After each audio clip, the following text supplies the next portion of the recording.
Hey everyone, welcome back to the channel. Tonight I've gathered some relationship chaos stories. So grab whatever, get comfortable, and let's get straight into our first story. My girlfriend's gym friend wasn't just a friend. That's what I kept telling myself for months, while she talked about Marcus non-stop. How he helped her with form, how he spotted her during heavy lifts, how they grabbed protein shakes after workouts. It all seemed innocent enough, until I actually saw the texts. I'm 28, and I'd been dating Sarah for almost 2 years. We met through mutual friends at a barbecue and hit it off immediately. She was into fitness, which I appreciated even though I wasn't exactly hitting the gym 6 days a week like she was. Sarah would wake up at 5 in the morning to make her classes, and I respected the dedication.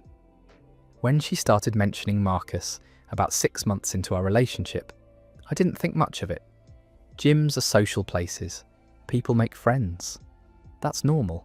But then Marcus became a constant presence in our conversations. Marcus said this about deadlifts. Marcus recommended that supplement. Marcus thinks I should try a new program.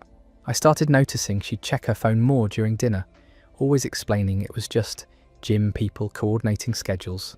She'd laugh at messages, and when I'd ask what was funny, she'd say it was an inside joke from the gym crowd. The real problem started when her gym sessions got longer. What used to be an hour became 2 hours, then 3. She'd come home later and later, always with the same explanation about staying to help Marcus with his routine, or him helping her perfect a new technique. When I suggested meeting him, maybe all of us grabbing dinner sometime, Sarah got weird about it. She said the gym was her space, and she liked keeping that separate from our relationship. I let it go because I didn't want to be that boyfriend who couldn't handle his girlfriend having male friends. Then came the night I needed to use her laptop because mine was updating. Sarah was in the shower and her laptop was open on the couch. A message notification popped up from Marcus. I wasn't trying to snoop, but the preview was right there on the screen. It said something about missing her and wishing they had more time alone. My stomach dropped. I know I shouldn't have, but I clicked into the conversation. The messages went back 3 years. 3 years we'd only been together for 2. I started scrolling and my hands were actually shaking. These weren't just friendly gym messages. They were talking about hotels, about times they'd met up when I thought Sarah was visiting her sister, about how hard it was to keep things quiet. There were messages from times I specifically remembered, nights when Sarah said she was exhausted from a hard workout and went to bed early. She'd been texting Marcus until 2 in the morning those nights. I kept scrolling back further, trying to understand the timeline. The messages from before we started dating were even more explicit. They'd been together, actually together, and apparently they never really stopped. There were messages about me too. Marcus asking if I suspected anything, Sarah reassuring him that I was clueless, that I trusted her completely. Reading that felt like getting punched in the chest.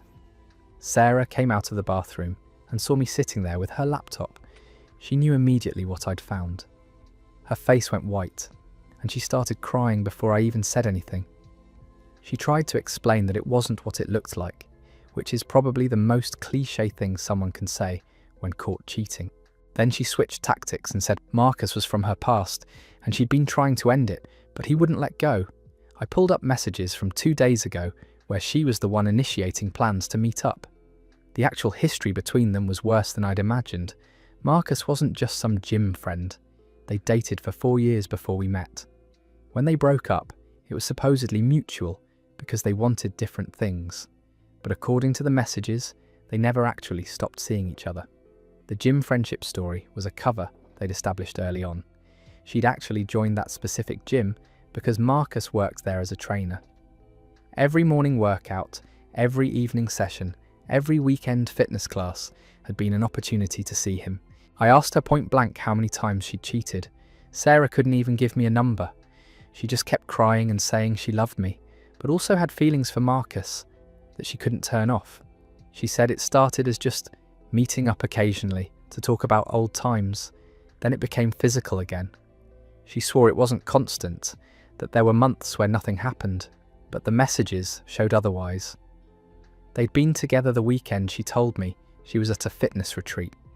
They'd met up the night of my birthday, when she said she wasn't feeling well and stayed home.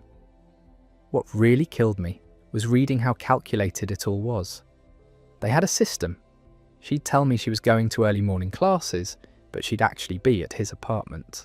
He lived 15 minutes from our place. When I was working late, which happened a lot in my job, she'd go over there.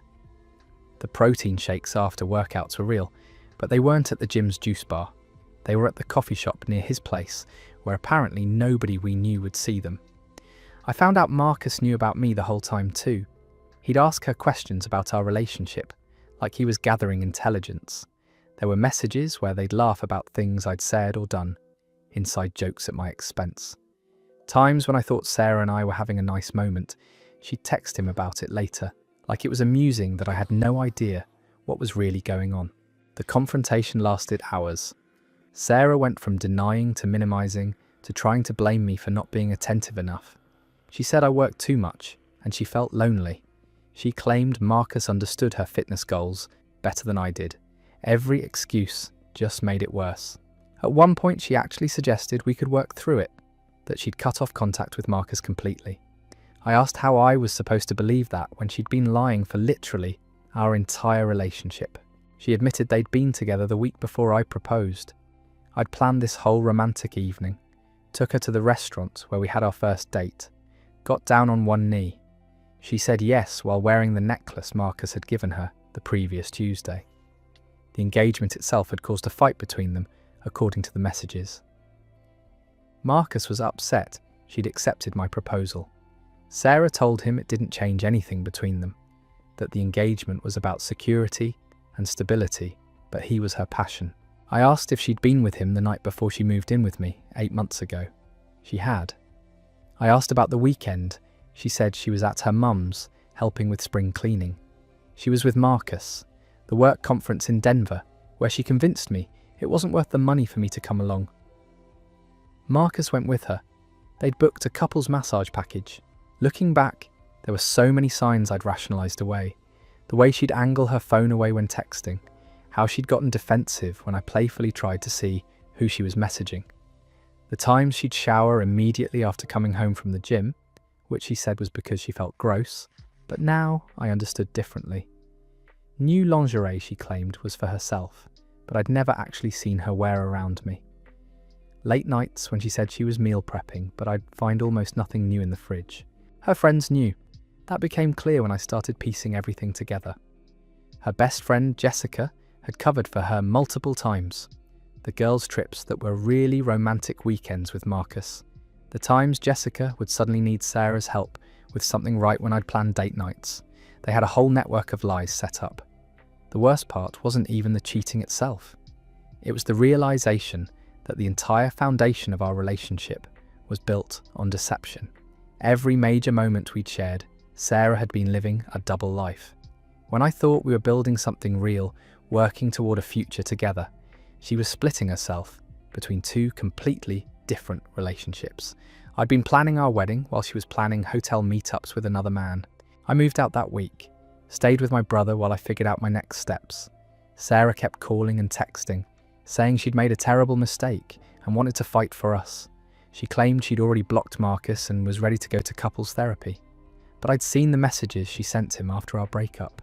She was devastated about losing him. Not me.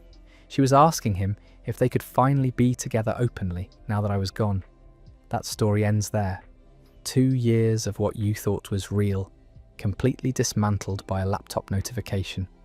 The person you trusted most in the world wasn't just lying occasionally, but had built an entire alternate reality. And the friend who was supposed to just be a gym buddy was actually the main relationship all along.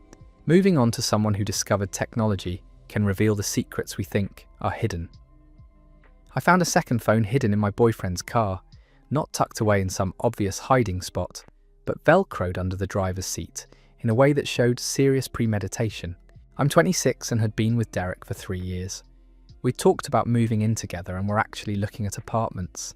Things felt solid. We rarely fought, had similar goals, and I genuinely thought I'd found my person. Derek worked in sales and travelled sometimes for client meetings, which never bothered me because I trusted him completely. That trust was severely misplaced. The discovery happened by complete accident.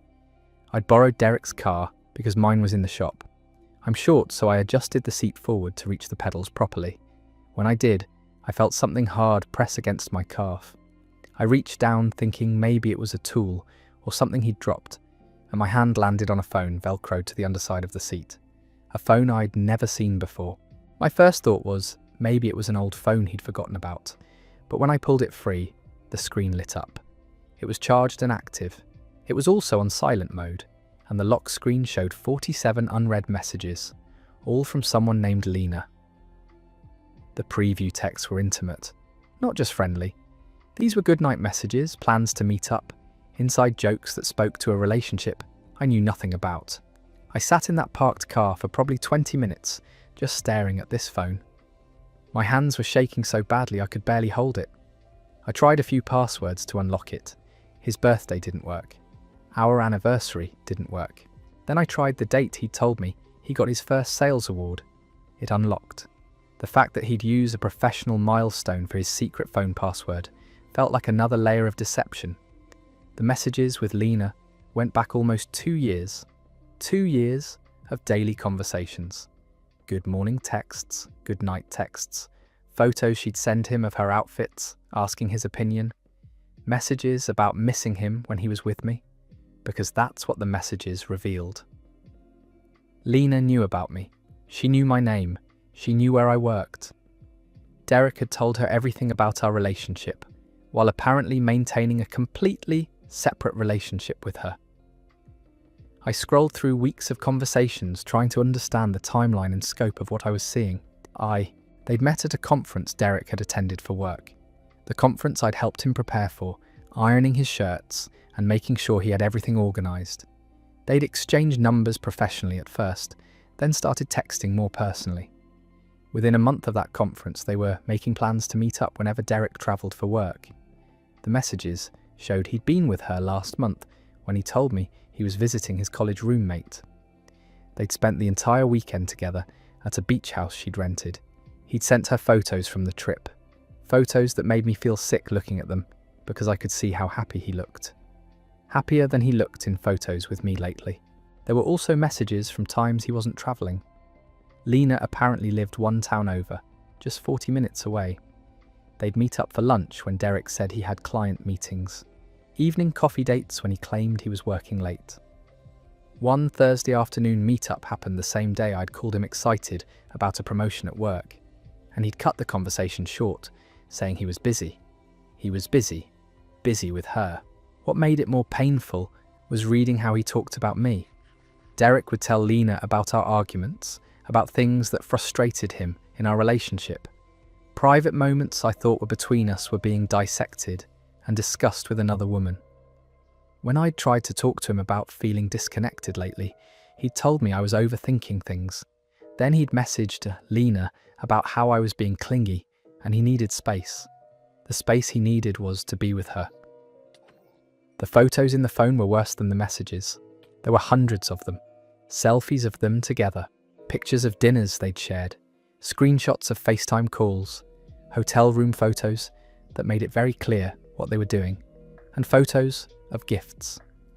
Derek had bought her jewellery, flowers, a necklace that looked similar to one he'd given me for my birthday. Apparently he had a type when it came to gift giving. I found out she didn't know our relationship was as serious as it actually was. In Derek's version of events to Lena, we were casually dating, but nothing exclusive. He'd told her we'd never discussed being official, which was completely false. We'd had that conversation 2.5 years ago. We'd met each other's families. We were looking at apartments together. But to Lena, I was just someone Derek saw sometimes, while he figured out what he really wanted.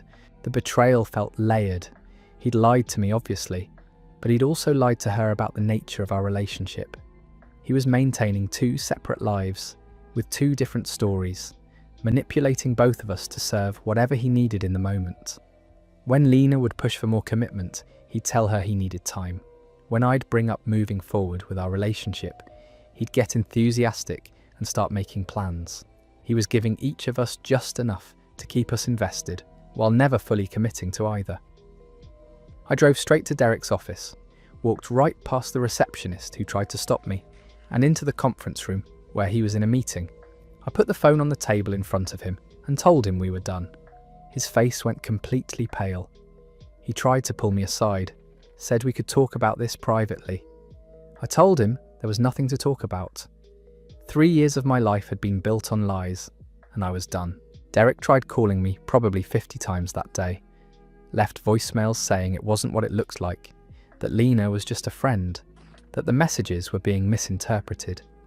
I texted him back with screenshots of specific messages, asking him to explain how those were being misinterpreted. He stopped trying to deny it after that. Then came the apology phase. Long messages about how he'd made mistakes but loved me and wanted to work through this. How Lena meant nothing, and it was me he wanted to build a life with. I called Lena, used the number from the phone. She answered thinking it was Derek. I introduced myself and explained exactly what our relationship had been for the past 3 years. She was shocked, started crying. She'd had no idea I even existed in the capacity I did. Derek had shown her photos of us together, but claimed they were old pictures from before we broke up. He'd told her he was single and just figuring things out. She'd been waiting patiently for him to be ready for something serious, not knowing he was already in a serious relationship with someone else. That story's over. The fallout from that call with Lena was immediate and messy. She wanted to meet in person, said she needed to understand what had actually been happening. We met at a coffee shop halfway between our neighbourhoods. Walking in and seeing her face to face was surreal. This was the woman Derek had been building a separate life with, while I thought we were planning our future together. Lena looked exactly like her photos, dark hair pulled back in a ponytail, tired eyes that suggested she'd been crying as much as I had. We sat across from each other in this booth near the back, both of us holding coffee. We weren't actually drinking. The conversation started awkwardly. Neither of us knew exactly how to navigate this situation. But once we started comparing timelines, everything became horrifyingly clear. The business trips Derek told me about, half of them were real work trips where he'd brought Lena along. The weekends he said he needed alone to decompress, he was with her. The times he claimed his phone died or he lost service, he was maintaining the lie with both of us simultaneously. Lena showed me photos from trips I thought Derek had taken solo. There she was, in Boston, in Miami, in Portland, standing next to him in all these places he'd told me were boring work obligations. We spent 3 hours in that coffee shop piecing together Derek's double life. The level of coordination required to pull this off was honestly impressive in the most disturbing way possible. He'd maintained separate social media accounts, told different stories to different friend groups, even had explanations ready for why neither of us could attend certain work events with him. To me, he'd say the events were colleagues only. To Lena, he'd claim they were too formal, and he didn't want to subject her to boring corporate dinners. Lena had been just as invested in the relationship as I was. She'd met some of his family members who apparently played along with whatever story Derek had constructed. She'd been patient when he said he wasn't ready to move in together. Believed him when he explained that his career required flexibility right now. She'd built her life around someone who was simultaneously building a completely different life with me. The details kept getting worse. Derek had taken Lena to the same restaurants he'd taken me to, given us similar gifts on similar occasions, even used some of the same lines and stories.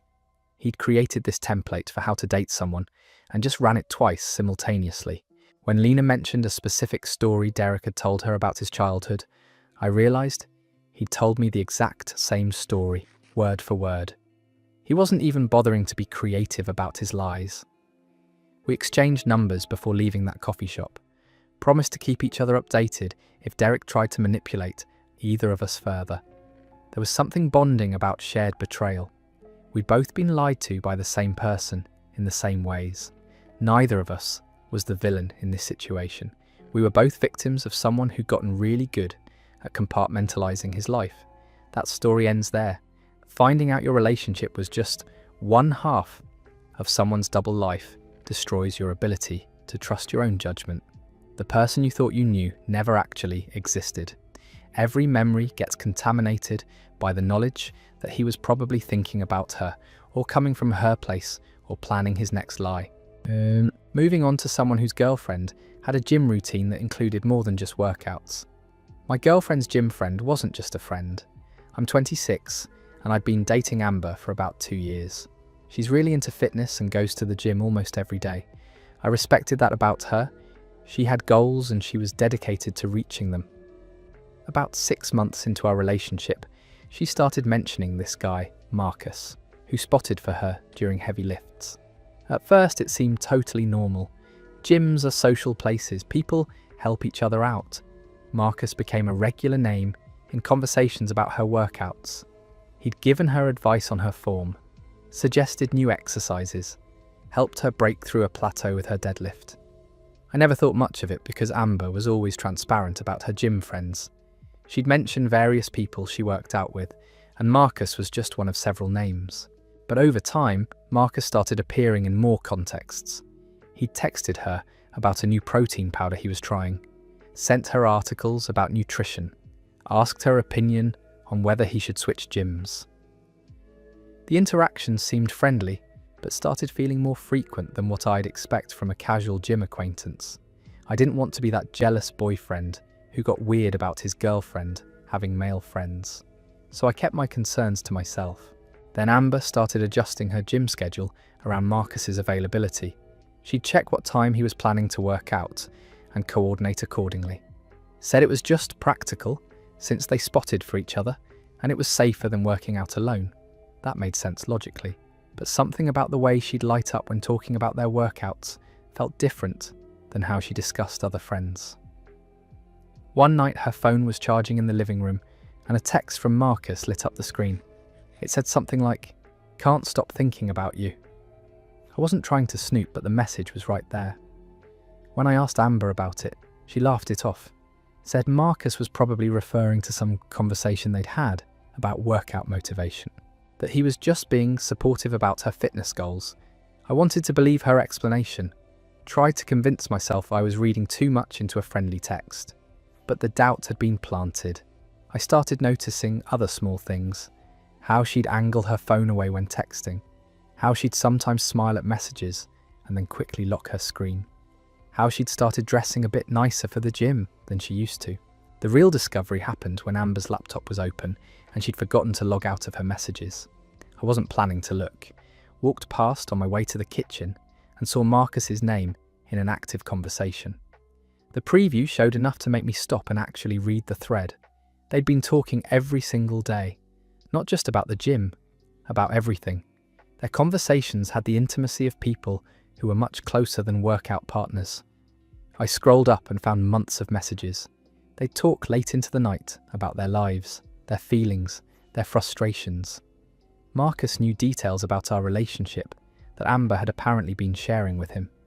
Things we'd argued about, problems she was having at work, personal stuff that I thought was between us. And the tone of their messages was flirty.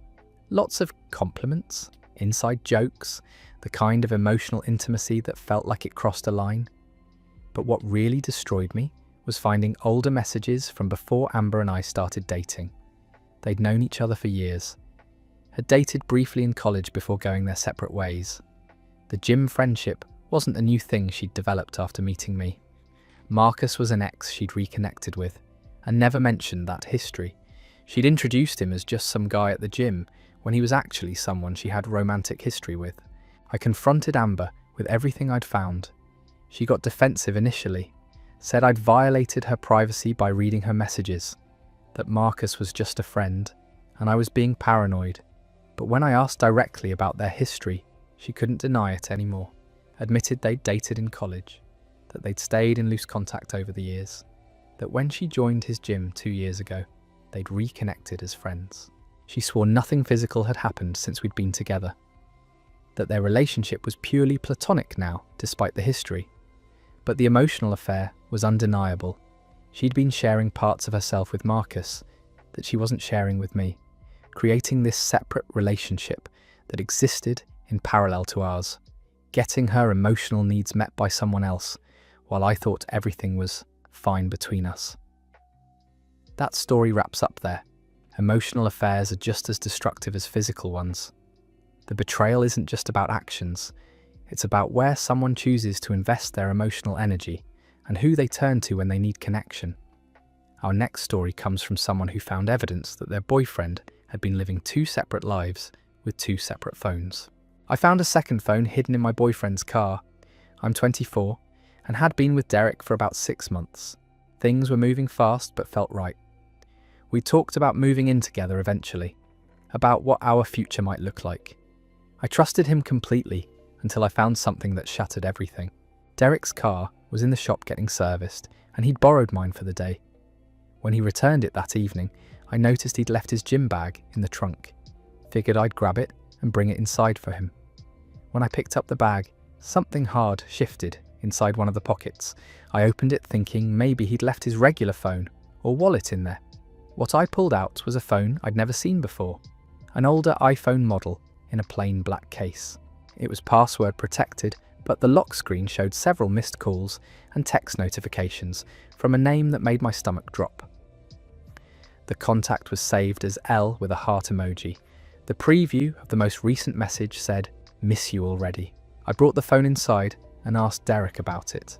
His face went completely pale. Started stammering about how it was an old work phone he'd forgotten to return, that the company let him keep it for backup. But when I asked why there were personal messages from someone named L, he couldn't come up with a coherent answer. Just kept insisting it wasn't what it looked like. I told him to unlock the phone, or we were done right then. He refused at first, said it was a violation of privacy, that I needed to trust him. But I held firm. Either he showed me what was on that phone, or I was leaving. He finally unlocked it and handed it over. The phone was full of messages between Derek and someone named Lena. Months and months of conversations. They'd met at some work conference over a year ago, had been in what appeared to be a full relationship ever since. She lived about 2 hours away, which explained why I'd never run into her or heard about her from mutual friends. The messages were intimate. They talked every day, made plans to see each other on weekends. Derek had told me he was visiting family or travelling for work. There were photos of them together, evidence of hotel stays, gifts he'd bought her, inside jokes and pet names. This wasn't some casual thing. This was a full parallel relationship he'd been maintaining while building one with me. I scrolled through weeks of their conversations while Derek sat there trying to explain. He kept saying Lena was from before he met me, that he'd been trying to end things with her, but it was complicated, that he loved me and wanted to be with me. But the timestamps on the messages told a different story. He'd been texting her the same day he'd told me he loved me for the first time, had been planning trips to see her while discussing our future together. The worst part was realising how calculated everything had been. He'd maintained 2 separate lives with 2 separate phones, kept his stories straight, made sure neither of us knew about the other, and he'd been successful at it for months until a random gym bag in my trunk exposed everything. That story concludes there. Some people are skilled enough liars to maintain entire double lives. They compartmentalise so effectively that they can be fully present in one relationship while actively nurturing another. The second phone wasn't just evidence of cheating, it was proof of sustained deception. Transitioning to someone whose best friend tried to deliver a warning that got ignored until it was almost too late. My best friend tried to warn me about my fiancé. Rachel had seen Josh with another girl weeks before the wedding. We'd been planning this day for over a year. Everything was booked. The venue, the caterer, the photographer. Invitations had gone out months ago. Family was flying in from across the country. This was supposed to be the beginning of our forever. Rachel and I had been friends since college.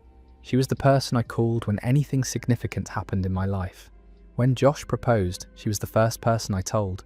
She'd been genuinely happy for me, helped me pick out bridesmaid dresses, went to every cake tasting and florist appointment. She seemed completely supportive of our relationship.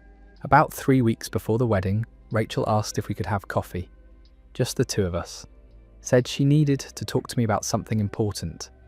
I figured it was about her maid of honour speech or some last-minute wedding detail that needed addressing.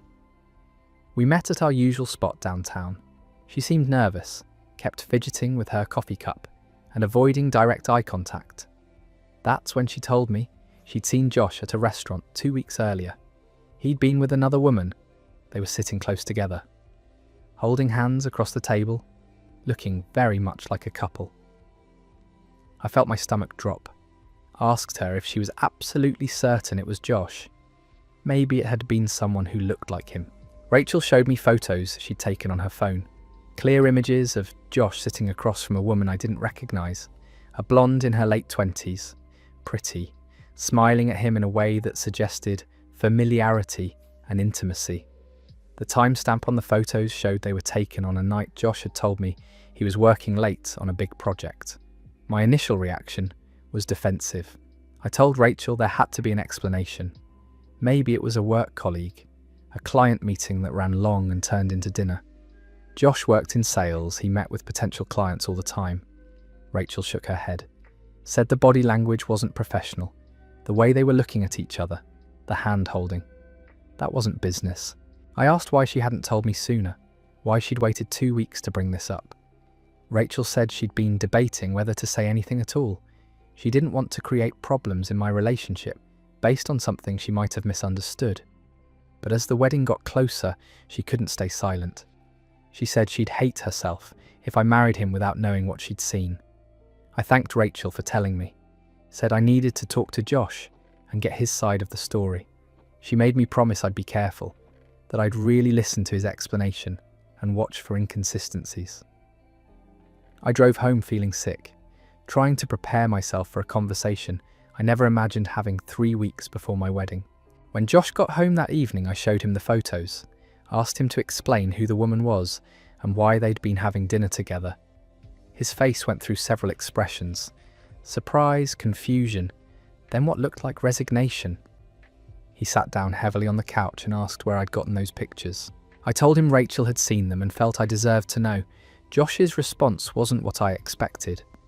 He didn't immediately deny anything or offer an innocent explanation. Instead, he got angry. Started saying Rachel had always been jealous of our relationship, that she'd never really approved of him, that this was probably her attempt to sabotage our wedding because she couldn't stand seeing me happy. I pushed back, said the photos were real regardless of who took them, that he needed to explain who this woman was and what their relationship consisted of. Josh finally admitted her name was Melissa. They'd known each other for years, dated briefly before he and I met. They'd recently reconnected as friends. That dinner had been completely innocent, just two old friends catching up. I asked why he'd never mentioned Melissa before, why he'd told me he was working late instead of saying he was having dinner with an ex. Josh said he knew I'd be uncomfortable with him seeing an ex-girlfriend, that he'd lied about working late because he didn't want me to worry unnecessarily. He swore nothing romantic was happening between them, that I was the only woman he wanted to marry. Something about his explanation felt off. The defensiveness, the anger toward Rachel, the admission that he deliberately lied about his whereabouts. I asked to see his phone. Josh refused, said I was being paranoid and that checking his phone would be a violation of trust, that if I didn't trust him enough to take his word, then maybe we shouldn't be getting married. That reaction told me everything I needed to know. If the dinner had truly been innocent, he would have shown me his phone immediately to prove it. The fact that he was protecting his privacy so aggressively suggested there was more to this than he was admitting. I told Josh I needed time to think, that I was going to stay with Rachel for a few days while I processed everything. He got more upset, started saying I was overreacting, that Rachel had poisoned my mind against him, that we needed to work through this together, not run away from it. I packed a bag and left anyway. Showed up at Rachel's apartment around 10 that night. She took one look at my face and pulled me inside, made tea while I told her about the conversation with Josh, his admission about Melissa, his refusal to show me his phone, his anger at Rachel for taking those photos. Rachel listened quietly. Then she told me there was more. She'd felt weird about the whole situation after seeing Josh with Melissa, so she'd done some social media investigating, found Melissa's Instagram account. The woman had been posting photos with Josh for months. Dinners, coffee dates, weekend trips. They were clearly spending significant time together, and based on the captions and comments, they looked like a couple, not old friends reconnecting. I felt stupid. How had I not noticed Josh was spending time with another woman? How had he hidden an entire relationship from me while planning our wedding? Rachel showed me Melissa's Instagram. The evidence was overwhelming. Photos of them together going back 6 months. Comments from Melissa's friends asking when they'd make it official. A post from 3 weeks ago where Melissa had written about being in love with someone who wasn't free yet. I called off the wedding the next morning, sent a message to our families and the wedding party explaining that the marriage wasn't happening. I didn't go into details about why, just said Josh and I had irreconcilable differences and the relationship was over. Josh tried calling and texting for days, left voicemails saying I was making a huge mistake, that Melissa didn't mean anything, that he'd end things with her if I'd just give him another chance. But the damage was done. He'd been maintaining a relationship with another woman while planning to marry me. He'd lied about where he was and who he was with. And when confronted, he'd tried to gaslight me and attack my best friend's character. The hardest part was dealing with all the wedding cancellations, losing deposits on vendors, explaining to confused family members why the wedding was suddenly off, dealing with people who thought I was overreacting or throwing away a good relationship over a misunderstanding. But Rachel stood by me through all of it. She'd risked our friendship to tell me the truth, could have stayed quiet and let me marry someone who was actively cheating. Instead, she'd shown me photos that shattered my illusions, but ultimately saved me from a disastrous marriage. I found out later that Josh married Melissa about 8 months after our breakup. They'd apparently decided to stop hiding their relationship once I was out of the picture. Part of me wondered if they'd been planning to continue their affair even after Josh and I got married, if he'd really intended to commit to me, or if I was just the safer choice while he kept Melissa on the side. That story ends there. Sometimes the people who love you see things you're too close to notice. Rachel risked damaging our friendship to give me information I desperately needed. The easy choice would have been staying silent and avoiding the drama, but real friends tell you hard truths, even when it's uncomfortable. The man my girlfriend called her cousin wasn't family. A relative later revealed Daniel was actually her long-term boyfriend. I'd been dating Emma for about 7 months when I first met Daniel. She'd mentioned him several times before, always referred to him as her cousin from her mom's side of the family. Said they'd grown up together and were really close, that he was more like a brother than a cousin. Daniel showed up at Emma's apartment one evening while I was there. She introduced us casually. He seemed friendly enough. Tall guy in his early 30s, well-dressed, confident. They had an easy rapport, inside jokes, shared memories from childhood. Everything about their interaction suggested they really had grown up together. Over the next few months, Daniel was around fairly regularly. He'd stop by Emma's place unannounced. They'd grab lunch together during the work week, go to family events as each other's +1 when neither had a partner to bring. Emma always explained it as normal cousin behaviour, said their families were tight and they'd always been in each other's lives. I never thought much of it. I have close relationships with some of my cousins too. Understood that family bonds could be strong and that seeing each other frequently wasn't unusual. Daniel was always respectful toward me, never gave me any reason to feel uncomfortable or suspicious about his presence in Emma's life. The truth came out at a family barbecue Emma's parents hosted. It was a big gathering. Extended family from both sides. Aunts and uncles and cousins I'd never met before. Emma introduced me around. Everyone was welcoming and seemed genuinely happy to meet me. I was talking to Emma's aunt, her mum's younger sister, making small talk about how Emma and I met, how long we'd been together, the usual getting to know you conversation. That's when the aunt mentioned how glad she was that Emma had finally moved on from Daniel, how their breakup had been hard on the whole family, but everyone thought it was for the best. I must have looked confused because the aunt immediately realised she'd said something wrong. Her face changed. She asked if Emma had told me about Daniel. I said yes, that he was her cousin. The aunt's expression shifted to something between shock and pity. She said Daniel wasn't Emma's cousin. They'd dated for almost 4 years, had lived together, been engaged at one point. The breakup had happened about a year before Emma and I started dating. I felt like the ground had dropped out from under me. Asked the aunt if she was certain. Maybe there was some confusion. She shook her head. Said everyone in the family knew about Emma and Daniel's relationship. That calling him her cousin was news to her. She seemed genuinely concerned that Emma hadn't told me the truth. I found Emma inside the house, pulled her aside and asked her directly about Daniel, whether he was really her cousin or if there was more to their relationship. She went pale, started stammering about how it was complicated, that they had dated but it was ancient history, that she'd called him her cousin because she didn't want to make me uncomfortable with the fact that she was still close to an ex. I tried to keep my voice steady, but my hands were shaking.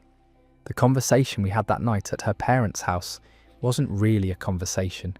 It was Emma talking fast, explaining, justifying, trying to reframe 4 years of deception as some kind of protective gesture she'd made for my benefit. She said she knew how guys got weird about exes, that she didn't want me feeling insecure or threatened by Daniel still being in her life, that their relationship had ended badly, but they'd worked hard to rebuild a friendship, and she didn't want to lose that connection. She swore nothing physical had happened between them since we'd been together. That calling him her cousin was just easier than having difficult conversations about boundaries and history. I asked her how she thought I'd feel when I inevitably found out the truth. She didn't have a good answer for that. Just kept repeating that she'd never meant to hurt me, that she'd been planning to tell me eventually, but the longer it went on, the harder it became to come clean. We left the barbecue early, drove home in silence. I needed time to think, to process what this meant for our relationship.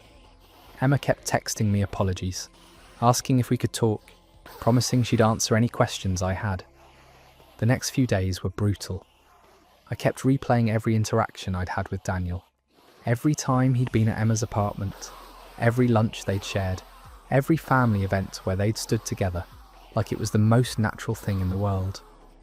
Knowing now that they'd shared a bed for years, that they'd been engaged, that her entire family knew the truth while I'd been kept in the dark.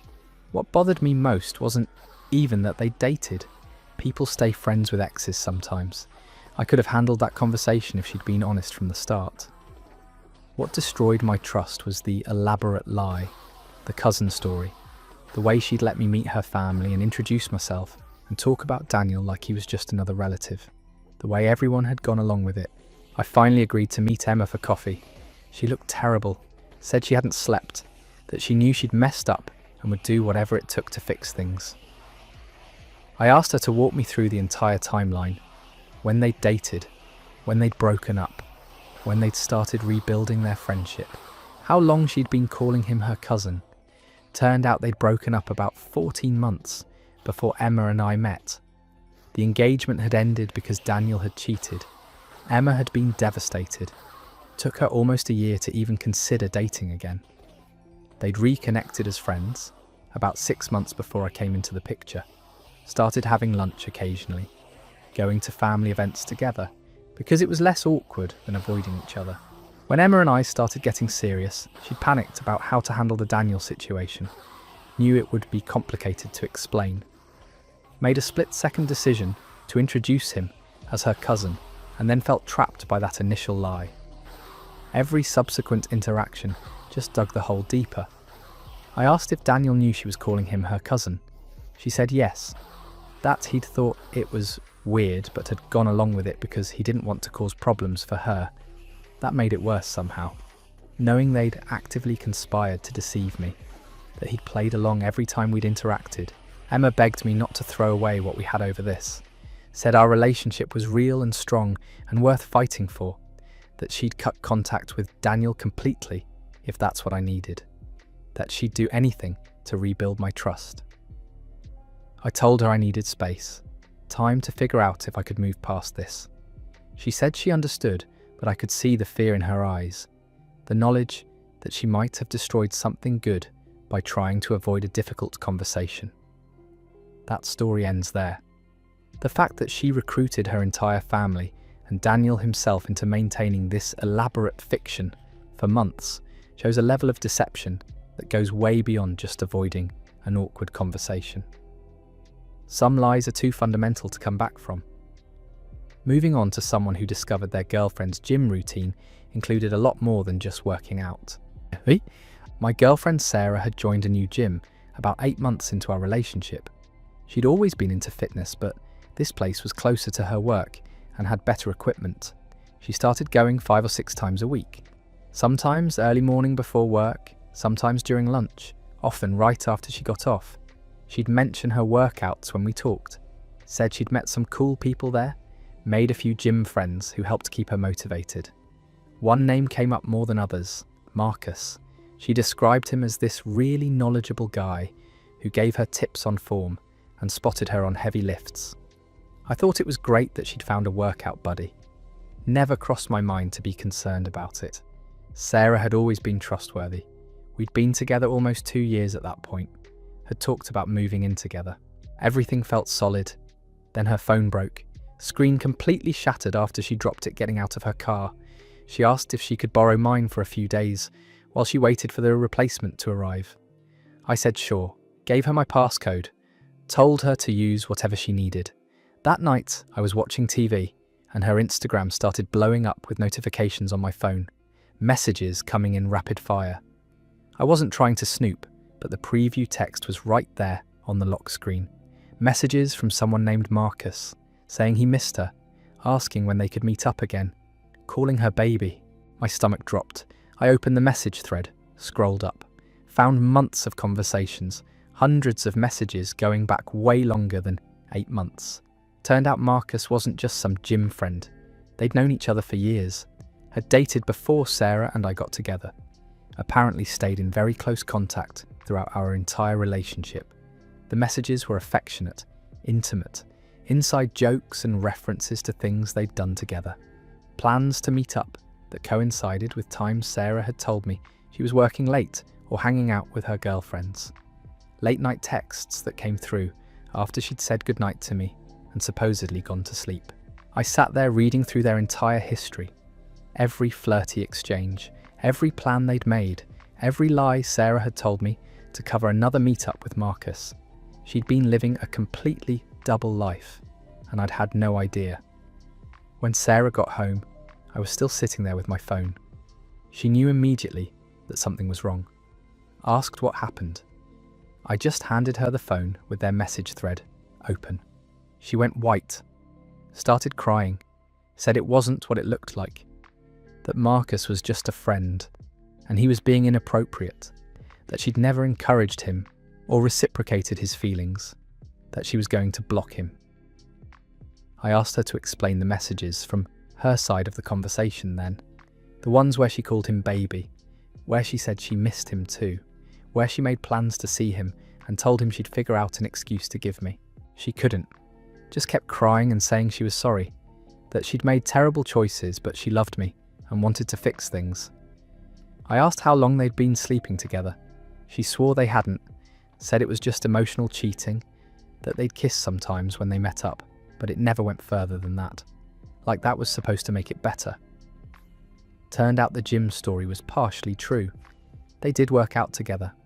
But Marcus had been in her life long before she joined that gym. They dated seriously years ago, broken up, stayed friends. When Sarah and I started dating, she'd convinced herself she could maintain both relationships, that what I didn't know wouldn't hurt me. I told her we were done. She begged me to reconsider, said she'd cut all contact with Marcus, delete him from everything, go to couples therapy, whatever I needed. But I'd seen the messages, knew exactly how she talked about me to him, how she'd complain about our relationship, make fun of things I'd said or done, share intimate details about our life together with someone she was emotionally cheating with. Sarah moved her stuff out the following week, kept trying to reach out for months after, sending long apologies, asking if we could talk. I never responded. Some betrayals are too complete to walk back from. That story is over. Years of secret messages and meetups aren't a mistake or a moment of weakness. That's a calculated choice, made over and over again. The gym friend excuse was just convenient cover for something that had been going on the whole time. Now we're moving to someone who found technology that wasn't supposed to exist in their relationship. I was cleaning out my boyfriend Jake's car. We'd been together about 18 months. He'd asked me to help detail his vehicle before a long road trip we had planned. I was vacuuming under the seats when my hand hit something hard wedged way back under the driver's seat. I pulled it out. It was a phone. Not Jake's regular phone. This was an older model, Android instead of iPhone, in a plain black case. I figured maybe it was an old phone he'd forgotten about, something that had slipped under the seat months ago and just stayed there. But when I pressed the power button, it lit up, fully charged, like it had been used recently. The lock screen showed dozens of unread notifications, all from someone named Lena. Message previews I could read without unlocking the phone. They weren't the kind of messages you send to a friend. They were intimate, affectionate, calling Jake baby, asking when she'd see him again, mentioning things they'd done together, plans they'd made. I sat in that car for probably 20 minutes just staring at this phone, trying to make sense of what I was seeing. Jake was at work, wasn't supposed to be home for another few hours. I could have waited to confront him, but I needed answers immediately. I called him, asked him to come home, told him it was urgent. He said he was in the middle of something, but he'd try to get away early. I said no. Now.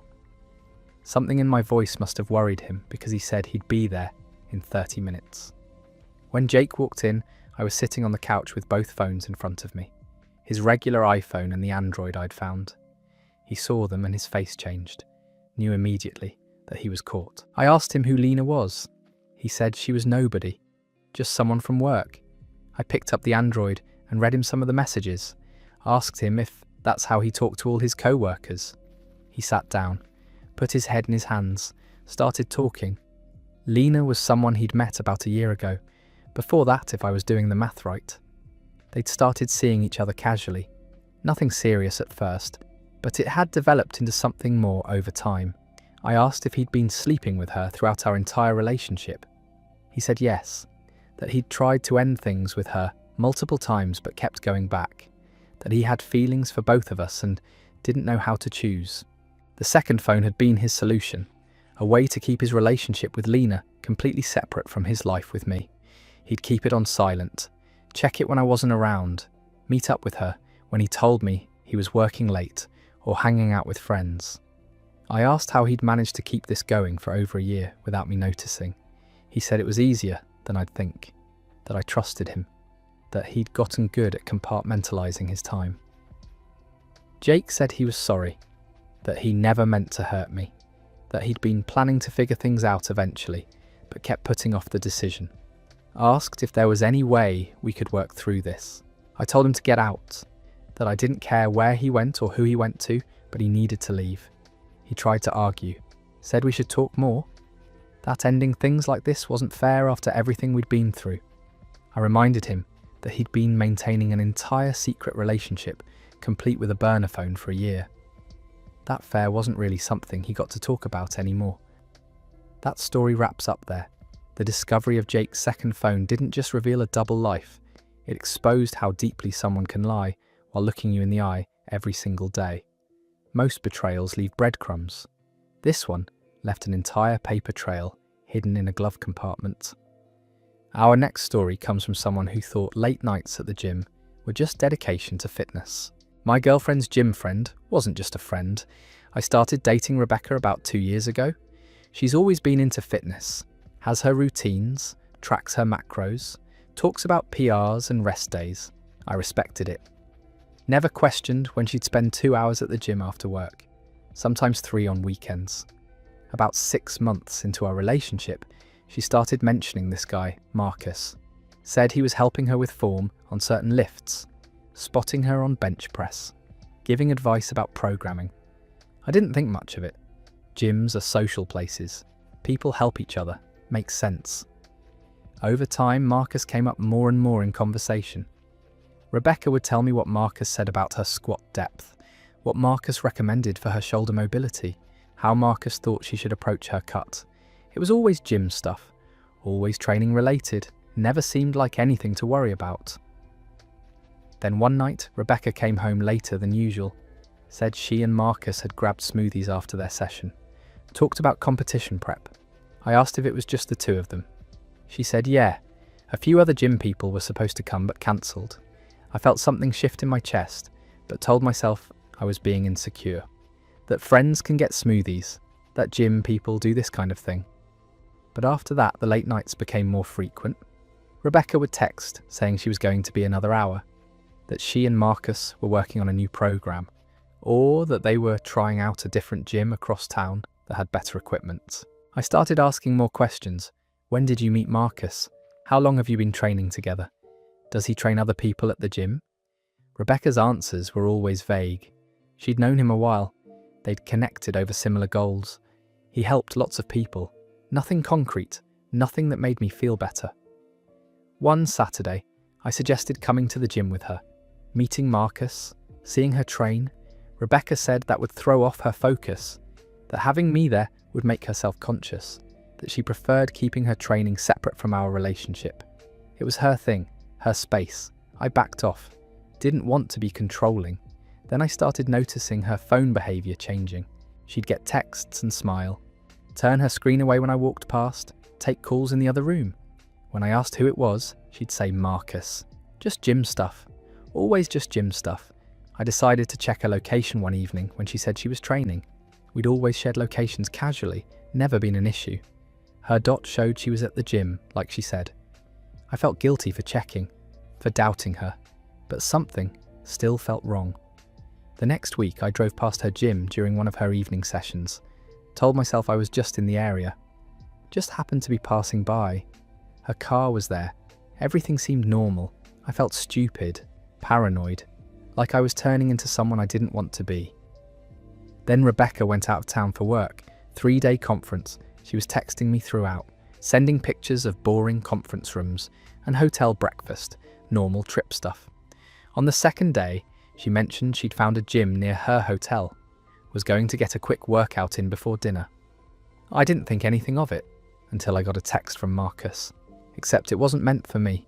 It was clearly meant for Rebecca, sent to me by accident because our names are similar in her phone. The message said he missed her, that the gym felt empty without her, that he couldn't wait until she got back. I stared at that text for probably 10 minutes, read it over and over, tried to find an innocent explanation, couldn't. I screenshotted it. Then I went through Rebecca's phone records online. We were on a family plan. I could see her activity. The number she texted most wasn't mine, it was Marcus. Hundreds of texts, hours of calls, late nights, early mornings, times when she was supposedly at the gym, times when she was supposedly running errands. I felt sick. When Rebecca got home from her trip, I showed her the screenshot, asked her to explain. She tried to laugh it off, said Marcus was dramatic. That gym people talked like that I was reading too much into it. I pulled up the phone records, showed her the frequency, the duration of calls, the late night timing, asked her to unlock her phone and show me their conversation. Rebecca refused, said it was a violation of privacy, that I was being controlling, that she hadn't done anything wrong. I told her that if there was nothing to hide, she should have no problem showing me. She said it was the principle, that relationships need trust, that checking up on her was toxic behaviour. We fought for hours, she wouldn't budge, wouldn't show me her phone, kept insisting Marcus was just a friend, that I was overreacting. Finally, I told her I was done, that I couldn't be in a relationship where I had to wonder, where late nights at the gym might mean something else, where her training partner got good morning texts before I did. That's when Rebecca broke, started crying, said she'd made a mistake, that things with Marcus had gotten complicated, that they'd crossed lines she shouldn't have crossed. I asked what that meant. She said they'd been involved, that it started as actual gym friendship, but developed into something more over the past year, that they'd been seeing each other, meeting up outside the gym, spending time together that had nothing to do with training. I asked if they'd slept together. She said yes, multiple times. I asked how many times. She said she didn't know, that it had been going on long enough she'd lost count. I asked if she loved him. She said she didn't know, that it was different with him, that he understood parts of her I didn't. I asked when it started. She said about 8 months ago. I asked if she'd been with him while telling me she loved me. She said yes. I told her to leave. She said we should talk, that she wanted to work on us, that Marcus wasn't what she really wanted. I asked how I was supposed to believe anything she said when she'd been lying for 8 months, when every late gym session had been a cover, when every mention of Marcus had been a way to hide him in plain sight. Rebecca said she understood why I was angry, that she'd broken my trust, but that people make mistakes, that relationships take work, that throwing away 2 years wasn't the answer. I reminded her that she'd already thrown away 2 years, that she'd made that choice every time she texted him, every time she met him, every time she lied about where she was, that I was just acknowledging what she'd already done. She left that night, took some clothes, said she'd come back for the rest later. I sat in our apartment looking at all the signs I'd missed, the way she'd light up talking about the gym, the way she'd guard her phone, the way she'd create distance when I tried to be involved in that part of her life. Marcus wasn't just a gym friend. He was the reason she went to the gym, the reason she stayed late, the reason her fitness journey suddenly became so important it couldn't include me. That story ends there.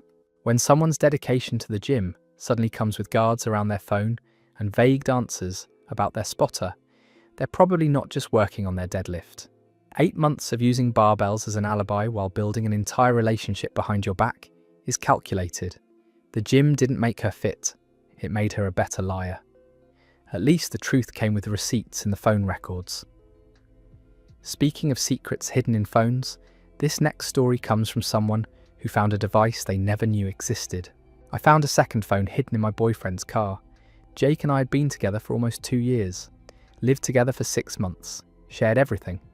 Bills, passwords, plans for the future, normal couple stuff. I thought I knew him, thought we were solid. Then I borrowed his car. My car was in the shop, nothing major, just routine maintenance. Jake said take his. He'd get a ride to work from a co-worker.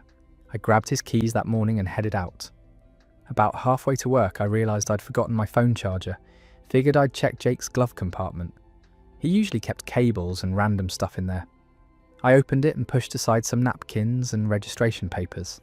That's when I felt it. A phone, not his iPhone, a cheap Android. In a basic black case, I pulled it out. Turned it on. It wasn't password protected, just opened right up. The home screen was default, no personal photos, no customization. But there were apps, messaging apps. I opened the main messages. Dozens of conversations with someone named Lena. Going back months. I started reading. My stomach dropped. These weren't work messages. They weren't messages you send to a friend. They were intimate, affectionate, calling Jake baby, asking when she'd see him again, mentioning things they'd done together, plans they'd made. I sat in that car for probably 20 minutes, just staring at this phone, trying to make sense of what I was seeing. Jake was at work, wasn't supposed to be home for another few hours. I could have waited to confront him, but I needed answers immediately. I called him, asked him to come home, told him it was urgent. He said he was in the middle of something, but he'd try to get away early. I said no, now. Something in my voice must have worried him because he said he'd be there in 30 minutes. When Jake walked in, I was sitting on the couch with both phones in front of me. His regular iPhone and the Android I'd found. He saw them and his face changed, knew immediately that he was caught. I asked him who Lena was. He said she was nobody, just someone from work. I picked up the Android and read him some of the messages, asked him if that's how he talked to all his co-workers. He sat down, put his head in his hands, started talking. Lena was someone he'd met about a year ago. Before that, if I was doing the math right. They'd started seeing each other casually, nothing serious at first, but it had developed into something more over time. I asked if he'd been sleeping with her throughout our entire relationship. He said yes, that he'd tried to end things with her multiple times but kept going back, that he had feelings for both of us and didn't know how to choose. The second phone had been his solution, a way to keep his relationship with Lena completely separate from his life with me. He'd keep it on silent, check it when I wasn't around, meet up with her when he told me he was working late or hanging out with friends. I asked how he'd managed to keep this going for over a year without me noticing. He said it was easier than I'd think, that I trusted him, that he'd gotten good at compartmentalizing his time. Jake said he was sorry, that he never meant to hurt me, that he'd been planning to figure things out eventually, but kept putting off the decision. Asked if there was any way we could work through this. I told him to get out, that I didn't care where he went or who he went to, but he needed to leave. He tried to argue, said we should talk more. That ending things like this wasn't fair after everything we'd been through. I reminded him that he'd been maintaining an entire secret relationship, complete with a burner phone for a year. That affair wasn't really something he got to talk about anymore. That story wraps up there. A burner phone in the glove compartment is the kind of premeditation that shows this wasn't a mistake or a moment of weakness. It was infrastructure. He built a whole system to keep two lives running parallel. The fact that he wanted to talk about fairness after a year of scheduled deception is almost impressive in its audacity. Let's move to a story about someone whose best friend couldn't stay quiet anymore. My best friend tried to warn me about my fiancée. Rachel and I have been best friends since college. 10 years of knowing everything about each other. When I got engaged to Josh, she was the first person I called. She seemed happy, said all the right things, but something felt off. About 3 weeks before the wedding, Rachel asked if we could meet for coffee. Just us. She seemed nervous, kept fidgeting with her cup. Finally, she said she had to tell me something, that she'd been debating whether to say anything, that she didn't want to hurt me, but couldn't let me walk into marriage without knowing. She'd seen Josh with another woman at a restaurant across town 2 weeks earlier. They weren't just having dinner. They were holding hands across the table, kissing, acting like a couple. Rachel said she'd driven past, saw them through the window, almost kept driving, but something made her park, go inside, make sure it was really him. It was. She'd stood there watching for a few minutes, took a photo on her phone, then left before Josh could see her. I asked why she was telling me 3 weeks before my wedding instead of immediately. She said she'd been terrified, that she didn't know if I'd believe her, if I'd think she was jealous or trying to sabotage my relationship, that she'd spent 2 weeks wrestling with whether to say anything. I asked to see the photo. She pulled out her phone, showed me. It was definitely Josh, definitely not me sitting across from him. I asked if she knew who the woman was. Rachel said no, that she'd never seen her before. I felt numb, like I was watching this conversation happen to someone else.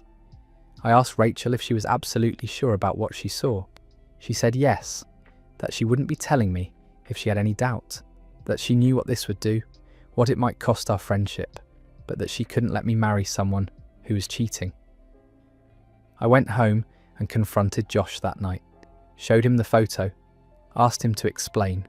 He said it was his cousin, that they'd grabbed dinner to catch up, that the photo made it look like more than it was because of the angle.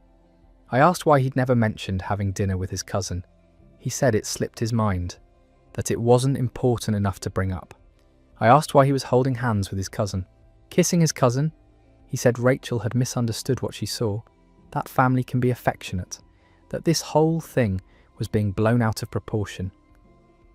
I called Rachel, put her on speaker, asked her to describe exactly what she saw. She described them. The way they looked at each other, the way they touched, the way they kissed, not like family, like partners. Josh got angry, said Rachel had always been jealous of our relationship, that she'd never really supported us, that she was making things up to try to break us up. I asked him to call his cousin, right now, have her explain their dinner. He said he didn't have her number, that they weren't that close. I asked how he could have an intimate dinner with someone whose number he didn't even have. He said he'd gotten it through his mum, that it was temporary, that he'd deleted it after. The excuses kept coming, each one weaker than the last. I told him the wedding was off, that I needed time to figure out what was true. He begged, said I was making a huge mistake, that Rachel had poisoned me against him, that we could work through this. I asked him one more time who the woman in the photo was. He said his cousin. I asked for her name. He hesitated, then said Sarah. I asked for Sarah's number, for his mum's number so I could ask about Sarah. He said I was being crazy, that I was letting Rachel destroy what we had. I told him to leave. He did. The next day I called his mother, asked about his cousin Sarah. She said Josh didn't have a cousin named Sarah, that their family was small, that she knew everyone, that if Josh had dinner with a woman named Sarah, it wasn't family. The wedding got cancelled, deposits lost, explanations made. Rachel never said I told you so, never acted smug about being right. She just stayed close, helped me through it. Months later I found out who the woman was. Her name was actually Sarah, but she wasn't his cousin. She was someone he'd been seeing on and off for over a year, someone he'd told he wasn't serious with me, that our engagement was complicated, that he was figuring things out. Rachel had saved me from marrying someone who would have kept Sarah in his life, who would have lied every time I asked questions, who would have made me feel crazy for trusting my instincts. That story ends there. Having a best friend, brave enough to risk the friendship by telling you the truth 3 weeks before your wedding is rare. Most people would convince themselves it's not their business or that maybe they misunderstood what they saw. Rachel took a photo, waited to make sure, and still almost didn't say anything because she knew the cost. That's the kind of friend you keep forever. Our next story involves someone who discovered that family trees don't always grow the way you think. My girlfriend's gym friend wasn't just a friend. I started dating Jenna about 14 months ago, and everything felt natural from the beginning. She was driven, independent, worked in finance, spent most evenings at the gym. I respected the routine. She'd mentioned a guy named Marcus early on, said he spotted her sometimes during heavy lifts. No big deal. People have gym friends. Around month 6, I noticed she'd check her phone differently when certain messages came through. Not hiding it exactly, just a shift in her body language, quick glances, faster typing. I didn't say anything because I'm not that person who demands to see phones or creates problems where none exist. But the pattern continued. One night, she was in the shower and her phone lit up on the nightstand. Marcus. The preview showed, "Miss you too." I didn't unlock it, didn't go through her messages, just noted the phrase, "Miss you too." That's not spotter talk. I asked casually the next morning if Marcus was at the gym a lot. She said yeah, most days around the same time she went. Said he was helpful with form corrections. I asked how long she'd known him. She paused before answering. Said maybe a year. Before we met, I asked if they ever hung out outside the gym. She laughed and said no, it wasn't like that. They just happened to work out at the same time. 2 weeks later, I saw a text notification while we were watching a movie. Marcus again. Tonight was perfect. She grabbed the phone before I could say anything. Said he'd hit a new personal record and was excited about it. The explanation made sense, but the speed at which she grabbed the phone didn't. I started paying closer attention, not snooping, just observing. She'd stay at the gym longer some nights, come home energized in a way that seemed different from a regular workout. I convinced myself I was being paranoid, that my last relationship ending badly was making me see things that weren't there. Then her friend Ashley had a birthday dinner. Jenna invited me. Most of her friend group was there. At one point, Ashley made a comment about how Jenna's dedication to fitness was impressive. Said something like, "Marcus must be keeping you motivated." The other girls laughed. Inside joke energy. Jenna changed the subject fast. I asked her about it later in the car. She said Ashley was just being dumb, that the friend group knew about her gym routine and made jokes, nothing deeper. I wanted to believe her, so I did. For another month until her phone died one afternoon and she asked to borrow mine to check something. She logged into her Instagram on my phone. Forgot to log out. That night, after she left, I opened the app, went to her messages, found Marcus, scrolled up. The conversation went back years, not months, years, long before she and I met. Photos, inside jokes, late night messages. "Can't wait to see you tomorrow." Heart emojis, references to things they'd done together. Restaurants, movies, a weekend trip upstate. I kept scrolling, found messages from 2 months ago, while we were together. "Wish you could stay longer tonight. This is getting harder. I know we said we'd figure it out." The dates matched nights she'd said she was at the gym late. The messages were detailed. personal. Not about fitness, about feelings, about history, about a relationship that clearly existed alongside ours. I confronted her the next day, showed her the messages on my phone, asked her to explain what I was reading. She cried immediately, said Marcus was complicated, that they'd dated years ago, broken up, stayed friends, that when she and I started dating she thought she was over him, but seeing him at the gym brought back feelings. She swore nothing physical happened after we got together, just emotional conversations, just confusion about old feelings resurfacing. I asked if that was supposed to make it better. She said no, said she knew it was wrong, that she should have told me, should have stopped going to that gym or talking to him, but she didn't know how to let go of someone who'd been in her life so long. I asked if she loved him. She said she didn't know, said she loved me too, that it wasn't about choosing, it was about being stuck between past and present. I told her that's exactly what choosing is. Being stuck means you haven't chosen. She begged for another chance, said she'd cut contact with Marcus, change gyms, do whatever it took. I asked if she'd already tried that. She admitted she had, 3 times. Said she kept going back because the pull was too strong. That's when I knew. You don't fight that hard to keep someone in your life if they're just a friend. You don't risk a relationship over a spotter. I ended things that day. She texted for weeks, said she'd actually cut contact this time, sent screenshots proving she'd blocked him, changed gyms. I didn't respond, because it wasn't about Marcus anymore. It was about the fact that for months she'd let me believe I was building something real while she was maintaining something else. That story ends there.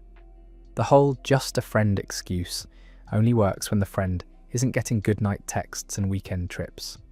When someone fights that hard to keep another person around while swearing it means nothing, they're lying to you or themselves. Either way, you're not the priority. Moving on to someone whose discovery wasn't in messages, but in an entire hidden device. I found a second phone hidden in my boyfriend's car. We'd been together almost 2 years, lived together for 6 months. Everything felt stable, normal. Then his car started making a weird noise and he asked me to take it to the mechanic while he was at work. I agreed. On the drive there, I reached into the center console for a charging cable. Found a phone. Not his regular phone. A cheap Android in a black case. No lock screen password. I should have left it alone, brought it inside, asked him about it. But the fact that it was hidden made my hands move faster than my judgment. I unlocked it. 1 contact saved. Lena. Hundreds of messages. I pulled over, started reading. The messages went back 18 months, overlapping our entire relationship. Good morning texts, good night texts, I miss yous, plans to meet, references to inside jokes, photos I'd never seen, him in places I didn't know he'd been. The most recent message was from 2 days ago, her asking when he'd be free. Him saying probably Thursday night. That was tomorrow. I kept scrolling. Found messages about me. Her asking if he was still with his girlfriend. Him saying, yeah, but it's complicated. Her asking if he was going to end it. Him saying eventually, when the time was right. She said she was tired of waiting. He said he knew, that he appreciated her patience. I drove to the mechanic, left the car, took the phone with me, went home, called him at work, asked if he had plans Thursday night. He said no, probably just staying in. I asked if he was sure. He said, yeah, why? I told him I found the phone. Silence. Then excuses. Said it was an old work phone, that Lena was a colleague, that the messages were taken out of context. I read one out loud. I love falling asleep next to you. He said that was from before we were serious. I checked the date, 4 months ago. He came home early, tried to explain. Said Lena was someone he'd been seeing casually before we met. That when things got serious with me, he tried to end it with her, but she didn't want to let go, so he kept the separate phone to manage the situation, to avoid hurting her. I asked how many times he'd seen her in the last year. He said a few. I asked him to define a few. He said maybe once a month. I asked if he slept with her. He said no. I asked again. He said only twice, both times when we'd been fighting. I asked which fights. He couldn't name them, because they didn't exist or because there were too many to remember which ones he used as justification. I told him to leave. He said we could work through this, that Lena meant nothing, that I was the one he wanted to be with. I asked why he told her he'd end things with me when the time was right. He said he was just telling her what she wanted to hear, to keep her calm. I asked why he needed to keep her calm. He didn't have an answer. He moved out that weekend, took his things, left the phone. I went through it completely, found photos, messages about their future, her talking about places they'd go, things they'd do, him playing along, encouraging it. Not once telling her clearly that he'd chosen me, because he hadn't. He'd chosen both, kept us separate, managed us like accounts, different phones, different days, different versions of himself. Lena eventually messaged the phone, asked where he'd been, said she missed him. I responded, told her who I was, that we'd been together 2 years, living together. She didn't believe me at first, said he told her I was just a roommate, that we were barely together. I sent her photos of us, of our apartment, of his things in our space. She stopped responding, then called. We talked for an hour, compared timelines, realised he'd been splitting time almost evenly, telling each of us the other barely mattered. Neither of us took him back. That story is over. Finding a whole second phone is like discovering a parallel life running alongside yours. The effort it takes to maintain that, the intention behind keeping everyone separate, shows it wasn't a mistake. It was a system. Let's hear about someone whose warning came from the person who knew them best. My best friend tried to warn me about my fiancé.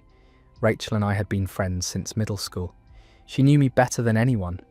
When I got engaged to Josh, she seemed happy, helped plan, talked about dresses.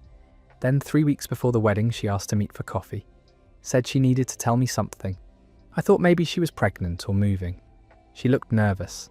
She told me she'd seen Josh with another woman, that they were having dinner, that the way they looked at each other didn't seem casual. I asked when. She said 2 nights ago. I told her Josh was with his cousin that night. Family dinner. She said she didn't think it was family. I asked what that meant. She said the woman kissed him, not on the cheek, on the mouth, and he kissed back. I felt my chest tighten. Told her she must have seen wrong, that Josh wouldn't do that, that maybe it looked different from where she was standing. Rachel pulled out her phone, showed me a photo. Josh and a woman I didn't recognise, sitting close, his hand on her face. The timestamp showed the night he said he was with family. I stared at the photo, tried to make it make sense. Rachel said she almost didn't tell me, that she went back and forth for days, but she couldn't let me marry him without knowing. I went home, confronted Josh, showed him the photo. He looked shocked, said that was his cousin. I asked which cousin. He said Sarah. I asked why he was kissing his cousin like that. He said it was a weird angle, that sometimes photos can look confusing. Rachel said it wasn't confusing, that she watched for 10 minutes before taking the picture, that they held hands walking to the car, that this wasn't family behaviour. I asked Josh to call this cousin. Right now, he said she was probably asleep. I said call her anyway. He hesitated, then said he didn't have her number saved anymore. Lost it when he changed phones. I asked him to get it from his mum. He said his mum was asleep too, that we could handle this tomorrow, that I was overreacting. I told him to leave. He tried to explain more, said Rachel must have misunderstood. That family's affectionate in his culture. I asked what culture. He's from Ohio. He left. I called off the wedding the next day. Rachel helped me cancel everything. Vendors, venue, guests, Jossie. H called 50 times, texted more, said he could explain. That it wasn't what it looked like. Never actually explained what it was. His mum called me, said I was ruining his life over a misunderstanding. I asked her about cousin Sarah. She paused, said Sarah was a family friend, not actually a cousin. I asked how close. She said they dated years ago, before me. I asked if they still talked. She said sometimes, that it was complicated, that I was being dramatic. I hung up. Josh showed up at my apartment, said we needed to talk, that he made a mistake, that Sarah meant nothing, that he loved me. I asked how long they'd been seeing each other. He said they weren't seeing each other. They just had dinner sometimes. that she was going through something, that he was helping. I asked if helping involved kissing. He said that was one time, that it didn't mean anything. I asked when. He said a few weeks ago. One time. I asked about the other times. He said there were no other times. I showed him my phone. Rachel had sent more photos, different dates, different locations, Josh and Sarah, over months. He sat down, said he didn't know how to end it with her, that she threatened to tell me if he stopped seeing her, that he was trying to protect me. I told him to get out. He did. Rachel stayed with me that week, helped me pack up everything Josh had left, his clothes, his books, the ring. I mailed it all back. Josh's friends started messaging, saying I gave up too easily, that relationships take work, that Rachel probably had her own agenda. I blocked them. Sarah messaged me, said she was sorry, that she didn't know Josh was engaged at first, that by the time she found out they were already involved, that she fell for him, that she thought he'd leave me, that he kept saying he would. I didn't respond. Josh tried one more time, showed up with flowers, said he'd go to therapy, that he'd never see Sarah again, that we could start over. I asked if he loved her. He said no. I asked if he slept with her. He didn't answer. I closed the door. That story's over. Having your best friend risk the friendship to show you the truth is the kind of loyalty most people never find. The fact that he had a whole explanation ready shows he'd been rehearsing it, probably knew this moment would come eventually. Our next story comes from someone who learned that family titles don't always mean what you think they mean. My girlfriend's cousin wasn't actually her cousin. I'd been dating Emma for about a year. She had this cousin Daniel who came up in conversation sometimes. She'd mention visiting him, getting lunch with him. He lived in the same city, seemed close to the family. I met him once at a family barbecue. Emma introduced him as her cousin. He seemed nice, friendly. We talked about sports. He left early. Emma said he had work. Over the next few months, Daniel's name kept coming up. Emma would say she was helping him with something, or that he needed advice. Once she stayed at his place when our apartment had a plumbing issue. Said it was easier than a hotel. Made sense. He was family. Then Emma's actual cousin reached out to me on social media. Her name was Beth. She said we needed to talk, that she'd been wanting to tell me something but didn't know how. I asked what. She said Daniel wasn't Emma's cousin. I said Emma introduced him that way. Beth said Emma introduced a lot of people that way, that Daniel was actually Emma's ex-boyfriend, that they dated for 3 years, broke up 6 months before Emma and I got together, that calling him cousin was easier than explaining why they still hung out. I felt my stomach drop. Asked Beth if she was sure. She sent me photos, Emma and Daniel together, clearly dating, pictures from years of trips, holidays, anniversaries. I confronted Emma that night, asked her directly who Daniel was. She said her cousin. I said I knew the truth. She asked what truth. I showed her the photos Beth sent. Emma got quiet, then said Betty. H was causing drama, that those photos were old, that Daniel was like family to her even if they weren't blood related. I asked if they dated. She said briefly. A long time ago. I asked how long. She said it didn't matter. I asked why she lied. She said she didn't lie. She just didn't correct people's assumptions. That calling him her cousin was simpler. That people wouldn't understand their friendship. I asked what friendship. She said they stayed close after breaking up. That it was mature. That not all exes have to disappear. I asked if she still had feelings for him. She said no. That it was completely platonic now. I asked if he had feelings for her. She said she didn't think so. I asked if they'd ever done anything physical since we'd been together. She said no, absolutely not. That I was being paranoid. I asked why she stayed at his place during the plumbing issue. She said because he offered, that it was convenient, that nothing happened. I asked if she'd tell me the truth if something had happened. She said yes, but her voice wasn't convincing. I reached out to Daniel, asked him directly what his relationship with Emma was. He said they were friends. I said I knew they dated. He said that was years ago. I asked if he still loved her. He said that wasn't relevant. I asked if they'd been physical since Emma and I got together. He said that was between him and Emma. Not him and me. That answer told me everything. I asked Emma again, told her Daniel wouldn't deny it. She broke down, said it happened once, early in our relationship, that she was confused, that she didn't. She'd know if she was over him, that she chose me, that it never happened again. I asked when. She said about 8 months ago. I asked where. She said his apartment. I asked if that was really the only time. She swore it was. I asked if she would have told me if I hadn't found out. She said eventually, maybe, that she didn't want to hurt me. I asked if she still saw him. She said sometimes, that they had mutual friends, that cutting him out completely wasn't realistic. I told her it needed to be realistic now, that I couldn't be with someone who kept an ex that close, especially one she'd been intimate with behind my back. She said I was being controlling, that she couldn't erase her past, that Daniel was part of her life. I said then I couldn't be. She asked if I was breaking up with her over one mistake. I said I was breaking up with her over months of lying, over calling him her cousin, over staying at his place, over acting like I was crazy for questioning any of it. She cried, said she'd cut contact with Daniel, that she'd do whatever it took. I said it was too late, that the trust was gone, that I'd never believe her when she said she was with family. She tried calling for weeks, texting, saying she missed me, that she made a terrible choice, that she wanted to prove she'd changed. I didn't respond. Beth messaged me later, said Emma and Daniel were back together, that it happened pretty quickly after we broke up, that she was sorry, that she should have told me sooner.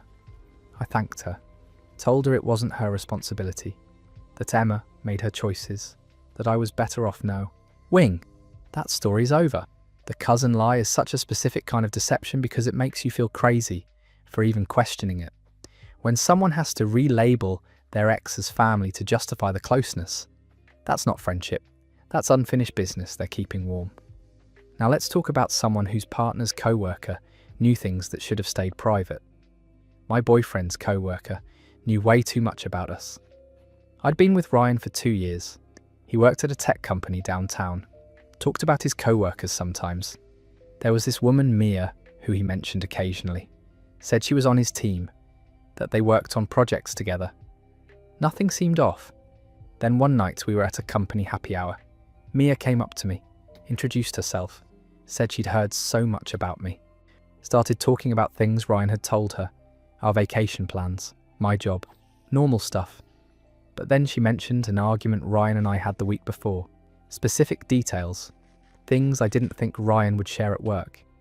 I asked how she knew about that. She laughed, said Ryan told her everything, that they were close, that he needed someone to vent to. I felt uncomfortable, but didn't say anything. Later, I asked Ryan why he was sharing our personal fights with Mia. He said he wasn't, that maybe he mentioned we'd disagreed about something, that Mia was exaggerating. I let it go, but Mia kept coming up. She'd text Ryan late at night. He said it was work stuff, that projects had tight deadlines, that his team communicated constantly, made sense. Then Mia showed up at our apartment once. As she was in the neighbourhood, needed to drop off some files. Ryan seemed surprised, but let her in. She stayed for 20 minutes, looked around, commented on our furniture, our photos, said everything looked exactly how Ryan described it. That comment stuck with me. How much had he described? I started paying attention, noticed Mia knew things she shouldn't. Like what I got Ryan for his birthday, before I gave it to him. Like the restaurant we were going to for our anniversary. Like the fact that I'd been stressed about a work presentation. Things I hadn't posted anywhere. Things only Ryan knew. I asked him again. He said Mia was just observant, that she picked up on things, that I was reading into it. Then my friend saw them at lunch together. On a weekend, Ryan had said he was running Rands. My friend texted me a photo. Ryan and Mia, sitting close, laughing. I confronted him. He said it was a work lunch. I asked why he lied about errands. He said he forgot he'd made plans with Mia, that it wasn't a big deal. I asked if they hung out often outside work. He said sometimes, that it was casual. I asked if he'd told Mia about our relationship problems. He said he might have mentioned some things, that she was easy to talk to. I asked what he told her. He said just general stuff. I asked him to be specific. He said he told her we'd been fighting more, that he wasn't sure we were on the same page anymore, that he was confused about what he wanted. I asked when he told her this. He said recently. I asked if he told me. He said no, that he didn't want to start another fight. I asked if Mia gave him advice. He said she listened, that she understood him. I asked if he had feelings for her. He said it wasn't like that. I asked what it was like. He said Mia was a friend, that he needed someone outside the relationship to talk to. I said that's what friends are for, not co-workers who clearly wanted more. He said I was being jealous, that Mia didn't want more, that she had her own boyfriend. I asked why her boyfriend would be okay with late-night texts and weekend lunches. He said they were just friends. I told him to prove it, to stop talking to her outside work. He said that wasn't fair, that I couldn't control who he was friends with.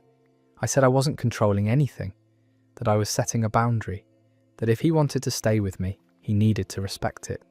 He said I was being unreasonable, that Mia was part of his life, that cutting her off would be awkward at work.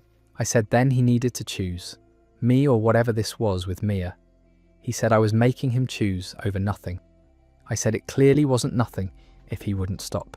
He chose her, didn't say it directly, but he wouldn't agree to my boundary, said we needed space, that maybe we weren't right for each other. We broke up that week. A mutual friend told me Ryan and Mia started dating 2 months later, that apparently everyone at his company knew they had chemistry, that people were waiting for us to break up. That story ends there.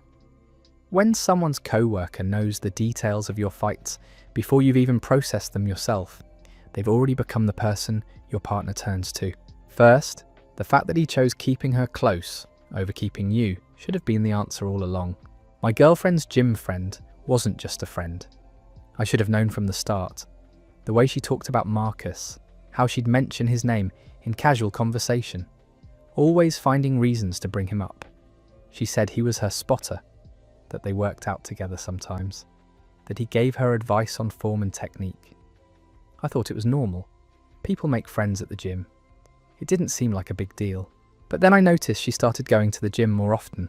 Used to be 3 times a week. Then it became 5, then 6.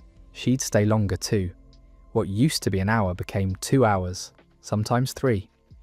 When I asked about it, she said she was really into her fitness journey, that Marcus was helping her reach her goals, that having a workout partner kept her motivated. I supported it, told her I was proud of her dedication. She seemed happy, more energetic, more focused on her appearance. I thought it was just confidence from getting in shape. Then one night, her phone died while we were watching a movie. She asked if she could use mine to check something. I handed it over, without thinking. She opened her messages. I saw her face change. She quickly handed the phone back, said she'd just wait until hers charged. But I'd already seen enough. There was a message preview from Marcus.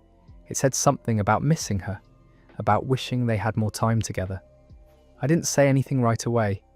Just let it sit in my mind. Tried to convince myself it was innocent, that gym friends talk like that I was reading into it. The next day, I checked her phone while she was in the shower. I know it was wrong, but I needed to know. The messages with Marcus went back years, not months, years. They'd known each other long before she told me about him. The texts weren't about workouts, they were about feelings, about missing each other, about stolen moments when they could see each other without anyone knowing, about how hard it was to pretend they were just friends. I scrolled back months, found messages from times when she told me she was working late, times when she said she was with her sister, times when she claimed she had errands to run. She was with him. I confronted her that night, asked her directly about Marcus. She said he was just a friend. I told her I saw the messages. She went pale, started crying, said it wasn't what it looked like, that Marcus was from her past, that they used to date years ago, that they stayed friends after breaking up, that she should have told me but didn't want me to feel weird about it. I asked why the messages sounded like more than friendship. She said Marcus still had feelings for her, that she'd been trying to let him down gently, that she didn't want to hurt him. I asked if she had feelings for him. She said no, that she loved me, that Marcus was just confused about their friendship. I wanted to believe her, but something felt wrong. I asked to see her phone. She hesitated, said I was being controlling, that I needed to trust her. I said if there was nothing to hide, then showing me shouldn't be a problem. She unlocked her phone and handed it over. But I noticed she'd been typing something right before. I opened her messages with Marcus. The conversation from earlier was gone. She'd deleted it. I asked why. She said she panicked, that she didn't want me to misunderstand. I asked what there was to misunderstand. She started crying harder, said she needed space, that this relationship was becoming toxic, that I was acting jealous and paranoid. I backed off for a few days, didn't bring up Marcus, tried to act normal, but I couldn't stop thinking about those messages, about the years of history she'd hidden, about the late-night texts.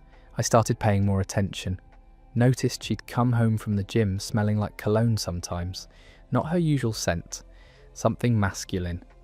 When I asked about it, she said the gym must have changed their air freshener, that it smelled different lately. I didn't push it, just filed it away with everything else that didn't add up. Then one night she said she was going to a late workout session, said the gym was less crowded after 9, that she preferred it that way. I said I'd come with her. She looked panicked, said she needed this time to herself, that working out was her stress relief, that having me there would make her self-conscious. I suggested we could work out separately, just be at the same gym. She said no, got defensive, said I was being clingy, that she needed independence. I let her go, but I followed her, parked down the street from the gym, watched her walk in, then watched Marcus pull up 10 minutes later, watched them leave together an hour later. They didn't go back to their cars. They walked to a coffee shop across the street, sat close, held hands across the table. I drove home, didn't confront her when she got back, just told her we needed to talk the next day. She knew something was wrong, asked what was going on. I said I needed to sleep on it first. The next morning I told her what I saw. She broke down completely, said she didn't mean for it to happen, that she and Marcus had reconnected at the gym 6 months ago. That old feelings came back, that she tried to fight it but couldn't, that she loved both of us, that she didn't know what to do. I asked if they'd been physical. She said yes, that it happened a few times, that she felt terrible about it, that she wanted to end things with him but didn't know how. I asked how long she'd been lying to me. She said since Marcus came back into her life. 6 months of lies, 6 months of pretending everything was normal while she was seeing someone else. I asked if she ever planned to tell me. She said she didn't know, that she was confused, that she needed time to figure out what she wanted.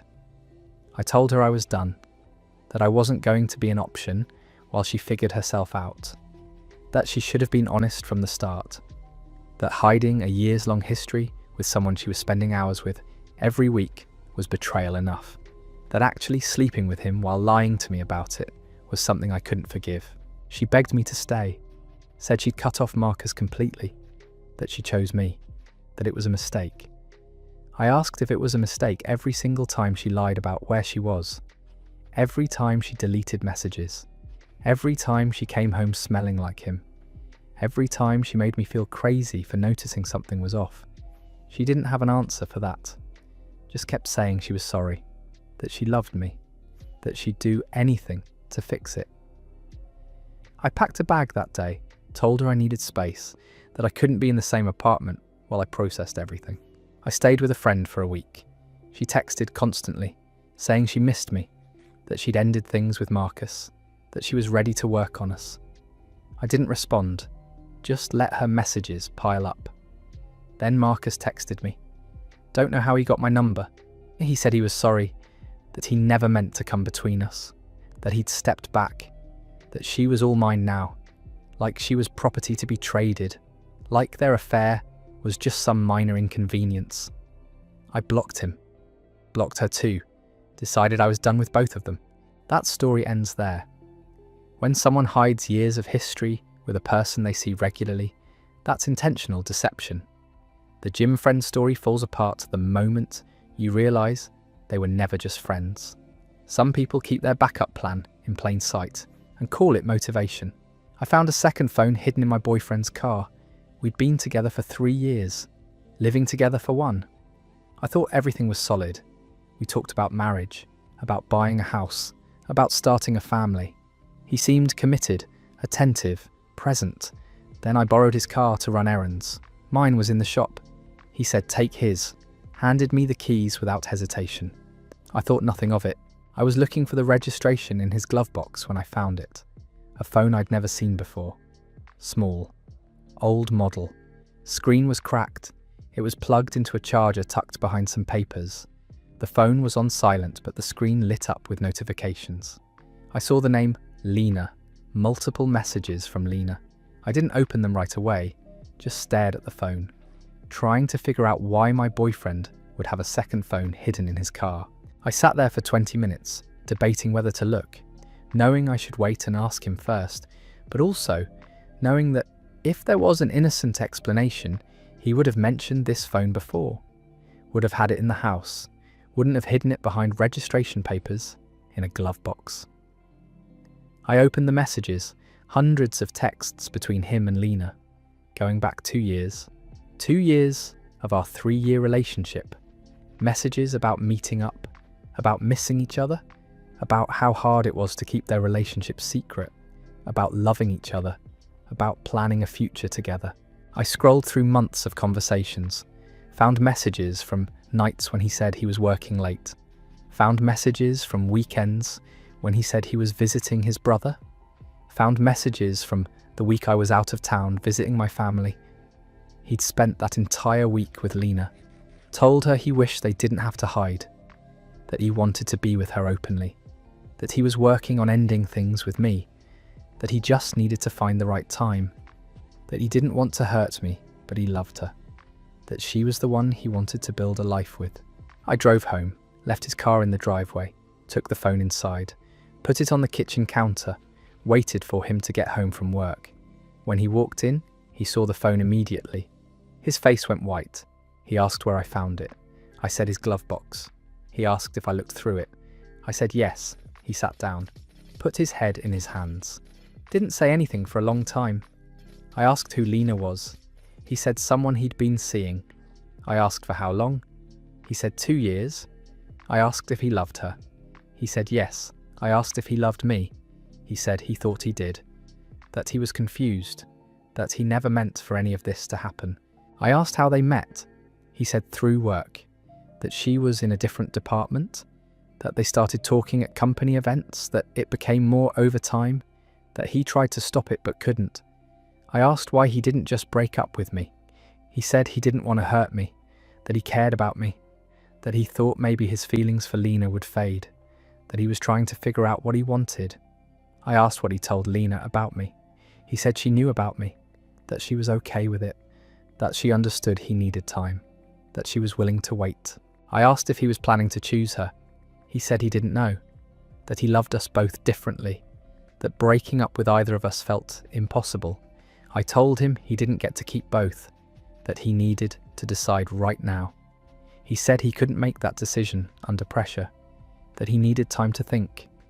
I said he'd had 2 years to think, that he made his choice every time he lied to me, every time he snuck around with her, every time he told her he wanted a future while telling me the same thing. He said it wasn't that simple. I said it was exactly that simple. I asked if they'd talked about me. He said sometimes. I asked what he told her.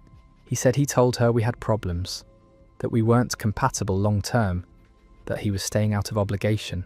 None of that was true. We didn't have problems. We were happy. At least I thought we were. He'd created a narrative where I was the wrong choice so he could justify what he was doing. I asked if she believed him. He said yes, that she thought he was trapped in an unhappy relationship, that she saw herself as saving him. I asked if he ever corrected that story. He said no, that it was easier to let her think that. I told him to leave. He asked if we could talk about it more. I said no, that there was nothing left to talk about, that he'd been living a double life for 2 years, that every moment we'd shared was built on lies. He packed a bag, said he'd come back for the rest of his things later, asked if I was sure this was what I wanted. I said I was sure I didn't want to be with someone who needed a secret phone to maintain a second relationship.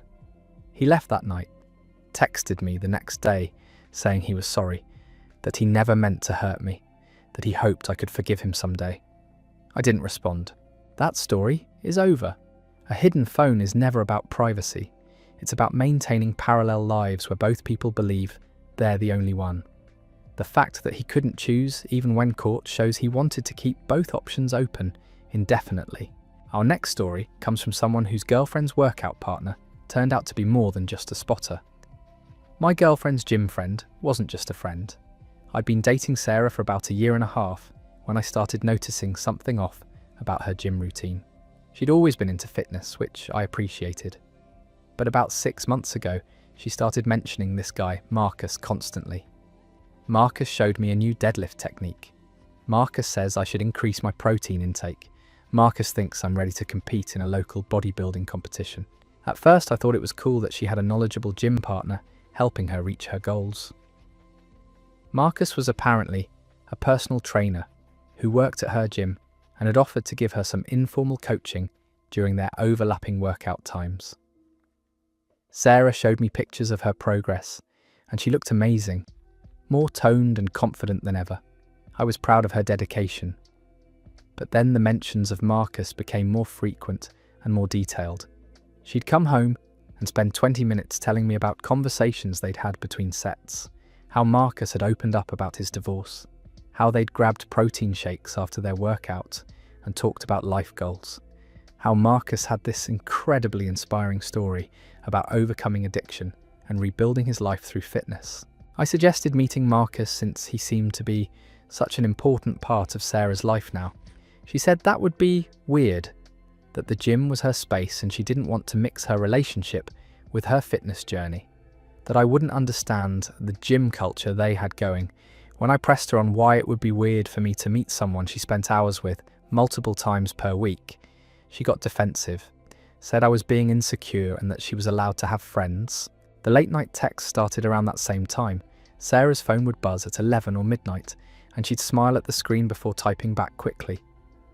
When I asked who was texting so late, she'd say it was Marcus sending her workout plans for the next day or motivational messages about staying consistent with her training. She started sleeping with her phone face down on the nightstand, something she'd never done before. I noticed she'd also changed her gym schedule without telling me. She used to go at 6 in the morning before work. Now she was going at 8 at night and staying until 10 or later. She said Marcus could only train her during evening hours because of his client's schedule. But when I looked up the gym's hours online, I saw they closed at 9 on weekdays. One Saturday, Sarah told me she was meeting Marcus for a special training session to prepare for that competition she'd mentioned. She left at noon and didn't come back until almost 8 that evening. When I asked how the training went, she was vague, said they'd worked on posing and stage presence, that it had taken longer than expected because Marcus was such a perfectionist about form. I decided to check the gym's Instagram page to see if they'd posted anything about competition prep or training sessions. What I found made my stomach drop. The gym had posted a photo from that Saturday showing their main workout floor. It was completely empty except for one staff member at the front desk. The caption mentioned they'd had low turnout that day due to a local marathon most members were participating in. Sarah hadn't been at the gym for 8 hours. She'd been somewhere else with Marcus. When I confronted her that night, she initially stuck to her story. Said the Instagram photo must have been from earlier in the day, before she and Marcus arrived. But I'd checked the timestamp. The photo was posted at 2 in the afternoon, with a caption specifically mentioning how dead the gym had been all day. She finally admitted they hadn't been at the gym. They'd gone to Marcus's apartment to use his home gym setup, because the regular gym was too crowded. She said it was perfectly innocent and that I was overreacting to a simple change of location. When I asked why she'd lied about it, she said she knew I'd get weird about her going to another man's apartment. I asked to see her phone. She refused, said I was being controlling and that she deserved privacy. We argued for over an hour before she finally unlocked it and handed it over. The messages with Marcus went back 2 years, long before she'd ever mentioned him to me, before we'd even started dating. The early messages were flirty, but could have been explained as friendly banter. But as I scrolled forward, they became explicitly romantic. Marcus calling her beautiful, Sarah sending him photos in her workout clothes, asking if he liked the outfit, messages about missing each other when one of them was out of town, references to inside jokes and shared memories I knew nothing about. There were messages from 3 months into our relationship where Marcus asked if she'd told me about him yet. Sarah had responded that she didn't know how to explain their situation, that she cared about me but wasn't ready to give up what they had. Marcus had said he understood, but that it was getting harder to share her. I found messages from nights when Sarah had told me she was going to bed early because she had an early morning. She'd actually been texting Marcus until 2 or 3 in the morning. Detailed conversations about their feelings for each other, about whether they should try to make things official, about whether Sarah should break up with me. The most recent messages were from that same Saturday she'd claimed to be training. They'd spent the afternoon at his apartment. The messages afterward made it clear they'd done more than work out. Marcus had texted her that evening saying he'd never felt that connected to anyone. Sarah had responded with heart emojis and said she couldn't stop thinking about him. When I confronted Sarah with the evidence, she broke down crying. She admitted that Marcus wasn't just a gym friend, that they'd met at the gym 2 years ago and had started a relationship that had been on and off ever since. That when she and I started dating, she'd thought her feelings for Marcus would fade. That she'd tried to keep their relationship platonic, but had failed. She said Marcus knew about me from the beginning, that he'd been okay with her dating other people because he wasn't ready for anything serious after his divorce. But recently, he'd started pushing her to choose, to either commit to him fully or end things completely. She'd been trying to figure out what she wanted. I asked how many times she'd been with him during our relationship. She said she didn't know, that it had happened sporadically whenever they both felt the pull, that sometimes months would go by without anything physical. Other times, they'd see each other multiple times a week. I asked if she loved him. She said yes. I asked if she loved me. She said yes. I told her she needed to leave.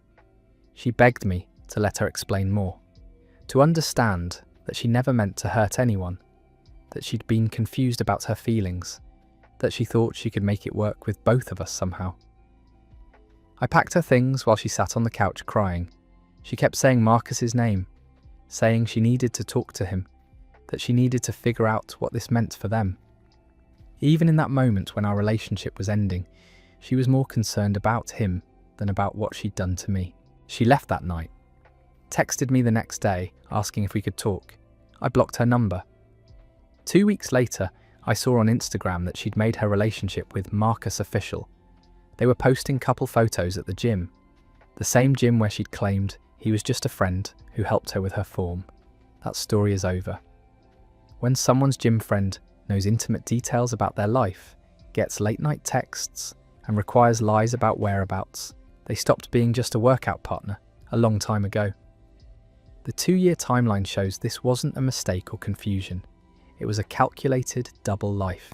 Speaking of secret phones and hidden relationships, this next story comes from someone who discovered their boyfriend had been maintaining an entire second life through a device they were never supposed to find.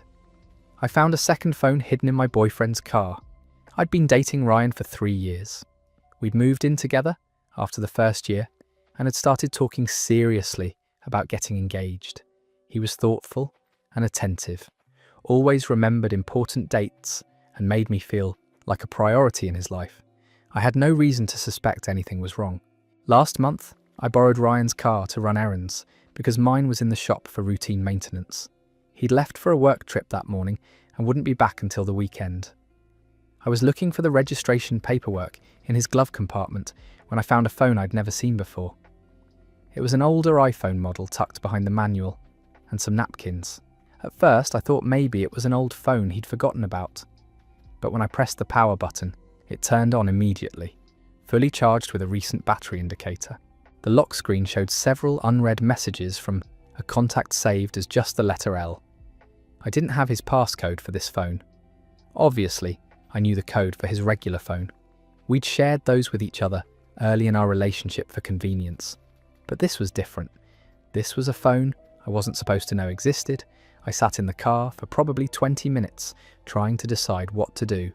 Part of me wanted to confront him immediately, but he was on a work trip, and I knew if I called him about it, he'd have time to come up with a story. I decided to wait until he got home, so I could see his face when I asked him about it. I took the phone inside and spent the next 3 days obsessing over it. I tried common passcodes. His birthday, my birthday, our anniversary. Nothing worked. The phone stayed locked, and the messages from Elle kept coming in. I could see the preview text on the lock screen. Miss you, can't wait to see you this weekend, thinking about last time. When Ryan got home Friday night, I was waiting with the phone on the kitchen table. He walked in smiling and talking about his trip. Stopped mid-sentence when he saw what I was holding. His face went completely white. He asked where I found it. I told him. He sat down without saying anything for a full minute. Then he started explaining.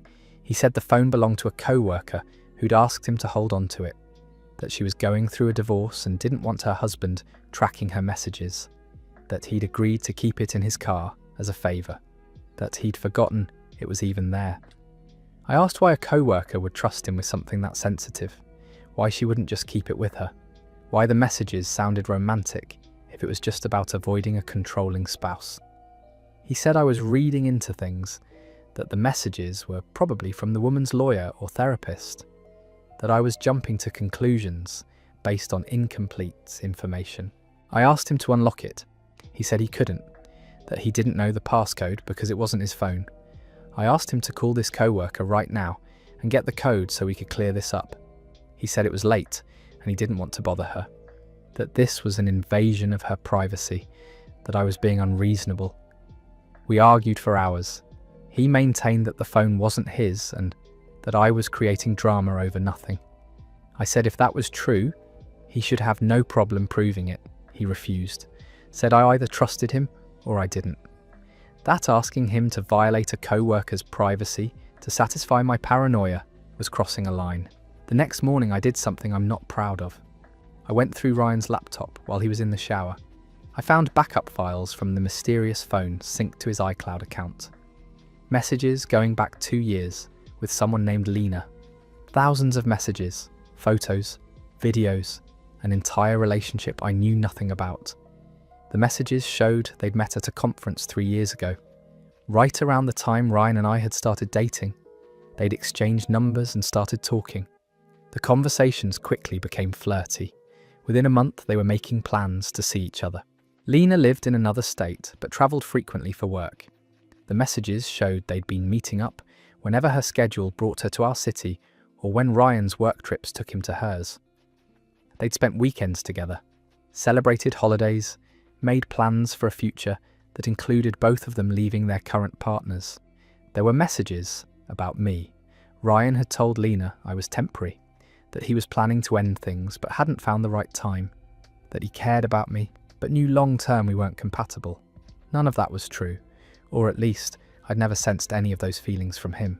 The most recent messages were from his work trip. The trip I'd thought was for business. He'd actually been with Lena the entire time.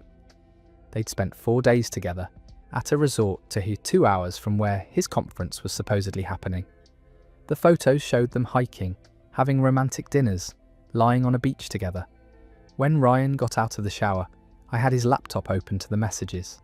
He saw what I was looking at and immediately started trying to explain. He said Lena was complicated, that they'd met before he realised how serious our relationship would become, that he'd tried to end things with her multiple times but she kept pulling him back in, that he loved me and wanted to be with me but didn't know how to let her go. I asked how long he'd been planning to keep both of us. He said he wasn't planning anything, that he was trying to figure out what he wanted, that the situation had gotten out of control and he didn't know how to fix it. I asked if Lena knew about me. He said yes, that she knew he had a girlfriend but thought it wasn't serious. I told him to get out. He asked if we could talk about it. I said no, that there was nothing to talk about, that he'd been living a double life for our entire relationship, that every moment we'd shared was a lie.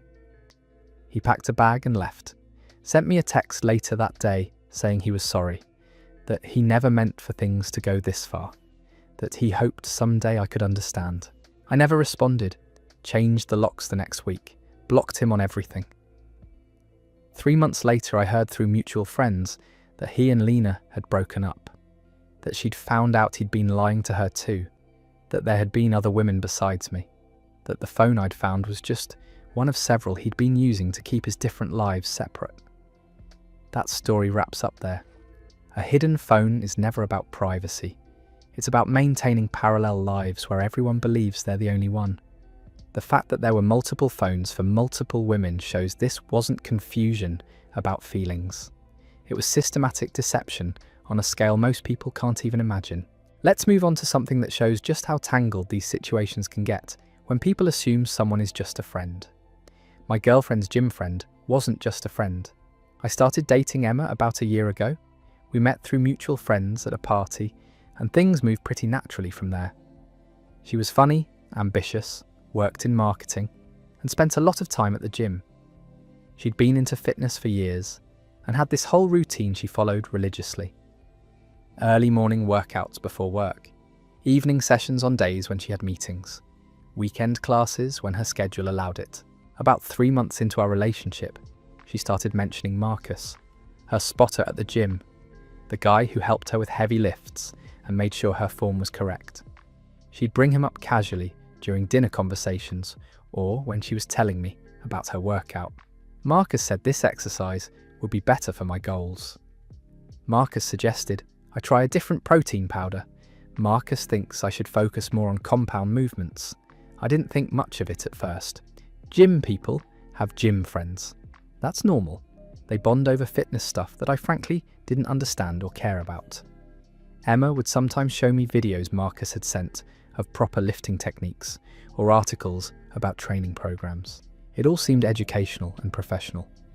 But then I noticed she was texting him constantly, not just during gym hours, late at night when we were watching movies, during dinners with my family, first thing in the morning before she was even out of bed. When I mentioned it seemed like a lot of communication for a gym buddy, Emma said they'd become good friends, that they talked about more than just fitness, that he was going through a rough breakup and needed support. That explanation made sense to me. People can be friends with the opposite sex without it being romantic. I didn't want to be that controlling boyfriend who gets jealous over normal friendships. So I let it go and tried not to pay attention to how often her phone lit up with messages from Marcus. Then Emma started adjusting her schedule to match his. She'd change her workout times if Marcus was going to be there at a different hour. She'd skip evening sessions with me to go to the gym when he was available. She started going to a different location across town because Marcus had switched gyms and she wanted to keep working with him. I asked if maybe we could work out together sometime. Emma said I wouldn't enjoy her type of training, that it was really intense and focused, that Marcus had helped her develop a specific program that required a certain kind of partner who understood the goals. She made it sound like I'd be in the way. One weekend, Emma said she was going to a fitness seminar with some people from the gym, an all-day workshop about nutrition and training techniques. She left Saturday morning and got back Sunday evening, spent the whole time learning from experts and networking with other fitness enthusiasts. She seemed energized when she got home, talked about everything she'd learned and how motivated she felt. Except her friend Sarah mentioned seeing Emma at a restaurant downtown Saturday night. Sarah had waved, but Emma apparently didn't notice her. When I asked Emma about it, she said Sarah must have been mistaken, that she'd been at the seminar hotel all evening, that maybe someone looked similar. I started paying more attention after that. Emma's stories about the gym became increasingly detailed, but also somehow vague. She'd talk about specific exercises Marcus had shown her, but couldn't quite explain where they'd been or who else was around. She'd mention conversations they'd had, but the details would shift slightly each time she retold them. Then I saw her phone unlocked on the counter while she was in the shower. I'd never been the type to snoop before, had always believed privacy was important in relationships, but something felt wrong and I couldn't ignore it anymore. I opened her messages with Marcus. The conversation went back years, not months, years. Long before Emma and I had started dating. Long before she'd told me she even knew who Marcus was. The early messages showed they'd dated for 2 years, before breaking up about 6 months before I met Emma. The recent messages weren't about gym routines or fitness advice. They were about us. About Emma's confusion over her feelings. About whether she'd made a mistake ending things with Marcus. About whether she should tell me the truth or just keep things as they were. Marcus had asked multiple times if she'd told me about their history. Emma kept saying she would, eventually. That she just needed to find the right time.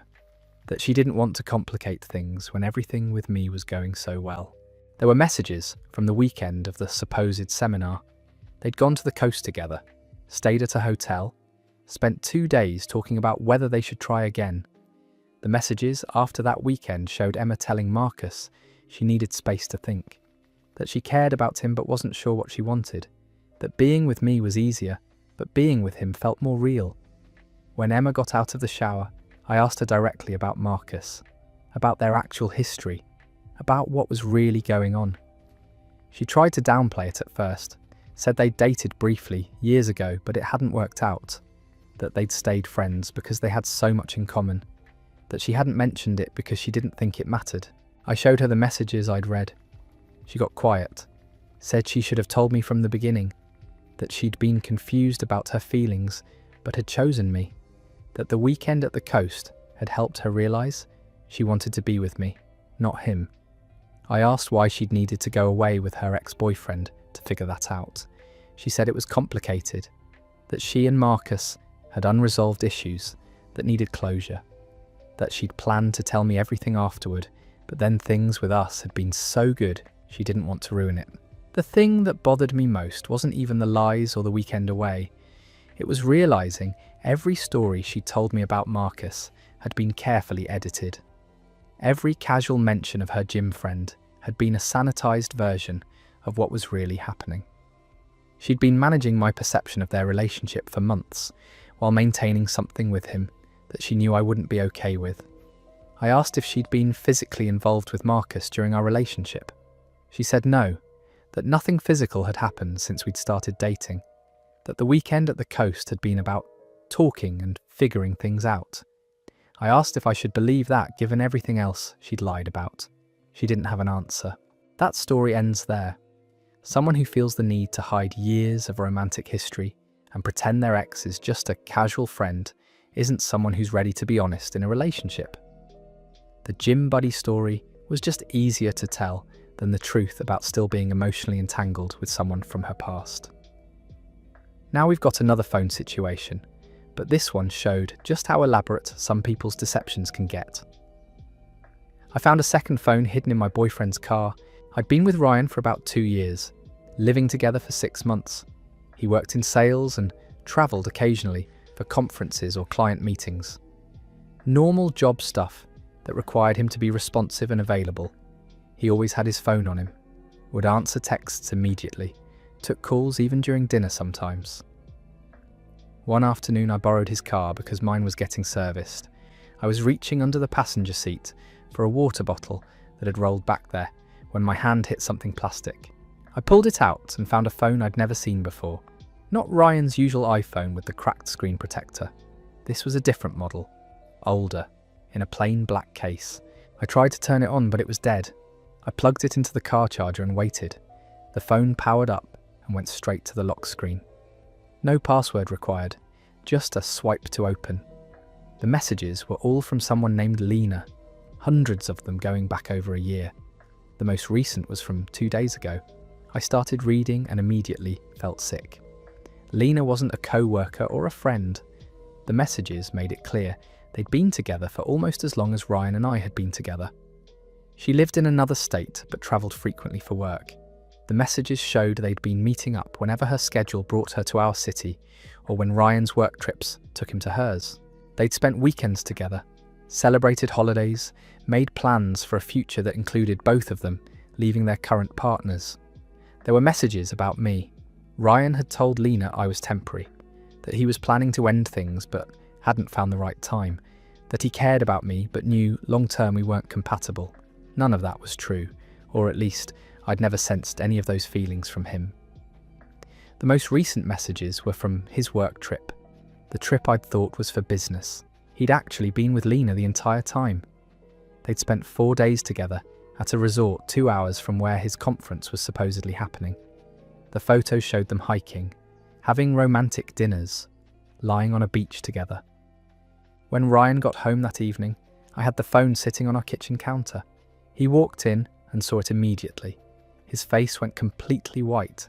He asked where I'd found it. I told him. He sat down at the table and put his head in his hands. I asked him to explain.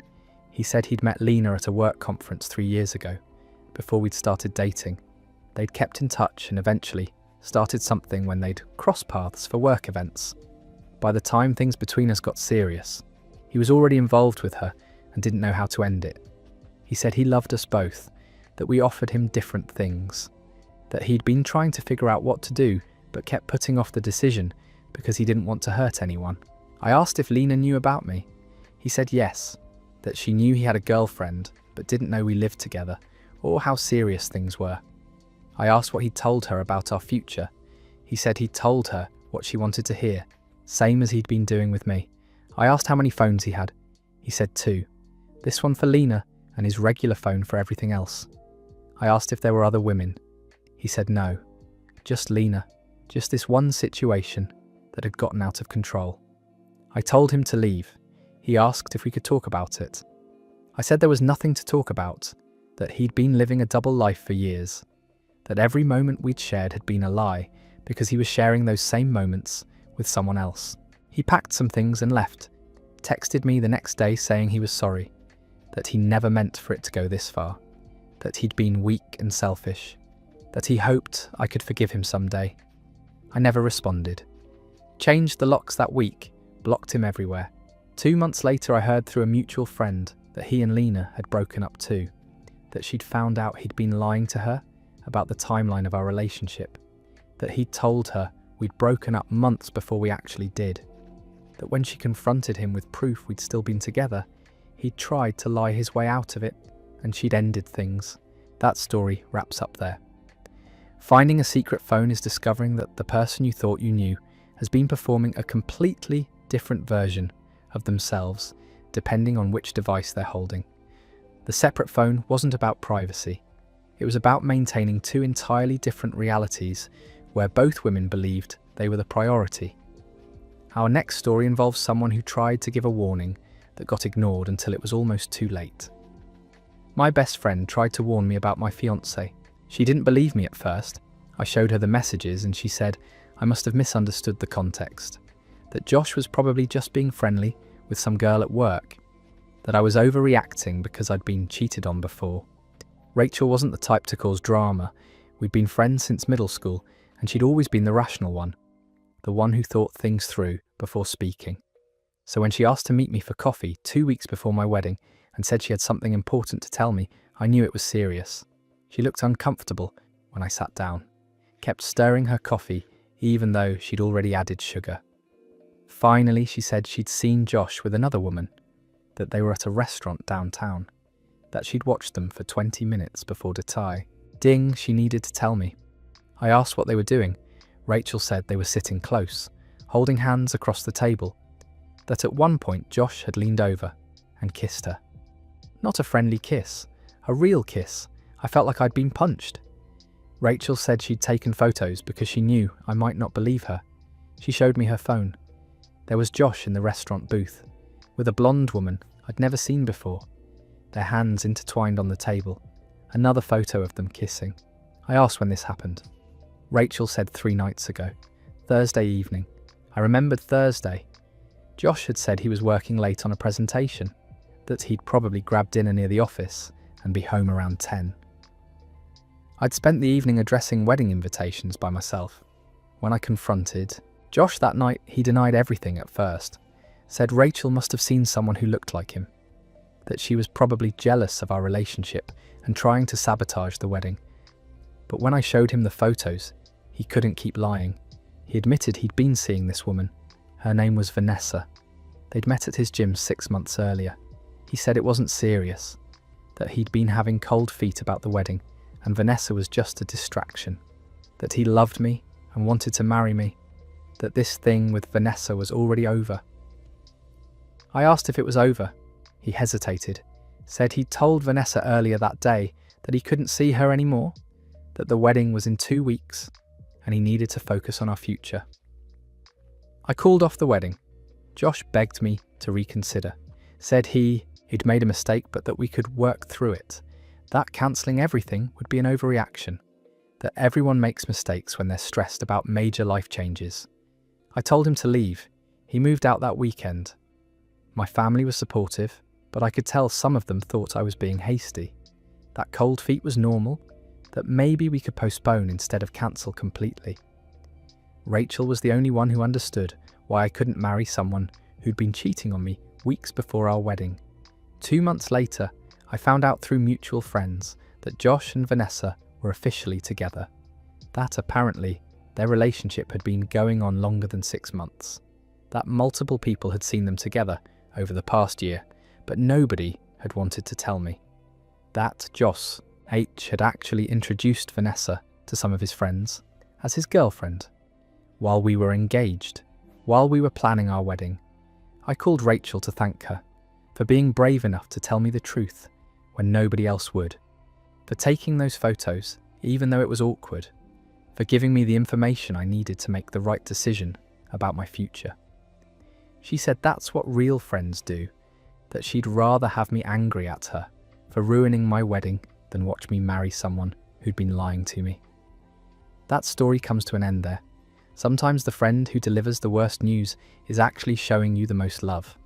Rachel risked their entire friendship to stop OP from marrying someone who was actively cheating weeks before the ceremony. The fact that multiple people knew but stayed silent shows how many folks will choose comfort over honesty, even when it matters most. Speaking of people pretending to be something they're not, this next story involves someone who discovered their girlfriend's cousin wasn't actually family. My girlfriend's family was really close. They had dinner together every Sunday, celebrated every holiday as a group. Her parents treated me like I was already part of the family after just a few months of dating. One person who was always around was Daniel. Sarah introduced him as her cousin. He was at every family gathering, sitting at the table during dinners, helping her dad with projects around the house, playing with the younger kids at birthday parties. Daniel seemed like a good guy, friendly, easy to talk to. He'd ask about my warrior, Kay, and remember details from previous conversations. Sarah's mum clearly adored him, would always make sure he got extra servings of his favourite dishes, would ask about his job and his apartment, the way you check in on a nephew you cared about. I noticed Sarah and Daniel were close. They'd have inside jokes I didn't understand. Would sometimes step outside together during parties to talk privately. But I figured that was normal for cousins who'd grown up together. About 8 months into our relationship, I was at Sarah's parents' house for Sunday dinner. Her aunt and uncle were visiting from out of state, people I hadn't met before. During dinner, Sarah's uncle made a comment about how nice it was to finally meet Sarah's boyfriend. He was looking at me, but then Sarah's aunt laughed and said, they'd already met Daniel last Christmas. There was this weird silence. Sarah's mum changed the subject quickly, started asking about their drive into town, but I couldn't stop thinking about what the aunt had said. After dinner, I asked Sarah about it. She said her aunt was confused, that Daniel had been at Christmas last year, but obviously not as her boyfriend, just as family. I let it go, but something felt off. A few weeks later, I was helping Sarah's dad clean out his garage. We were sorting through old photo albums he wanted to donate. I saw pictures of Sarah and Daniel together, high school photos, college graduation, vacation pictures from what looked like romantic trips, beach sunsets, holding hands, kissing. I asked Sarah's dad about the photos. He looked uncomfortable, said though were from before, that Sarah and Daniel had dated for years but it didn't work out, that they'd stayed close because their families were so connected. I asked what he meant by their families being connected. He said Daniel's parents and Sarah's parents were best friends, had been since college, that Daniel wasn't actually Sarah's cousin, that he'd always just been part of their family dynamic. I felt sick. Sarah had been lying to me for 8 months about who Daniel was. Every Sunday dinner, every holiday, every time I'd watch them laugh together or step outside to talk. She'd been spending time with her ex-boyfriend while telling me he was her cousin. When I confronted Sarah, she admitted that yes, she and Daniel had dated for 5 years. They'd broken up about a year before she and I met. She said they'd decided to stay friends because their families were so intertwined that it would have been too complicated to cut him out completely. I asked why she'd lied and called him her cousin. Sarah said she knew I'd be uncomfortable if I knew the truth, that she didn't want me to feel threatened by her friendship with her ex, that calling him her cousin just made everything easier. I asked if they'd been physical since we started dating. She said no, that they were just friends now, that I was the one she'd chosen to be with. I asked why Daniel had been introduced to her aunt and uncle as her boyfriend. Sarah got quiet, said that had happened last Christmas, before she and I were exclusive, that technically at that point she and Daniel were trying to figure out if they could make things work again. I pointed out that we'd started dating in September, that Christmas was 3 months into our relationship, that we'd definitely been exclusive by then. Sarah said the timeline was complicated, that she and Daniel had this long history, that ending things completely had taken time, that by the time I met her, she'd mostly moved on, but there had been some overlap. I asked how much overlap. She said they'd been sleeping together until February. 4 months after she and I started dating, I broke up with Sarah that night. She cried and said she'd made a mistake, that she'd been confused about her feelings, that she'd chosen me and wanted to make things work. I told her she didn't get to choose me after spending months lying about who Daniel was, after bringing her ex-boyfriend to family dinners and pretending he was her cousin while I sat there like an idiot. I haven't spoken to Sarah since. Ran into her mum at the grocery store a few months later. She apologised for the situation, said Sarah had made some poor choices, but that she'd always liked me. Said she hoped I'd find someone who treated me better. That story wraps up there. Calling your ex-boyfriend your cousin so your new partner won't feel threatened is a special kind of manipulation. Sarah spent 8 months bringing her former relationship into every family gathering while OP believed he was just meeting a friendly relative. The overlap revelation makes it even worse because it means she was actively choosing between them while lying to both. Our next story involves someone whose boyfriend's co-workers seem to know way too much about their private life. I started noticing something weird about 3 months ago. My boyfriend Alex has this co-worker named Mia, who he mentions occasionally. They work on the same team, sometimes grab lunch together. Normal work friend stuff. But then Mia started knowing things she shouldn't know. I'd mentioned something to Alex in private, and within days Mia would reference it. Like the time we had a huge fight about whether to get a dog. It was a private argument, in our apartment. Nobody else knew about it. 2 days later, Alex came home and said Mia had mentioned she was thinking about getting a dog, but was worried about the commitment. That she'd asked his opinion about whether relationships could handle the stress of a new pet.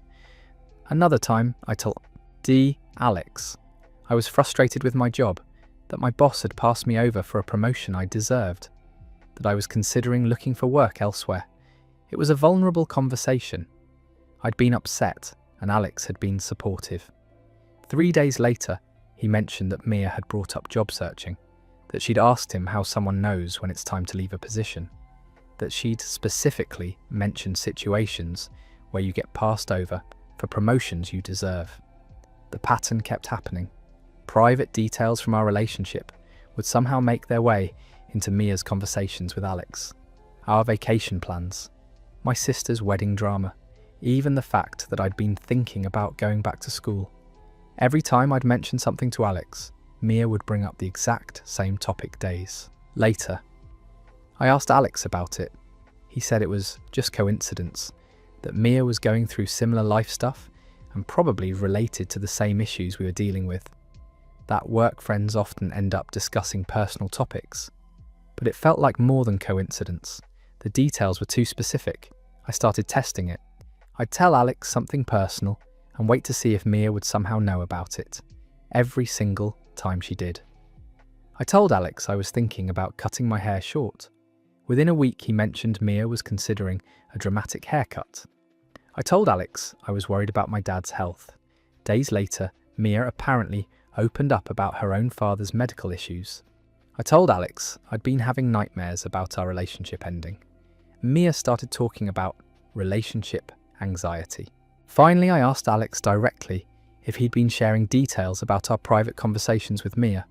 He got defensive, said I was being paranoid, that he and Mia were just friends who talked about life, that it was normal to discuss relationship stuff with co-workers.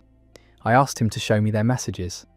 Alex hesitated, said that would be violating Mia's privacy, that she trusted him to keep their conversations confidential. The fact that he was more concerned about Mia's privacy than addressing my concerns was a huge red flag. I told him I needed to see the messages, or I'd assume something inappropriate was happening. Alex finally handed over his phone. I scrolled through months of conversations with Mia. Every fight we'd had, every insecurity I'd shared, every private moment I'd thought was between us. Alex had been telling Mia everything. Verbatim quotes from our arguments, details about our sex life, things I'd told him in confidence about my family, my fears, my struggles with anxiety. All of it had been shared with Mia.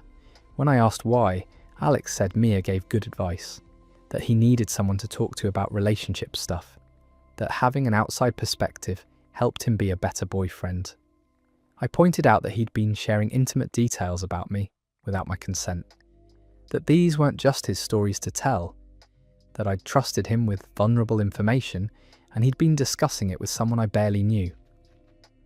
Alex said I was overreacting, that talking to friends about relationships was normal, that I probably discussed our relationship with my friends. 2. I explained there was a difference between general venting and sharing word for word accounts of private conversations, between asking for advice and broadcasting every detail of your partner's life to a co-worker. The worst part was reading Mia's responses. She'd been analysing me, making judgments about my behaviour, suggesting ways Alex could handle me better, treating our relationship like it was her personal psychology project. I broke up with Alex 2 weeks later. He said I was throwing away our relationship over nothing, that I was being jealous of a friendship that was completely platonic. I told him the issue wasn't whether he and Mia were physical, it was that he'd been emotionally intimate with her using details from my life without my permission. That story ends there. Findes. Knowing out your partner has been live tweeting your relationship to their co-worker is a betrayal that doesn't require physical cheating to be devastating. Alex turned their private life into entertainment for someone else, while OP believed those moments were sacred between them. The fact that Mia was analysing and advising based on intimate details makes it even more invasive. Would you like me to continue with part 12? Our next story comes from someone who realised her boyfriend's gym routine included more than just workouts. My girlfriend's gym friend wasn't just a friend. I started dating Sarah about 18 months ago. She was into fitness and spent a lot of time at the gym, which I thought was great. She was healthy, had goals, seemed really dedicated to taking care of herself. I'd never been the jealous type, and I trusted her completely. About 6 months into our relationship, Sarah started mentioning this guy, Marcus, from her gym. At first it was just casual stuff. Marcus showed her a new deadlift technique. Marcus recommended a protein powder. Marcus suggested she try a different training split. I didn't think much of it because Sarah had lots of friends at the gym. She'd been going to the same PLE, ACE, for years before we met. But Marcus's name started coming up more frequently. Sarah would mention that Marcus spotted her on bench press, that Marcus gave her advice about her form, that Marcus was helping her prep for a fitness competition she wanted to enter. When I suggested maybe I could come to the gym with her sometime, Sarah said she preferred working out alone because it helped her focus. Fair enough. I wasn't trying to intrude on her routine. Then one night, Sarah came home from the gym later than usual. She seemed distracted and kept checking her phone during dinner. When I asked if everything was okay, she said Marcus had been giving her nutrition advice and she was trying to calculate her macros. I noticed she was texting someone pretty frequently over the next few weeks, Al. Ways while I was in another room, or when she thought I wasn't paying attention. When I'd walk into the room, she'd quickly close whatever she was looking at. One Saturday morning, Sarah said she was meeting Marcus at the gym early because they wanted to train together before it got crowded. She left at 6 in the morning and didn't come back until almost noon. When she got home, she seemed energized in a way that felt different from her usual post-workout mood. I started paying more attention to how much Sarah talked about Marcus. It was constant. Marcus thought she should increase her protein intake. Marcus said her squat depth was improving. Marcus was going to help her with her competition prep. Every conversation somehow circled back to what Marcus said, or what Marcus thought. I suggest, Ed, that maybe Sarah should hire an actual trainer if she wanted professional guidance. She said Marcus was basically a trainer, and that he was helping her for free because they were friends. The way she said friends made something twist in my stomach. A few weeks later, I borrowed Sarah's laptop to check my email because my phone was dead. She'd left her messages app open. The most recent conversation was with someone named Marcus. I know I shouldn't have looked, but I did. The messages went back years, not months, years, long before Sarah and I had started dating. They weren't just discussing workout routines. There were good morning texts, late night conversations about their days, inside jokes, heart emojis, messages that read like they were from two people who were much more than gimmicky, acquaintances. I scrolled back further, found messages from when Sarah and I had first started dating. Marcus asking her about the new guy she was seeing. Sarah telling Marcus that things were going well, but that she wasn't sure where it was headed. Marcus saying he'd always be there for her no matter what. I kept scrolling, found messages from our 6-month anniversary. Sarah had told me she was at the gym that evening, but the messages showed she'd been at Marcus's apartment. They'd ordered takeout, watched a movie. The texts from later that night were pretty explicit about what else had happened. My hands were shaking as I read through months of messages. Every time Sarah had said she was at the gym, I couldn't be sure anymore if that was true. Every late night workout, every early morning training session, every time Marcus's name came up in conversation. I sat there staring at the screen trying to figure out how long this had been going on. The messages made it clear that Marcus wasn't just some gym friend. He was someone Sarah had been involved with long before me, someone she'd continued being involved with throughout our entire relationship. When Sarah came home from work that evening, I asked her to sit down, showed her the laptop, asked her to explain what I'd found. Sarah's face went pale. She started crying immediately, said it wasn't what it looked like, that Marcus was just a friend who she'd had a complicated history with, that nothing physical had happened between them since we'd been together. I pointed to specific messages that proved that wasn't true. Mesa, Jez from 3 months ago, from 6 weeks ago, from last Tuesday when she'd said she was doing cardio, but the texts showed she was at his place. Sarah admitted that she and Marcus had been on and off for years before I came into the picture, that they'd never officially dated but had this ongoing thing where they'd hook up periodically, that she'd tried to end it when we got serious but kept going back. She said she loved me, that what she had with Marcus was different, physical but not emotional, that it didn't mean anything compared to our relationship. I asked why she'd lied about going to the gym, why she'd let me believe Marcus was just some guy who helped her with workouts. Sarah said she knew how it would look, that I wouldn't understand that she could have feelings for me while Sitier, all being physically involved with someone else, that she'd been trying to figure out how to end things with Marcus without losing him as a friend.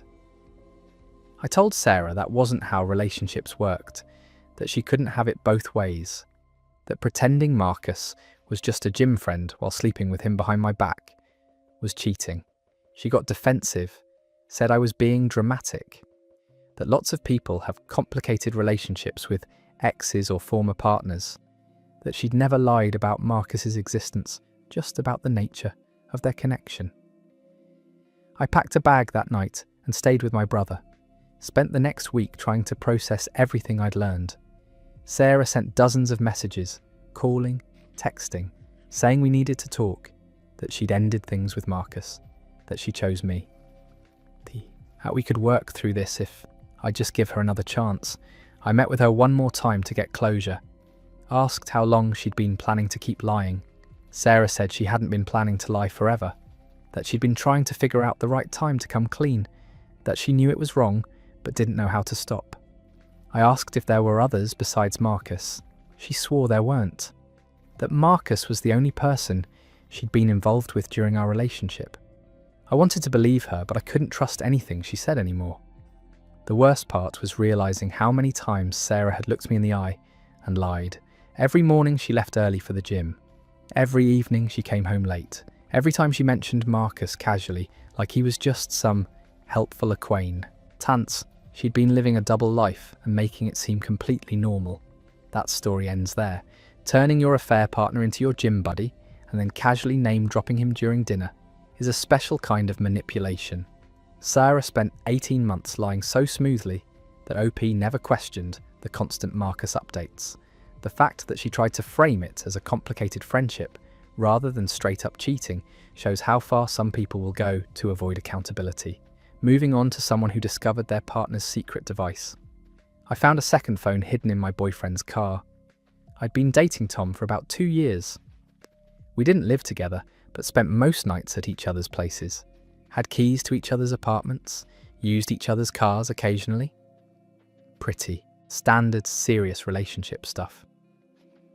Last month, Tom asked if I could grab his gym bag from his car before he got home from work. He'd forgotten it that morning and wanted to hit the gym after dinner. I took his keys and went out to his car, opened the trunk, found the gym bag right where he said it would be. But when I moved the bag, I saw something underneath, a phone. Not Tom's regular phone because that was with him at work. This was a different phone. Older model, in a plain black case. I picked it up. It was off. Which seems strange because why would you keep a dead phone hidden in your trunk? I brought the gym bag inside and sat there staring at this second phone, trying to figure out what legitimate reason Tom would have for keeping it. Maybe it was an old backup phone. Maybe he .tit for emergencies. Maybe he used it for work stuff and forgot it was in his car. I knew I shouldn't turn it on. That it was an invasion of privacy. That there was probably a reasonable explanation.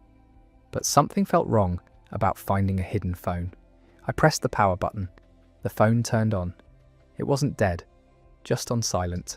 No lock screen password. The home screen showed a bunch of unread messages, all from someone named Lena. I opened the messages. My stomach dropped. They went back months. Texts from Lena asking when Tom could come over. Tom responding that he'd be there after I fell asleep. Lena sending photos I definitely shouldn't have seen. Tom responding with photos I wish I'd never seen. Messages about their plans, about what they did last time, about how much they miss each other.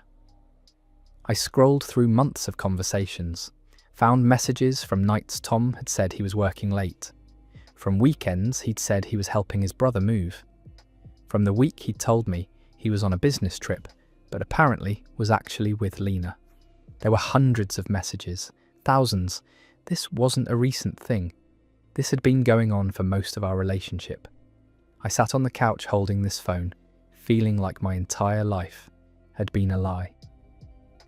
Tom got home an hour later, found me sitting there with the second phone in my lap.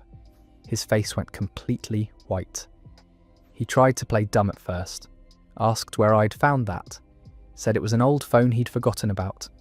But when I showed him the messages from this morning, from yesterday, from 3 days ago, he couldn't remember. Keep lying. Tom admitted he'd been seeing Lena for about 18 months, that they'd met through work, that it started as just a physical thing, but had become more complicated, that he'd bought the second phone specifically to communicate with her, without me finding out. I asked why he'd kept it in his car instead of somewhere more hidden. Tom said his car felt safer than keeping it in his apartment, where I might accidentally find it, that he'd been careful to never let me see it, that leaving it in the trunk had seemed like the best option. I asked if Lena knew about me. Tom said yes, that she knew he had a girlfriend, but that they'd agreed it didn't matter, that what they had was separate from what he and I had, that one relationship didn't affect the other. I asked how many times he's lied about where he was going.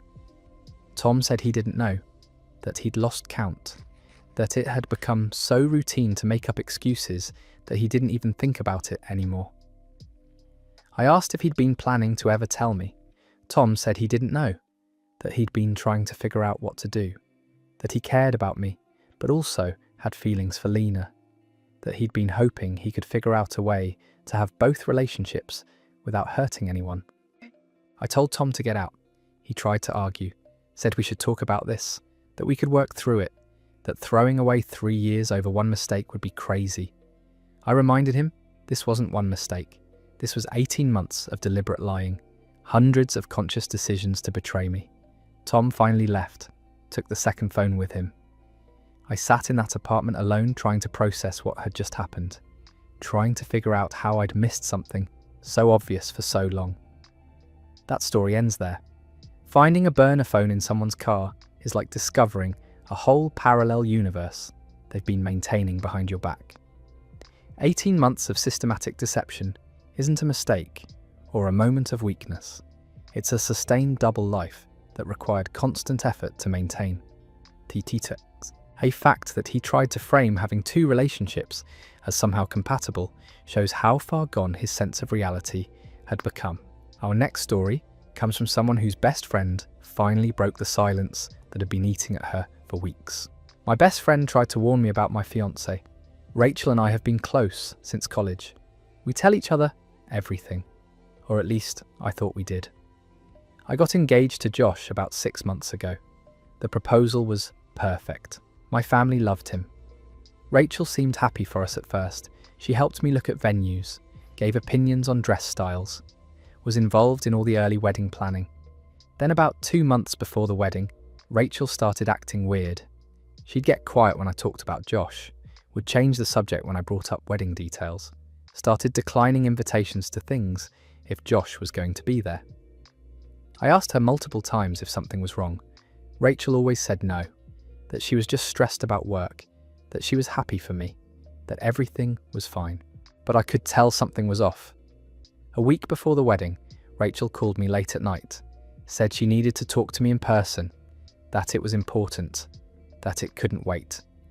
We met at a coffee shop the next morning. Rachel looked like she hadn't slept. She sat down across from me and said she had something to tell me, something she should have told me weeks ago, but hadn't known how. Rachel said she'd seen Josh with another woman, that it was about a month before the wedding, that they were at a restaurant downtown together, that they weren't just having a casual meal, that Josh had his hand on her leg under the table, that they were kissing when they thought no one was watching. I asked Rachel why she was just telling me this now, why she'd waited weeks if she'd really seen what Shatsieh he claimed she saw. Rachel started crying, said she'd been trying to figure out the right way to tell me, that she didn't want to ruin my wedding over something that might have been innocent, that she'd been hoping she'd misread the situation, but the closer it got to the wedding, the more she realised she couldn't let me marry Josh without knowing what she'd seen. I asked if she was sure it was Josh, if there was any chance she'd been mistaken. Rachel showed me photos on her phone. She'd taken them that night at the restaurant. There was Josh, clear as day, with a woman I'd never seen before, his hand on her thigh, their faces close together. Another photo of them kissing outside the restaurant. I felt sick looking at those images. Rachel said she was sorry, that she should have told me immediately, that she'd been a terrible friend by waiting so long, that she'd understand if I hated her. I called Josh from the coffee shop. He answered on the second ring. I asked him where he was. He said he was at work. I asked if he had anything he wanted to tell me. Josh said no. Asked why I was asking. Sounded confused. I sent him the photos Rachel had taken. Heard the silence on the other end of the line. Josh tried to explain. Said it wasn't what it looked like. That the woman was a co-worker. That they'd just been having dinner to discuss a work project. That the photos were taken from an angle that made things look worse than they were. I asked him to explain the kissing photo. Josh got quiet, then admitted he'd made a mistake, that he'd had too much to drink that night, that nothing else had happened, that it was one kiss and he'd regretted it immediately. I asked how long he'd been seeing this co-worker. Josh insisted he wasn't seeing her, that it had been one dinner, One mistake, that he loved me and wanted to marry me. I hung up on him. Rachel sat across from me, looking miserable. She said she was sorry again, that she should have told me sooner, that she'd been scared of losing our friendship. I told Rachel I wasn't mad at her, that she'd done the right thing by telling me, that I was grateful she'd found the courage to say something before I married him. I called off the wedding that afternoon, sent messages to the vendors, told my family what had happened, dealt with the logistics of cancelling everything we'd planned. Josh kept calling, kept texting, kept INSEE. Sting it was one mistake, that we could get past this, that calling off the wedding was an overreaction, but I couldn't marry someone who'd cheat on me a month before our wedding, who'd lie about it when confronted, who'd try to gaslight me about what was clearly happening in those photos. Rachel apologised probably 50 times over the next few weeks, said she should have told me immediately, that waiting had been selfish, that she'd never forgive herself for almost letting me marry him without knowing. But honestly, I was just grateful she told me at all. A lot of friends would have stayed silent, would have convinced themselves it wasn't their business, would have let me walk down the aisle to someone who was already cheating. Rachel had risked our entire friendship to make sure I knew the truth. That took real courage. That story wraps up there. Having a friend brave enough to show you proof of cheating right before your wedding is both devastating and invaluable. Rachel struggled with the decision for weeks because she knew telling the truth would blow up everything, but staying silent would have been worse. Real friendship sometimes means being the bearer of terrible news, even when it costs you. Let's move to someone who discovered their girlfriend's cousin wasn't actually family at all. The man my girlfriend called her cousin wasn't family. I'd been dating Emma for about a year. She had this cousin Daniel, who she was really close with. They'd grown up together, spent holidays together, talked on the phone constantly. Daniel was around a lot. He'd show up at Emma's apartment to watch movies. They'd go out to dinner, just the two of them, would text each other constantly throughout the day.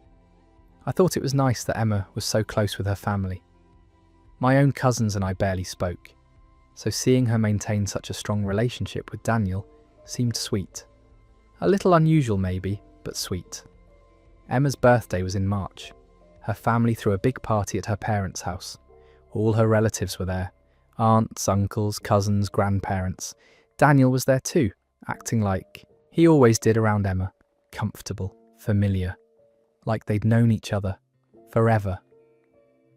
I was talking to Emma's aunt Linda at the party, making small talk about family. Linda mentioned how nice it was that Emma and I had found each other, that Emma deserved to be happy after everything with her last relationship. I asked what she meant.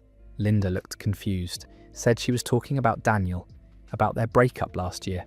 I thought I'd misheard. I said Daniel was Emma's cousin. Linda laughed, said no, Daniel wasn't related to them at all, that he and Emma had dated for 3 years, that they'd broken up about 8 months before Emma and I started dating, that the whole family had been sad when they split because everyone loved Daniel. I felt like the floor had dropped out from under me. I found Emma in the kitchen, asked her to step outside with me, asked her directly if Daniel was actually her cousin or her ex-boyfriend. Emma's face went white. She tried to laugh it off, said Linda must have been confused, that Daniel was definitely her cousin. But when I told her exactly what Linda had said, Emma couldn't keep lying. She admitted Daniel was her ex, that they'd dated for years, that they'd broken up before she met me, that she'd kept calling him her cousin because she didn't want me to feel uncomfortable about them staying close. I asked why she'd lied about something so fundamental, why she'd let me believe Daniel was family for an entire year. Emma said she hadn't meant for the lie to go on so long, that she'd planned to tell me the truth eventually, that she'd been scared I'd ask her to stop being friends with Daniel if I knew they used to date. I asked if anything physical had happened between them since we started dating. Emma swore it hadn't, that they were just friends now, that their relationship was completely platonic, but I couldn't believe her. She'd already lied about who Daniel was for a year. How was I supposed to trust anything else she said about their relationship? I asked Emma how many times they'd been alone together while she was telling me he was her cousin. She said she didn't know. that they hung out all the time, that it had never felt wrong because from her perspective, they really were just friends. I broke up with Emma that night. She tried to convince me to stay, said she'd stop seeing Daniel if that's what I needed, that the lie had been stupid, but that our relationship was real, that she loved me. But the trust was gone. She'd looked me in the eye hundreds of times and called Daniel her cousin, had let me believe a completely false narrative about their relationship, had brought him around constantly while maintaining this elaborate deception. I couldn't get past that level of dishonesty. That story's over. Rebranding your ex-boyfriend as your cousin so you can keep hanging out with him constantly is next level deception. The fact that she maintained this lie for an entire year while they spent time alone together regularly shows it was deliberate strategy, not a small omission. When someone's willing to lie about something that fundamental, you have to question everything else they've told you. Our next story involves someone who realised their boyfriend's co-worker knew way too much about their private life. My boyfriend's co-worker knew way too much about us. I'd been with Alex for about 2 years. He worked at a marketing firm downtown, had mentioned his co-workers occasionally, but I'd never met any of them. Then one night, Alex invited me to a company happy hour, said it would be casual, that I'd finally get to meet the people he worked with every day. We got to the bar around 6. Alex introduced me to various co-workers. Everyone seemed nice enough. Then this woman named Mia came over. Alex introduced her as someone from his department. Mia shook my hand and immediately started talking like we were old friends. She mentioned the argument Alex and I had about vacation planning, said she understood my perspective, that Alex could be stubborn about travel decisions. I was confused about how Mia knew we'd had that argument. It had happened in our apartment, just between Alex and me. I'd never mentioned it to anyone. Mia kept talking, brought up the issue we'd been having with our landlord, the problem with Alex's car needing repairs, even mentioned the fight we'd had last week about his mother visiting. Every detail was accurate, things I definitely hadn't shared publicly, things that had happened in private conversations between Alex and me.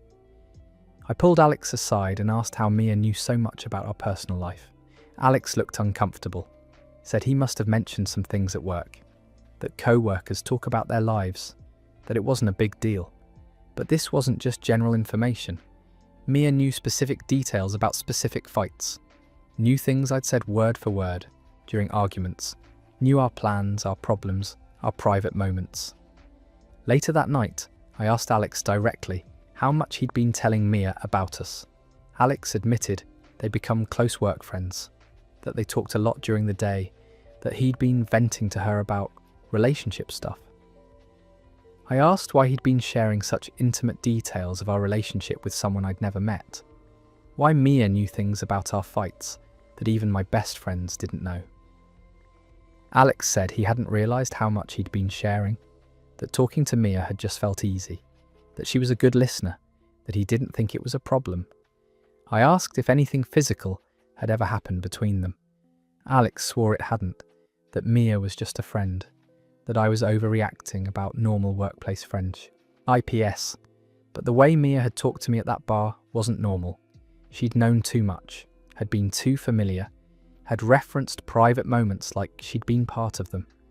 I started paying more attention to Alex's phone. Noticed he texted Mia constantly. Throughout the day, late at night, first thing in the morning. The texts weren't explicitly inappropriate, but the frequency was. The intimacy was. He was sharing our entire relationship with her in real time. When I confronted Alex about the constant communication, he got defensive, said I was being controlling, that he was allowed to have friends, that texting a co-worker wasn't cheating, but it felt like cheating. Not physical cheating maybe, but emotional cheating. He was giving Mia access to parts of our relationship that should have been, and private, was seeking emotional support from her instead of from me.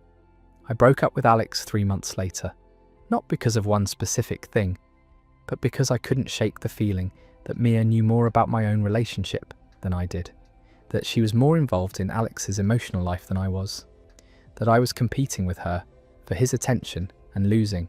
That story concludes there. Sharing your entire relationship with someone else. creating this secret emotional space where a third person knows everything about your private life. The texting frequency alone tells you everything you need to know.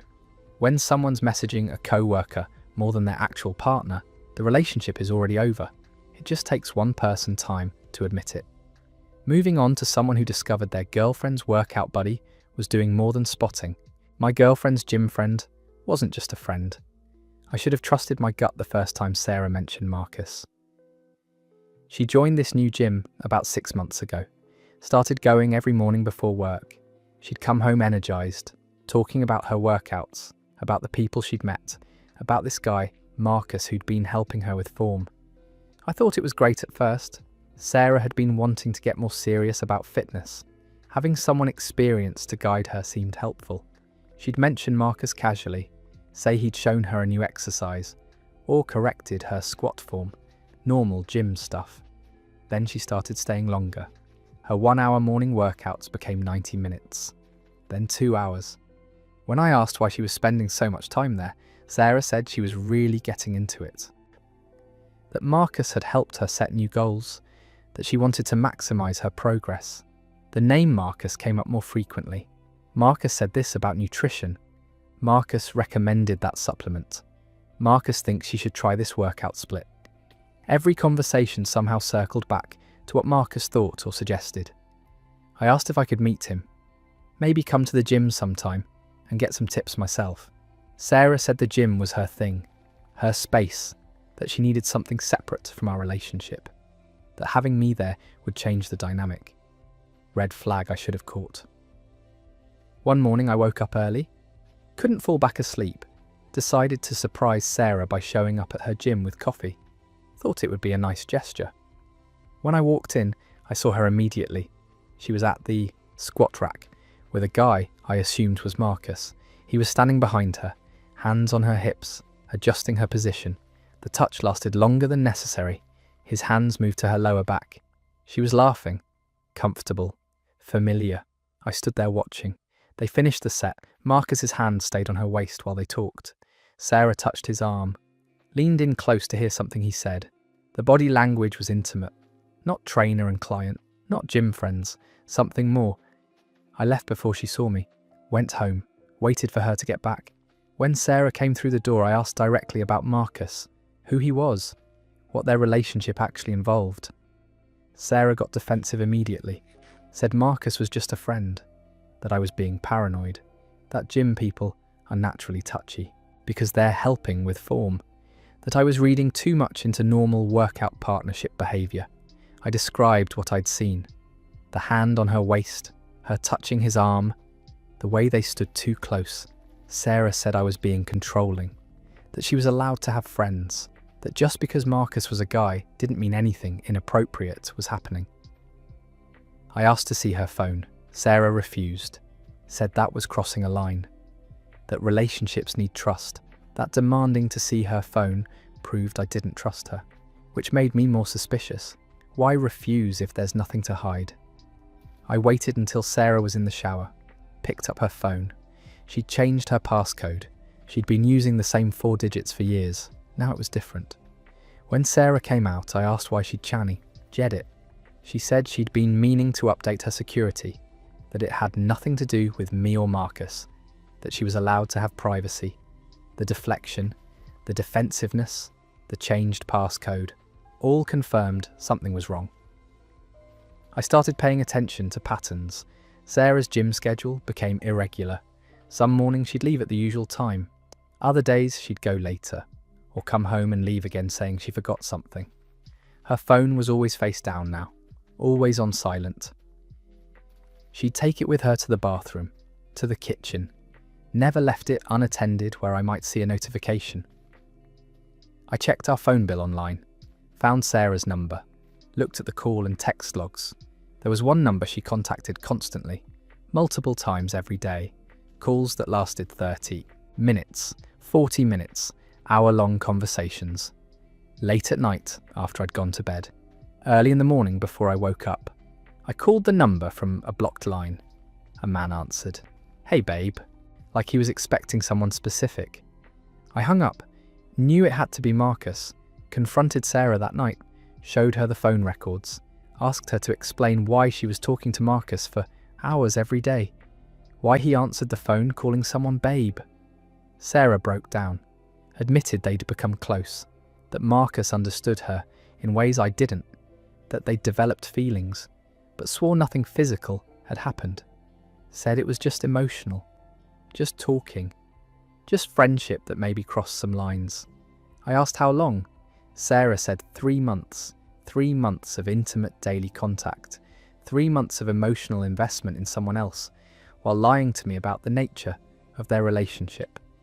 I asked if she wanted to be with him. Sarah said she didn't know, that she was confused, that she loved me but also had feelings for Marcus, that she needed time to figure out what she wanted. I told her she didn't get time, that the relationship was over, that I wasn't going to wait around while she decided between me and her gym boyfriend. Sarah tried to backtrack, said she chose me, that she'd stop talking to Marcus, that she'd switch gyms, that we could work through this, but I'd already made my decision. The lies, the secret relationship, the hours of intimate conversation while pretending everything was fine between us.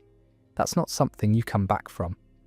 I found out later from a mutual friend that Sarah and Marcus had actually been seeing each other for over a year, that they dated before Sarah and I got together, that Marcus was the reason her previous relationship ended, that when she joined that gym it wasn't random, she knew he worked out there, knew he'd be there. The whole thing was planned from the beginning. That story ends there. A year of lying while claiming it was just gym friendship. The phone records don't lie when someone's having hour-long conversations late at night with their so-called spotter. Once you find out they had history before you even started dating, you realise the entire relationship was built on deception. Here's a story about someone who found evidence their boyfriend was living a double life. I found a second phone hidden in my boyfriend's car. We'd been together for 2 years, living together for 8 months. I thought things were solid, normal relationship problems, normal stress, nothing that seemed like a red flag for what I eventually discovered. It started with something small. I needed to grab something from Derek's car. He was in the shower, his keys were on the counter. I went out to get the gym bag he'd left in the trunk. When I opened the trunk, I saw a phone wedged between some boxes. Not his regular phone, a different one, older model. I picked it up, turned it on. It wasn't password protected, opened straight to the home screen. The messaging app had hundreds of unread texts, all from someone named Lena. I opened the thread, started reading. Immediately wished I hate you. Ardent. The messages were intimate, personal, romantic. Lena talking about missing Derek, about when they'd see each other next, about plans they'd made, references to inside jokes, to places they'd been together. The texts went back months, regular daily contact, good morning messages, good night messages, conversations about their days, about problems at work, about family stuff. It read like messages between people in a serious relationship. I scrolled back further, found messages from over a year ago, before Derek and I moved in together. Lena talking about Derek coming over, about spending weekends together, about meeting his parents. My hands were shaking. I kept reading, found messages from the previous week. Lena saying she loved him, Derek saying it back, making plans to CHO. That same weekend, the weekend Derek told me he was visiting his brother. I heard the shower turn off inside, put the phone back exactly where I found it, grabbed the gym bag, went back inside. Derek came out of the bathroom, asked if I'd found what I needed. I said yes, acted normal, waited. That night after Derek fell asleep, I went back out to his car, got the phone again, took it inside, spent 3 hours reading through everything. The full history of Derek's relationship with Lena. They'd been together for 3 years. 3 years. Started before Derek and I met. Continued throughout our entire relationship. Lena's messages made it clear she thought she was Derek's girlfriend. His only girlfriend. She referenced their anniversary. Talked about future plans. About moving into Gethys. Eventually. About meeting more of his family. She had no idea I existed. I found photos Derek had sent her, pictures of himself, pictures of places he'd been. None included me.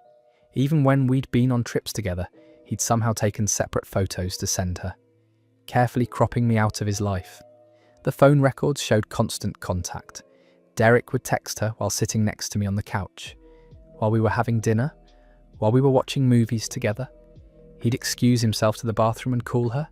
I found calendar entries, dates Derek had marked for seeing Lena, weekends he'd told me he had work trips or family obligations, all lies, all time spent with her. I confronted Derek the next morning, put both phones on the table, his regular one and the hidden one, asked him to explain. Derek's face went white. He tried to say the phone belonged to a friend, that he was holding it for someone. When I pointed out all the messages were from him to Lena, he couldn't maintain the story. Derek admitted he'd been seeing Lena, but tried to minimize it, said it wasn't serious, that he'd been trying to end things, that he loved me and wanted to be with me. I asked how long. Derek said 2 years. I corrected him, said I'd read the messages, that it had been 3 years, that he'd been with her before me, during us, the entire time. Derek broke down, said he'd made a mistake early on, that he'd started dating both of us, that it got complicated, that he didn't know how to end things with either of us without hurting someone. So he just kept both relationships going. K. EPT us separate. Kept lying. I asked if Lena knew about me. Derek said no, that he'd kept us completely compartmentalized, that neither of us had any idea the other existed. I told Derek to get out, that I was done, that he could go be with Lena since he'd clearly invested 3 years into that relationship. Derek tried to argue, said he chose me, that he'd end things with Lena today, that we could work through this. I said no, that you can't work through 3 years of systematic lying, 3 years of living a complete double life. Derek moved out that week. I later contacted Lena through the phone, told her everything, sent her screenshots of Derek's messages to me, photos of us together, proof of our relationship. Lena was devastated. She'd had no idea, thought Derek was faithful, though they were building a future together.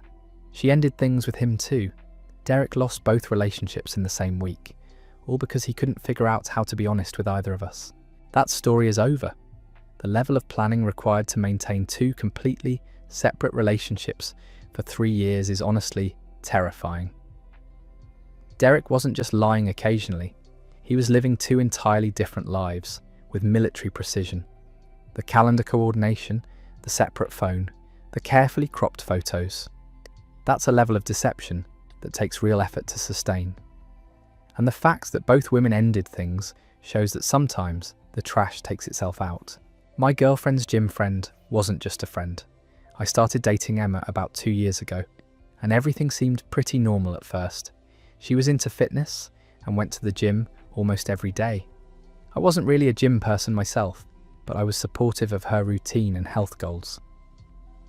About 6 months into our relationship, Emma started mentioning this guy named Marcus. She said he was her spotter at the gym and that they'd talk between sets sometimes.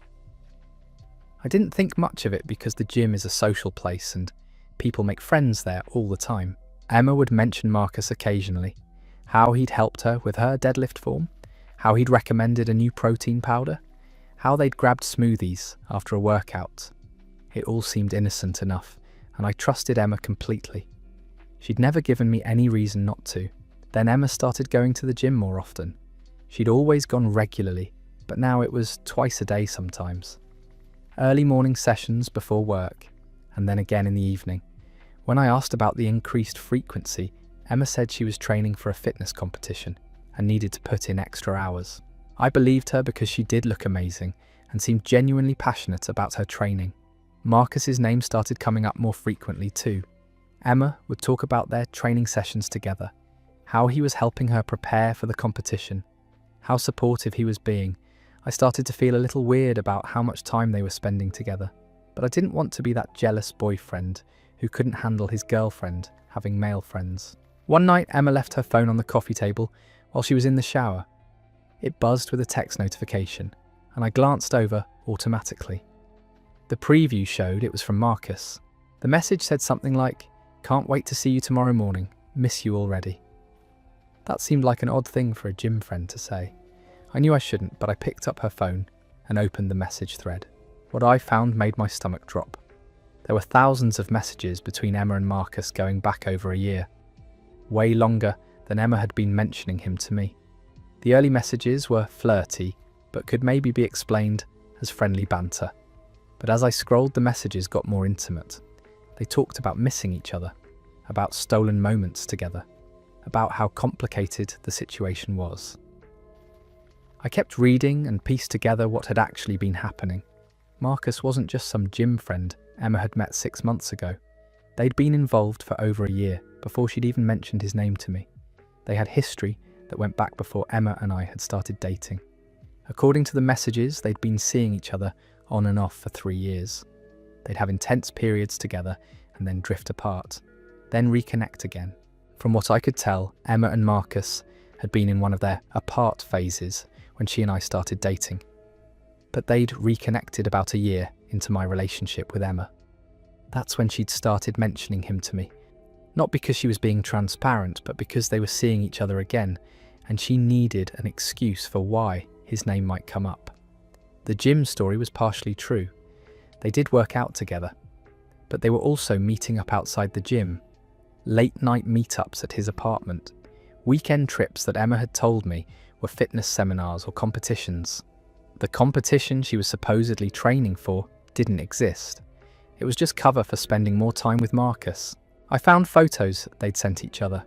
Intimate photos that made it clear they were way more than friends. Messages about how they wished they could be together openly, how they hated sneaking around, but also messages where they talked about the thrill of keeping things secret, like this was all some exciting game to them. Emma came out of the bathroom and saw me sitting there with her phone. Her face went pale immediately. She knew exactly what I'd found. Emma tried to explain, said Marcus was someone from her past, that she'd tried to end things with him when we started dating but couldn't completely let go, that she'd been planning to choose between us, that she loved me but had unresolved feelings for him.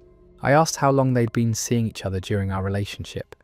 Emma admitted it had been about a year, that they'd reconnected after we'd had a fight about something stupid, that it started as just talking but escalated, that she'd been trying to figure out what she wanted. I asked about all the time she'd been spending at the gym.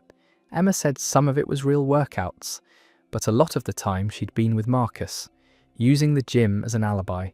The most insulting part was how Emma had made me feel crazy for even slightly questioning her friendship with Marcus. Any time I'd expressed even mild discomfort about how much she talked about him, she'd accused me of being controlling, of not trusting her, of being insecure. She'd made me feel guilty for having totally reasonable concerns about their relationship. I asked Emma to leave that night, told her we were done, that I couldn't be with someone who'd been lying to me for a year, who'd been maintaining a whole secret relationship while making me feel bad for suspecting anything. Emma tried to argue, said she'd end things with Marcus, that she chose me, that we could work through this, but I was done. A year of systematic lying wasn't something I could just move past. The next day, I got a message from Marcus. He said Emma had told him everything, that she'd chosen to be with him, that they were sorry for how things had happened, but they wanted to finally be together, openly. I was confused because Emma had told me she'd chosen me. Apparently she'd told both of us what we wanted to hear, still trying to keep both options open. I blocked both of them.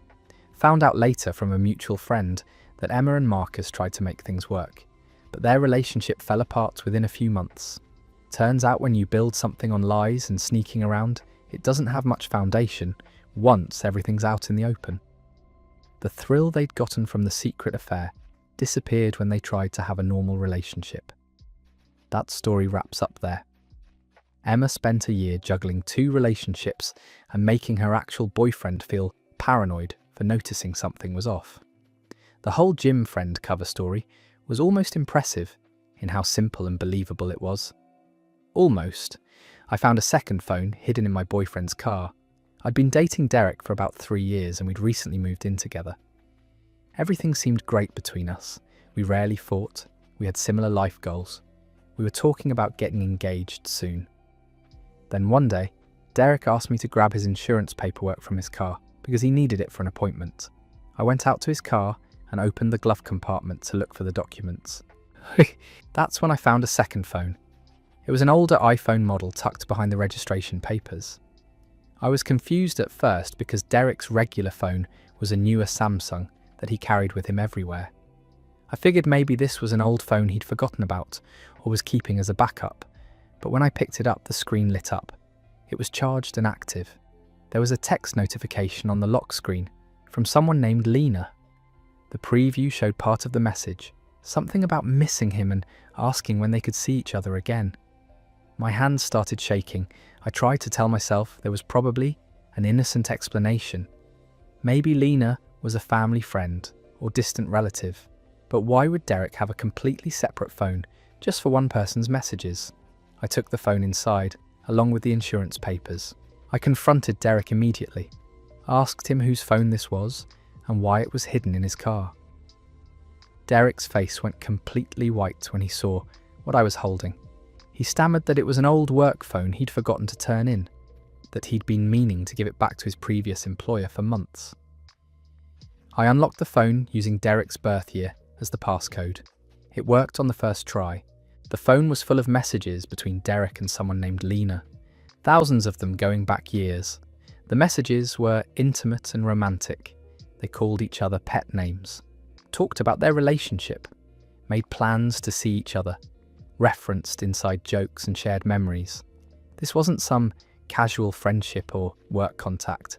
Derek had been in a full relationship with this person. I scrolled through weeks of messages in complete shock. Derek tried to take the phone from me, but I pulled away. He kept saying I was misunderstanding what I was seeing, that Lena was just a friend, that the messages looked worse than they were, but there was no way to misinterpret messages like, "I love you and can't wait to hold you again." The timeline made everything worse. The oldest messages I could find were from 4 years ago. That was before Derek and I had even met, which meant Derek had been with Lena first, then started dating me, and had been seeing both of us this entire time. For 3 years he'd been maintaining 2 complete relationships. The messages showed Derek had been with Lena the whole time. He'd spent holidays with her, gone on trips with her, been there for important moments in her life, all while building what I thought was a committed relationship with me. I found messages from times Derek had told me he was working late or visiting family. He'd actually been with Lena. Messages from weekends he'd said he had business trips. He'd been with her. Even messages from the day we'd signed our lease together. Later that same evening, he'd texted Lena about missing her and counting down until he could see her again. The phone was always set to silent. That's why I'd never heard it ring or buzz. Derek kept it in his car so I'd never accidentally find it in the apartment. He'd check it during his commute, or when he went out to run errands, keeping his 2 lives completely separate. I found photos too, pictures of Derek and Lena together, at restaurants, on beaches, in what looked like her apartment. They looked like a normal happy couple in every photo, just like the photos Derek and I had together. I kept scrolling back through the messages and found ones where Lena talked about their future, about maybe moving in together someday, about how much her family loved him. She had no idea I existed. Derek had somehow managed to keep both relationships going for years without either of us knowing about the other. I confronted Derek with everything I'd found, put both phones on the table, his regular one and the hidden one, asked him to explain how this was possible. Derek broke down, admitted he'd been seeing Lena for 4 years, that he'd met me and fallen for me too, that he'd never meant for things to get so complicated, that he'd been trying to figure out how to choose between us. I asked if Lena knew about me. Derek said no, that he'd kept us completely compartmentalized, that we lived in different parts of the city and had separate friend groups, that it had been easier than he'd expected to keep both relationships going. Derek tried to say he was planning to end things with one of us eventually, that he'd been stuck because he cared about both of us, that he knew what he'd done was terrible. but he hadn't known how to fix it without hurting someone. I told Derek to get out, that I was done, that he needed to figure out his life, but I wouldn't be part of it anymore. Derek moved out that week. I later found Lena on social media and sent her a message explaining everything. I included screenshots from the phone and photos of Derek and me together. She was devastated, had no idea Derek was with anyone else, thought they were in an exclusive, committed relationship. Lena ended things with him too. Derek lost both relationships in the same week, all because he'd spent years lying instead of making an actual choice. That story ends there. The dedication it takes to maintain 2 full relationships for years is genuinely disturbing. Derek had a whole system worked out with a separate phone and carefully planned alibis, and both women had the sense to walk away once they found out. Sometimes the trash really does take itself out twice in 1 week. My best friend tried to warn me about my fiancé, but I didn't believe her until it was too late. Rachel and I had been best friends since college. We'd been through everything together, and I trusted her completely. When I started dating Josh about 4 years ago, Rachel was supportive at first. She said he seemed nice, and that she was happy for me. But about 6 months before Josh and I got engaged, Rachel started acting strange around him. She'd make excuses not to hang out when Josh was going to be there. She'd change the subject whenever I brought him up. I asked her several times if something was wrong between them, but Rachel always said everything was fine, that she was just busy with work and stressed about other things. I believed her because I didn't want to think my best friend and my boyfriend had problems with each other. Josh proposed to me 2 years into our relationship. I was thrilled and immediately called Rachel to tell her the news. She congratulated me, but her voice sounded flat, not excited the way I'd expected. When we met up to celebrate a few days later, Rachel seemed distracted and kept checking her phone. I asked if she was okay, and Rachel said she needed to talk to me about something important. Rachel told me she'd seen Josh with another woman, that it had happened a few weeks before he proposed. She said she'd been at a restaurant across town for a work dinner when she saw Josh walk in with someone. They'd been holding hands and acting like a couple. Rachel said she'd watched them for a while, trying to figure out if maybe it was innocent, like maybe the woman was a cousin or old friend. But their body language made it clear they were together. I didn't want to believe her. I got defensive and asked why she was trying to ruin my engagement. Rachel said she wasn't trying to hurt me, that she'd been debating whether to tell me for weeks, that she'd hoped maybe she'd been wrong about what she saw, but she couldn't let me marry Josh without knowing. I accused Rachel of being jealous, of not wanting me to be happy, of making up stories because she couldn't handle me moving on with my life. Rachel looked hurt but said she understood I was upset, that she'd be there for me when I was ready to hear the truth.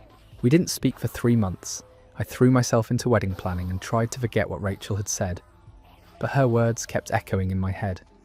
I'd catch myself watching Josh more carefully, noticing when he'd step outside to take phone calls, wondering who he was texting when he'd smile at his screen.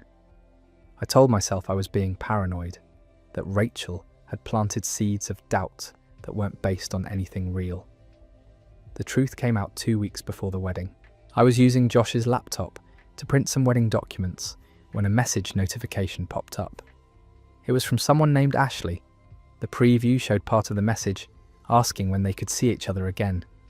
My stomach dropped. I opened his messages and found months of conversations with Ashley. They'd been seeing each other for over a year, since before Josh proposed to me. The messages showed they'd meet up regularly, that Josh had been lying about working late or having guys' nights out. He'd been with Ashley. There were messages about the restaurant where Rachel had seen them, about how risky it was to go somewhere so public, but Josh had wanted to take Ashley somewhere nice. I found messages from the week Josh proposed to me.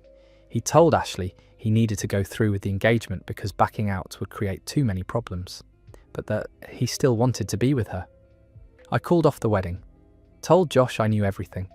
He tried to deny it at first, said Ashley was just a friend, but I showed him the messages I'd found.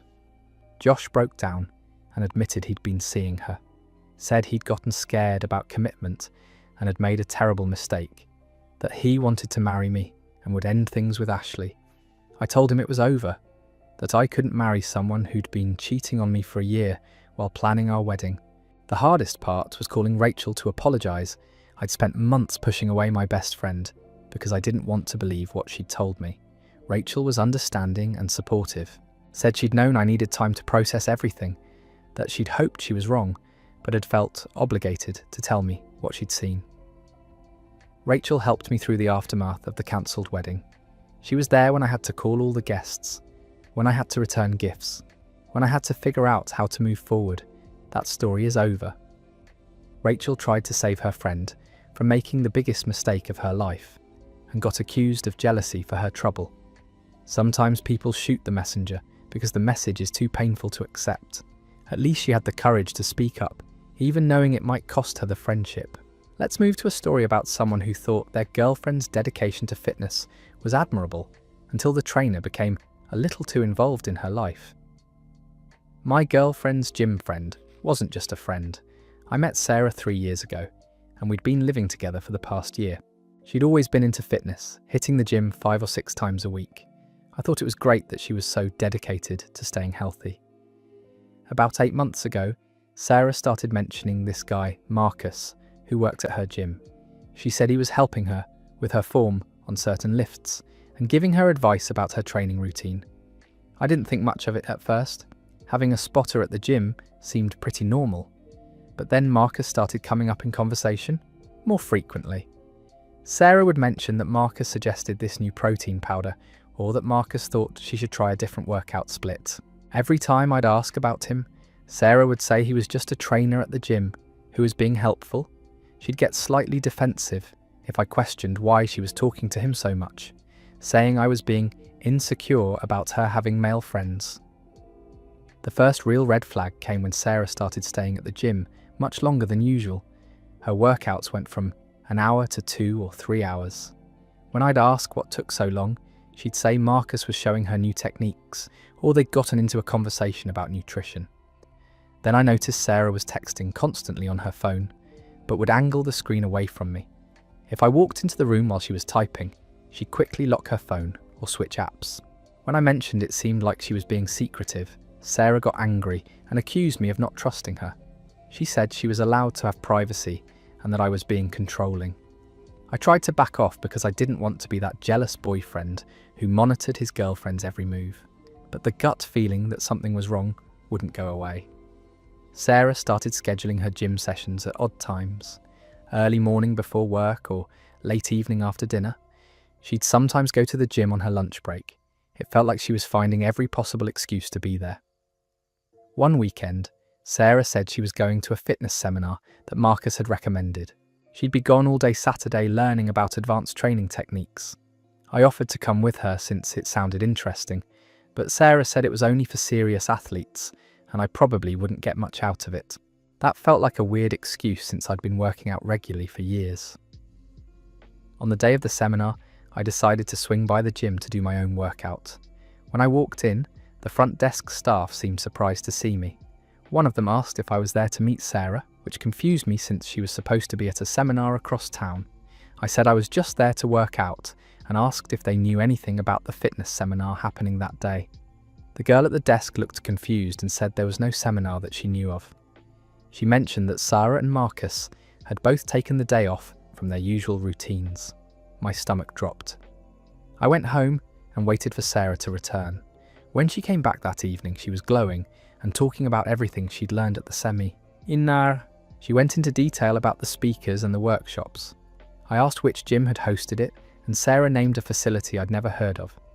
I looked it up later and found out it didn't exist. The confrontation happened when Sarah left her phone charging in the living room and went to take a shower. I know it was wrong to look, but I couldn't shake the feeling that she was lying to me. I opened her messages and found an entire thread with Marcus that went back over 2 years. 2 years! They'd been talking since before Sarah and I even met. The messages showed they had history together. They dated briefly in college and had stayed in touch ever since. The conversations weren't just about gym stuff. They were flirting, making plans to meet up, talking about their relationship. There were messages about the fake seminar. Marcus had suggested they spend the day together, and Sarah had created the cover story. There were messages about other times they'd met up when Sarah told me she was working late or having dinner with friends. I scrolled through months of conversations that showed Sarah had been maintaining this relationship with Marcus while living with me. They'd discuss our relationship problems. Sarah would complain to Marcus about arguments we'd had or things about me that annoyed her. Marcus would tell her she deserved better and that he missed being with her. When Sarah got out of the shower, I was sitting on the couch with her phone. She saw my face and knew immediately that I'd found out. Sarah tried to explain that nothing physical had happened with Marcus, that they were just friends who had history and she valued his perspective on things. But the messages clearly showed more than friendship. I read her texts about missing Marcus and wondering what would have happened if they'd stayed together. Sarah admitted they'd been meeting up regularly, but swore it was just to talk and work out together. She said Marcus understood her in ways I didn't, and that their connection was purely emotional. She claimed she'd never cheated on me physically, and that her relationship with Marcus was complicated because of their past. I asked why she'd lied about the seminar, and all the other times she'd secretly met up with Marcus. Sarah said she knew I wouldn't understand their friendship, and that it was easier to avoid the conflict. She'd been planning to eventually tell me about their history, but never found the right time. The worst part was realising that every time Sarah had gone to the gym, I'd wondered if she was really working out or spending time with Marcus. Every late night she'd claimed was because the gym was busy. Every early morning session, she'd said, was because she wanted to beat the crowd. All of it could have been time spent with him. Sarah begged me not to leave, said she'd cut off contact with Marcus completely, and that she chose me over whatever feelings she had for him. But the trust was completely shattered. She'd spent our entire relationship maintaining this secret connection with another man while making me feel crazy for questioning her behaviour. I moved out the following week. Sarah continued to insist that I was overreacting and that their relationship had been innocent. She couldn't understand why I couldn't just accept her explanation and move forward. The gym friend, who was just a spotter, turned out to be someone Sarah had been emotionally involved with for years while pretending everything was normal between us. That story is over. 2 years of secretly maintaining a relationship with an ex while calling your boyfriend paranoid for noticing something was off is a special kind of calculated deception. The fake seminar story shows this wasn't accidental boundary crossing, but deliberate planning to hide what was really happening. Our next tale involves someone who made a disturbing discovery while looking for a phone charger in their boyfriend's car. I found a second phone hidden in my boyfriend's car. My boyfriend Jake and I had been together for about 18 months. We didn't live together, but we'd stay at each other's places several nights a week. Jake worked in sales and was always on his phone for work calls and emails. Last month I was riding with Jake to dinner when I realised my phone was about to die. I asked if he had a charger in his car, and he said to check the centre console. I opened it up and started digging around for a cable. That's when I felt something at the bottom underneath some papers and old receipts. It was another phone, a completely different phone from the one Jake always used. I pulled it out and looked at it confused. The phone was an older iPhone model with a cracked screen protector. It was turned off or on silent because it wasn't making any noise. I held it up and asked Jake what this phone was for. He glanced over while driving and his face went completely white. He said it was an old work phone that he kept as a backup, that his company had issued it to him when he first started and he'd never bothered to turn it in when he got his newer phone. The explanation sounded reasonable, but something about Jake's reaction made me suspicious. He seemed way too nervous about an old work phone. When we got to the restaurant, I asked if I could turn on the backup phone to see if it had a charger that would work with mine. Jake quickly said no, that the battery was probably dead anyway, and it wouldn't help. He took the phone from me and put it in his jacket pocket. During dinner, Jake was distracted and kept checking his watch. He said he wasn't feeling well and suggested we cut the evening short. On the drive home, Jake was quiet and tense. When he dropped me off, he said he had to go into the office early the next morning and wouldn't be able to stay over. That was unusual since it was a Friday night and we usually spent weekends together. Something felt very wrong about the whole situation. The next day, I couldn't stop thinking about the second phone and Jake's weird reaction. I called him around noon to see if he wanted to get lunch. Jake said he was busy with work stuff and would call me later. He never called. I texted him that evening asking if everything was okay. Jake replied that he was fine, but had a lot going on and needed some space to focus. That was the first time in our relationship he'd ever asked for space. By Sunday, I still hadn't heard from Jake. I drove to his apartment and knocked on the door. No answer. His car was in the parking lot, so I knew he was home. I called and texted saying I was outside and we needed to talk. Finally, Jake opened the door. He looked like he hadn't slept. I asked what was going on and why he'd been avoiding me since I found the phone. Jake said he'd been dealing with some personal issues and needed time to figure things out. I told him that wasn't good enough, that finding a secret phone and then having him disappear on me was a huge red flag. Jake finally admitted the phone wasn't for work. He said it was complicated and he didn't know how to explain. I told him he needed to try because otherwise I was done. Jake said the phone belonged to someone he'd been seeing before we got serious, that he'd kept it because there were photos and messages on it he didn't want to lose. He swore he hadn't been in contact with this person since we became exclusive. I asked to see the phone. Jake hesitated, but eventually pulled it out of his pocket and turned it on. The lock screen showed dozens of unread messages, all from someone named Lena. The timestamp showed messages from the past week, from the past month, from throughout our entire relationship. Jake's face fell as he realised I could see the notification previews. I grabbed the phone and started reading. The messages from Lena were asking when they could see each other again, saying she missed him, asking why he'd been distant lately. There were messages from just 2 days ago after I'd found the phone. Lena was asking if everything was okay and if they were still meeting up on Tuesday. Jake tried to take the phone back, but I held on to it and kept scrolling. I opened the messages and saw months of conversations. Jake had been seeing Lena the entire time we'd been together. The messages showed they'd meet up regularly when Jake told me he was working late or travelling for business. There were messages coordinating times and places, messages about hotels they'd stayed at, messages where Lena called Jake her boyfriend. I looked at Jake and asked how long this had been going on. He said Lena was someone he'd been seeing casually before he met me, that he'd tried to end things when we got serious, but Lena didn't want to let go. He claimed he'd been trying to figure out how to cut ties completely without hurting her. I asked if he'd been sleeping with both of us this whole time. Jake didn't answer, which told me everything. I threw the phone at him and walked out. Jake followed me to my car, begging me to let him explain that he'd made a mistake and wanted to be with me, that he'd end things with Lena immediately. I told him he'd already made his choice by keeping a secret phone and maintaining a relationship with another woman for 18 months. The backup phone excuse had been a lie. Everything had been a lie. Jake had been living a double life, and I'd had no idea until I literally stumbled onto the evidence hidden in his car. That story wraps up.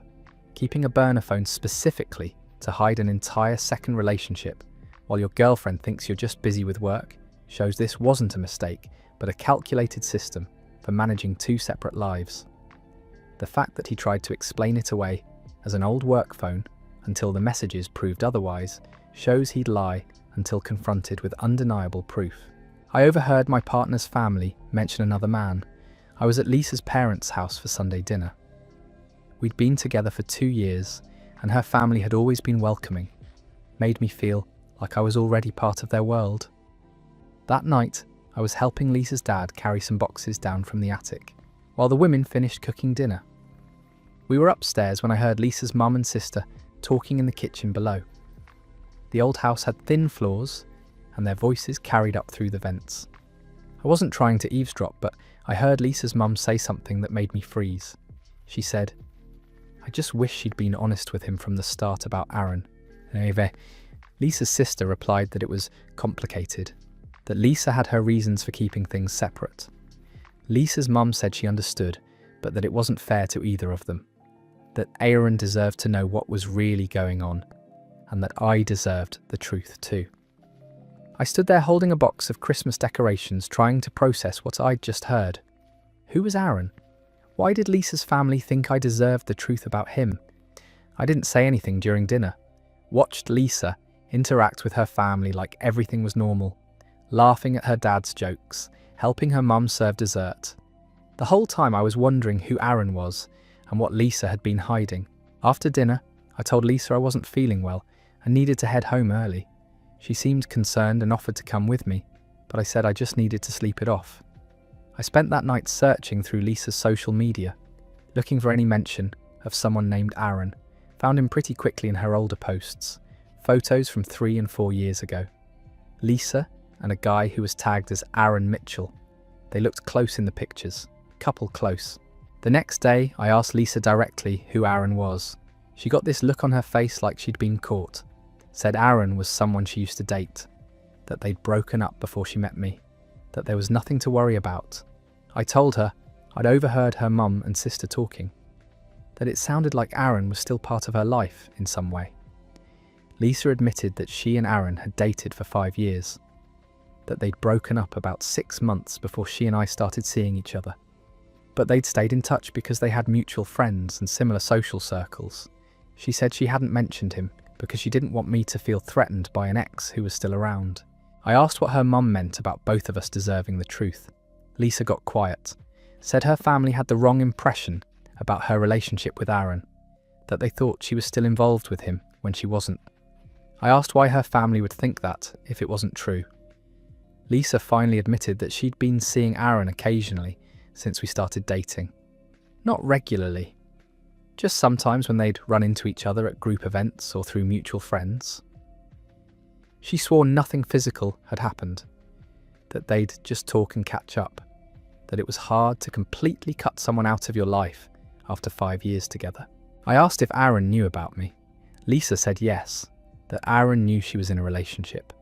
I asked if Aaron thought they were still together in some way. Lisa said it was complicated, that Aaron had been hoping they'd get back together eventually, that she'd been trying to let him down gently while also maintaining the friendship. The more questions I asked, the more the truth came out. Lisa had been telling Aaron that our relationship wasn't serious, that she was still figuring out what she wanted. She'd been meeting up with him for coffee or lunch every few weeks, letting him think there was still a chance for them while building a life with me. Her family had known about both relationships. They'd seen Lisa struggling to choose between us. Her mum's comment about honesty wasn't about telling me Aaron existed. It was about Lisa needing to actually pick one of us instead of stringing both along. I asked Lisa point blank if she wanted to be with Aaron. She said no, that she'd chosen me, but the fact that she'd been maintaining this connection with him while lying to me about it made that choice feel meaningless. If she'd really chosen me, she would have been honest about Aaron from the start, would have set clear boundaries instead of letting him think they had a future. That story ends there. Overhearing your partner's family discuss how unfair the situation is to everyone involved is a pretty clear sign you're not getting the full story. Lisa spent 2 years managing 2 relationships and letting both men believe different versions of reality. At least her mum had enough conscience to feel bad about the deception, even if she wasn't brave enough to tell the truth directly. Moving on to someone whose friend group showed their true colours through collective silence. My fiancé's friends all kept the same secret. Tyler and I had been engaged for 4 months, planning a wedding for the following spring. I'd gotten to know his friend group pretty well over the 3 years we'd been together. There were about 8 guys he'd been close with since college. They did guys' nights every few weeks, went on an annual camping trip, played in a recreational basketball league together. I'd always gotten along with Tyler's friends. They'd welcomed me into the group, included me in group dinners and parties, made me feel like I was part of their extended circle.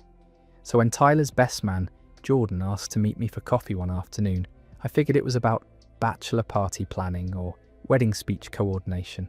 Jordan seemed nervous when we sat down, kept stirring his coffee without drinking it. Finally, he said he needed to tell me something, that he'd been debating whether to say anything for weeks, but his conscience wouldn't let him stay silent anymore. Jordan said Tyler had cheated on me, that it happened about 6 months ago during their annual camping trip. Tyler had hooked up with someone they'd met at a bar near the campground. I felt like I'd been punched. Asked Jordan why he was just telling me now. Why he'd waited 6 months? Jordan said he'd confronted Tyler about it the next day. Tyler had sworn it was a one-time mistake, that he'd been drunk and regretted it immediately, that he'd never do it again. Jordan said he'd believed Tyler and thought it was better not to blow up my relationship over one drunken mistake. But as the wedding got closer, Jordan said he couldn't live with himself if he let me marry Tyler without knowing the truth. I asked if anyone else in the friend group knew. Jordan admitted they all knew. All 8 of Tyler's closest friends had known for 6 months that he'd cheated on me. They'd all decided together not to tell me. I called Tyler immediately. He tried to deny it at first, said Jordan must have misunderstood something. But when I told him I knew all the details, he couldn't keep lying. Tyler admitted he'd hooked up with someone during the camping trip, said he'd been drunk and it didn't mean anything, that he'd been too ashamed to tell me and had hoped he could just move past it. I asked about his friends, all knowing. Tyler said they'd been there when it happened, that they'd seen him leave the bar with someone, that he'd told them the next day what happened. He said his friends had agreed to keep it quiet because they didn't want to ruin our relationship over one mistake. The betrayal from Tyler was devastating, but the betrayal from his entire friend group was somehow worse. These were people I'd spent countless evenings with, people who'd smiled at me and made small talk and acted like everything was normal, all while knowing Tyler had cheated on me. They'd all chosen to protect Tyler rather than give me information I deserved to have. I called off the wedding. Tyler begged me to reconsider, said he'd made one mistake and had been faithful ever since, that he wanted to marry me and would spend the rest of his life making it up to me. But I couldn't marry someone who'd lied to me for 6 months, who convinced his entire friend group to lie to me too. Jordan apologised for not telling me sooner, said he'd been torn between loyalty to his friend and doing the right thing, that he'd finally realised that letting me marry Tyler without knowing the truth would have been worse than any temporary drama from exposing the cheating. I appreciated Jordan's honesty, even though it came late. At least one person had eventually found the courage to tell me. The rest of Tyler's friends sent awkward apology texts after the wedding was called off, saying they'd been in a difficult position, that they hadn't wanted to get involved in our relationship, that they'd thought Tyler had learned his lesson. Their excuses felt hollow. They'd had 6 months to tell me. 6 months of group dinners and basketball games and casual hangouts where they'd all kept the same secret. They'd chosen Tyler's comfort over my right to know I was being lied to. That story wraps up. 8 people keeping the same secret for 6 months shows a coordinated effort to protect the cheater rather than respect the person being cheated on. At least Jordan eventually cracked under the weight of his conscience, even if it took an upcoming wedding to push him there. Friend groups that close ranks around deception aren't worth keeping. Our next story involves someone who realised their girlfriend's ex had never really become her ex. My girlfriend never stopped sharing her location with her ex. I'd been dating Morgan for about a year. Everything seemed normal. We had a healthy relationship, spent time together, communicated well, trusted each other. Morgan had mentioned her ex Noah a few times, said they dated for 2 years before breaking up about 6 months before we met. She said the breakup had been mutual, that they'd stayed friendly but weren't really in contact anymore. I started noticing something weird about 3 months into our relationship. Morgan and I would make spontaneous plans to grab dinner or see a movie. Nothing we'd discussed in advance, just spur-of-the-moment decisions to go somewhere. And Noah would somehow end up at the same place. The first time it happened, we ran into Noah at a restaurant Morgan had suggested. She seemed surprised to see him. They chatted briefly, and he left. Morgan said it was a weird coincidence, that Noah lived in the area, so it wasn't that strange to run into him occasionally. But it kept happening. We'd decide last minute to check out a new coffee shop, and Noah would be there. We'd go to a farmer's market on a random Sunday, and Noah would show up. We'd try a bar Morgan had never been to before, and Noah would walk in 20 minutes later. After the 5th or 6th time, I started to feel like these coincidences weren't random. I asked Morgan if she and Noah were still in contact, more than she'd let on. She said they'd text occasionally, but nothing serious, just friendly check-ins, that she wasn't hiding anything from me. but the pattern continued. Everywhere we went, Noah would somehow appear. One day, Morgan left her phone on my coffee table while she was in the bathroom. A notification popped up from Find My Friends, showing that Noah had arrived at a location. I opened the app and saw that Morgan and Noah were sharing their locations with each other. Had been the entire time we'd been dating. When Morgan came back, I asked her about it, why she was sharing her location with her ex. Morgan said they'd set it up when they were dating and she'd never bothered to turn it off, that it didn't mean anything. I pointed out that Noah seemed to show up everywhere we went, that the timing was too consistent to be coincidence. Morgan admitted that Noah had been using the location sharing to keep tabs on where she was, that he'd sometimes show up at places she went. She said she'd asked him to stop, but he wouldn't, that she didn't know how to make him leave her alone without causing drama. I asked why she didn't just turn off location sharing. Morgan said she'd tried, but Noah had gotten upset, that he'd accused her of trying to cut him out of her life completely, that she'd left it on to avoid conflict. I asked how long Noah had been tracking her location. Morgan said since we started dating, that he'd been showing up to places we went for months. The fact that Morgan had let this continue for so long was a huge red flag. She'd allowed her ex to essentially stalk us rather than set a clear boundary. I told Morgan she needed to turn off location sharing immediately and tell Noah to stop contacting her. Morgan said she would, but seemed hesitant. A week later, I checked and Morgan was still sharing her location with Noah. When I confronted her, she said she'd forgotten, that she'd do it right away, but she didn't. Another week passed and the location sharing was still active. Noah continued showing up places we went. I finally gave Morgan an ultimatum. Either she cut off contact with Noah completely, including location sharing, or we were done. Morgan chose to keep sharing her location with Noah, said I was being controlling and that she was allowed to maintain friendships with exes. We broke up that day. I found out later from a mutual friend that Morgan and Noah had gotten back together within a month. Apparently, they'd never really been broken up. They'd been on a break when Morgan and I started dating. The location sharing had been Noah's way of keeping tabs on her while she explored other options. That story is over. Location sharing with an ex who mysteriously appears everywhere you go isn't a friendship. It's surveillance. Morgan let her ex track her movements for a year rather than set a basic boundary. That level of entanglement doesn't happen by accident. Let's hear about someone whose partner's sibling accidentally revealed a truth that should have stayed hidden. My partner's sister congratulated the wrong person. I'd been with Emma for about 18 months. We were talking about moving in together, making plans for our future. Everything felt solid between us. Emma's family lived a few hours away, so I'd only met them a handful of times. Her sister Rachel lived in the same city as us though. We'd see Rachel occasionally at group dinners or parties. Emma and I had our 2-year anniversary coming up. I'd planned this whole thing, made reservations at the restaurant where we had our first date, bought her a necklace she'd been wanting, was going to surprise her with a weekend trip she'd mentioned wanting to take. I was excited, thought it would be a perfect celebration of our relationship. The week before our anniversary, I ran into Rachel at a coffee shop near my office. She seemed happy to see me. We chatted for a few minutes about work and weekend plans.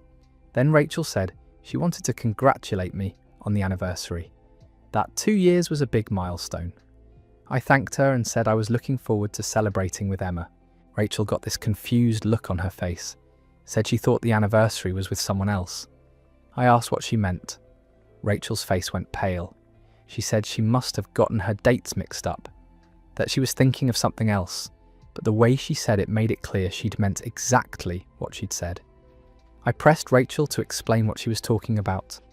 She tried to backtrack, said she was confused and needed to go, but I wouldn't let it drop. Finally, Rachel admitted that Emma had been seeing someone else, that Emma's family knew about both of us, that they'd thought Emma had broken things off with the other guy months ago. I felt sick. Asked Rachel who the other person was. She said his name was Chris, that Emma and Chris had been together for 3 years, that Emma had started seeing me while still with Chris, that Emma had been trying to choose between us for over a year. Rachel said Emma's family had been pushing her to make a decision, to either commit to Chris or to me. that they'd thought Emma had chosen me when she started talking about us moving in together. But apparently, Chris was still in the picture. Rachel had assumed my anniversary with Emma was actually Chris's anniversary with Emma. I called Emma immediately, asked her who Chris was. Emma got very quiet, asked where I'd heard that name. I told her I'd run into Rachel, that Rachel had accidentally revealed Emma had been seeing someone else. Emma started crying, said she'd been meaning to tell me, that things were complicated. Emma admitted she'd been with Chris for 3 years before we met, that she'd started dating me while trying to figure out if she wanted to stay with Chris, that she'd been seeing both of us for our entire relationship. She said she'd genuinely developed feelings for me but hadn't been able to let go of Chris, that she'd been trying to choose between us. I asked if Chris knew about me. Emma said yes, that Chris knew she was seeing someone else, that he'd been patient while she figured things out. I asked what Emma's family knew. She said they knew about both relationships, that they'd been frustrated with her for not making a decision, that they'd wanted her to be honest with both of us about what was happening.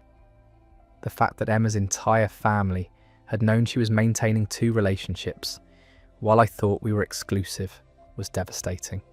They'd all sat across from me at dinners and holiday gatherings, had made small talk and acted like everything was normal, all while knowing I was being lied to. I ended things with Emma that day. She begged me not to, said she'd been planning to break things off with Chris, that she'd chosen me, but the betrayal was too deep.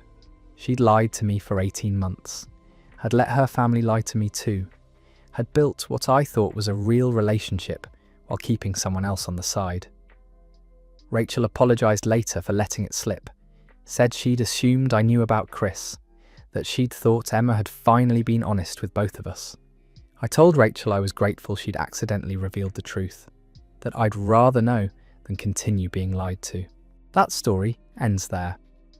Family members who participate in deception by staying silent are just as guilty as the person doing the lying. Rachel's accidental congratulations to the wrong boyfriend exposed 18 months of Emma playing 2 men against each other, while her whole family watched it happen. Moving to someone who stumbled onto evidence their girlfriend had a past she'd completely erased. I found wedding photos of my girlfriend with someone else. I'd been dating Andrea for about 8 months. Things were getting serious between us. We'd started talking about our future together, about what we wanted long term. Andrea had told me she'd never been married, that she'd had a few serious relationships but had never made it down the aisle. One weekend I was at Andrea's apartment while she was out running errands. I was looking for a book she'd mentioned lending me. Checked her bookshelf in the living room but couldn't find it. Andrea had said to check the storage closet in her spare bedroom, that she kept overflow books there. I opened the closet and started looking through boxes of books. That's when I found a photo album tucked behind some storage containers. The album was the kind you get for weddings, white leather cover with decorative details. I opened it thinking maybe it was from a family member's wedding Andrea had been in. The first page showed Andrea in a wedding dress, full white gown, veil, professional makeup, standing next to a man in a tuxedo. They were clearly the bride and groom. I flipped through more pages, photos of their ceremony, reception, first dance, cake cutting, all the traditional wedding moments. I felt confused. Andrea had specifically told me she'd never been married, had said it with conviction multiple times when we'd discussed our past relationships, but here was clear evidence of her wedding. The photos looked recent, maybe 5 or 6 years old, based on Andrea's appearance. I took pictures of several pages with my phone, wanted to have evidence of what I'd found. Then I put the album back, exactly where I'd discovered it. When Andrea came home, I asked her directly if she'd ever been married. She said no, same answer she'd always given. I showed her the photos I'd taken from the album. Andrea's face went white. She asked where I'd found those. I told her about looking for the book and finding the wedding album in her storage closet. Andrea sat down and didn't say anything for a long time. Finally, she admitted she'd been married, that the wedding had been about 6 years ago, that it had ended badly, and she didn't like to talk about it. I asked why she'd lied about it. Andrea said she didn't consider it a real marriage because it had only lasted 8 months, that the whole thing had been a mistake she'd tried to forget, that she'd told me she'd never been married because in her mind, she was trying to erase that chapter of her life. I asked who the man in the photos was. Andrea said his name was Chris, that they'd met in college and dated for 3 years before getting engaged, that the marriage had fallen apart quickly due to issues they should have addressed before the wedding, that they'd divorced and she'd moved to a new city to start over. I asked if Andrea was still in contact with Chris. She said no, that they'd cut ties completely after the divorce, that she'd wanted to leave that part of her life behind. I asked why she'd kept the wedding album if she was trying to forget the marriage. Andrea said she'd meant to throw it away, but couldn't bring herself to do it, that the photos represented a significant time in her life, even if the marriage didn't work out. The lying bothered me more than the marriage itself. I could understand having a past, having relationships that didn't work out, even having a marriage that ended quickly, but Andrea had looked me in the eye multiple times and said she'd never been married, had created a false version of her history. I asked what else Andrea had lied about. She swore the marriage was the only major thing she'd hidden, but I couldn't trust her anymore. If she could lie about something as significant as being married, what else might she be hiding? We broke up a few weeks later. The trust had been broken.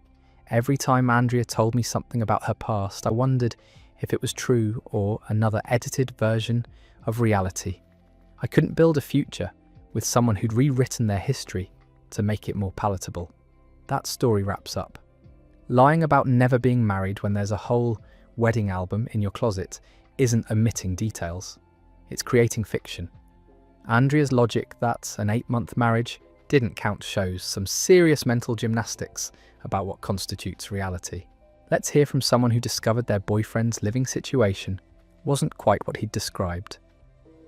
My partner's roommate turned out to be more than a roommate. I'd been seeing Derek for about 5 months. We'd been taking things slow, not rushing into anything serious.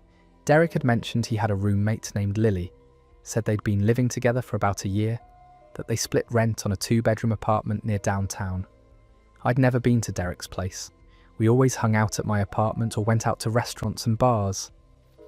When I suggested coming over to his place, Derek would say it was messy or that his roommate had people over. Always some excuse for why my place was better. After 5 months of dating, I told Derek I wanted to see where he lived, that it felt weird that our relationship was only happening in my space. Derek seemed reluctant, but finally agreed to have me over for dinner. Said his roommate would be out for the evening so we'd have the place to ourselves. I showed up at Derek's apartment on Saturday night, rang the doorbell, heard footsteps approaching. But when the door opened, it wasn't Derek. It was a woman I assumed was Lily. She was wearing an oversized t-shirt that looked like men's clothing, had her hair in a messy bun, looked comfortable, like she'd been relaxing at home. I introduced myself and said I was there to see Derek. Lily looked confused, asked who Derek was. I said Derek, her roommate. Lily's expression changed. She said Derek wasn't her roommate, that Derek was her boyfriend, that they'd been together for 2 years and living together for 1. I felt like the floor had dropped out, asked if she was sure we were talking about the same person. Lily called into the apartment for Derek. He appeared behind her, and his face went completely white when he saw me standing there. Lily asked Derek who I was. I said I was his girlfriend. The next 20 minutes were chaos. Lily and I both demanding explanations from Derek. Derek trying to claim there was some misunderstanding. Eventually, the truth came out. Derek had been dating both of us, living with Lily while maintaining a separate relationship with me. Derek had told Lily he worked late several nights a week. Those were the nights he'd spend at my place. He'd told her he had weekend work commitments. Those were the days he'd take me out. He'd created an elaborate schedule to keep us separate. Lily was just as shocked as I was. She'd had no idea Derek was seeing anyone else, thought they were in a committed relationship, working toward marriage. Derek had been talking to her about buying a house together while simultaneously building a relationship with me. I asked Derek how long he'd been planning to maintain both relationships. He said he hadn't been planning anything, that things had gotten complicated, that he'd developed feelings for me but couldn't figure out how to end things with Lily. that he'd been trying to choose between us. The fact that Derek had brought me to the apartment he shared with his girlfriend showed incredibly poor judgment. He'd apparently thought Lily would be out all evening, had planned to have me over and get me out before she came home. But Lily had come back early and caught him. Both Lily and I ended things with Derek that night. She told him to pack a bag and leave. That she'd figure out the apartment situation later, but couldn't look at him right now. I walked out and never spoke to Derek again. I felt terrible for Lily. She'd been living with Derek, building a life with him, had no idea he was seeing someone else. At least I'd only invested 5 months. She'd invested 2 years. That story is over. Calling your living girlfriend of 2 years your roommate so you can date someone else is bold to the point of insanity. The fact that Derek thought he could actually pull off having his side piece over to the apartment he shared with his main girlfriend shows a level of arrogance that's almost impressive. If you've enjoyed this batch of stories, consider subscribing if you haven't already. Also, comment below which story you like the most. Thanks for watching, and I'll see you again soon.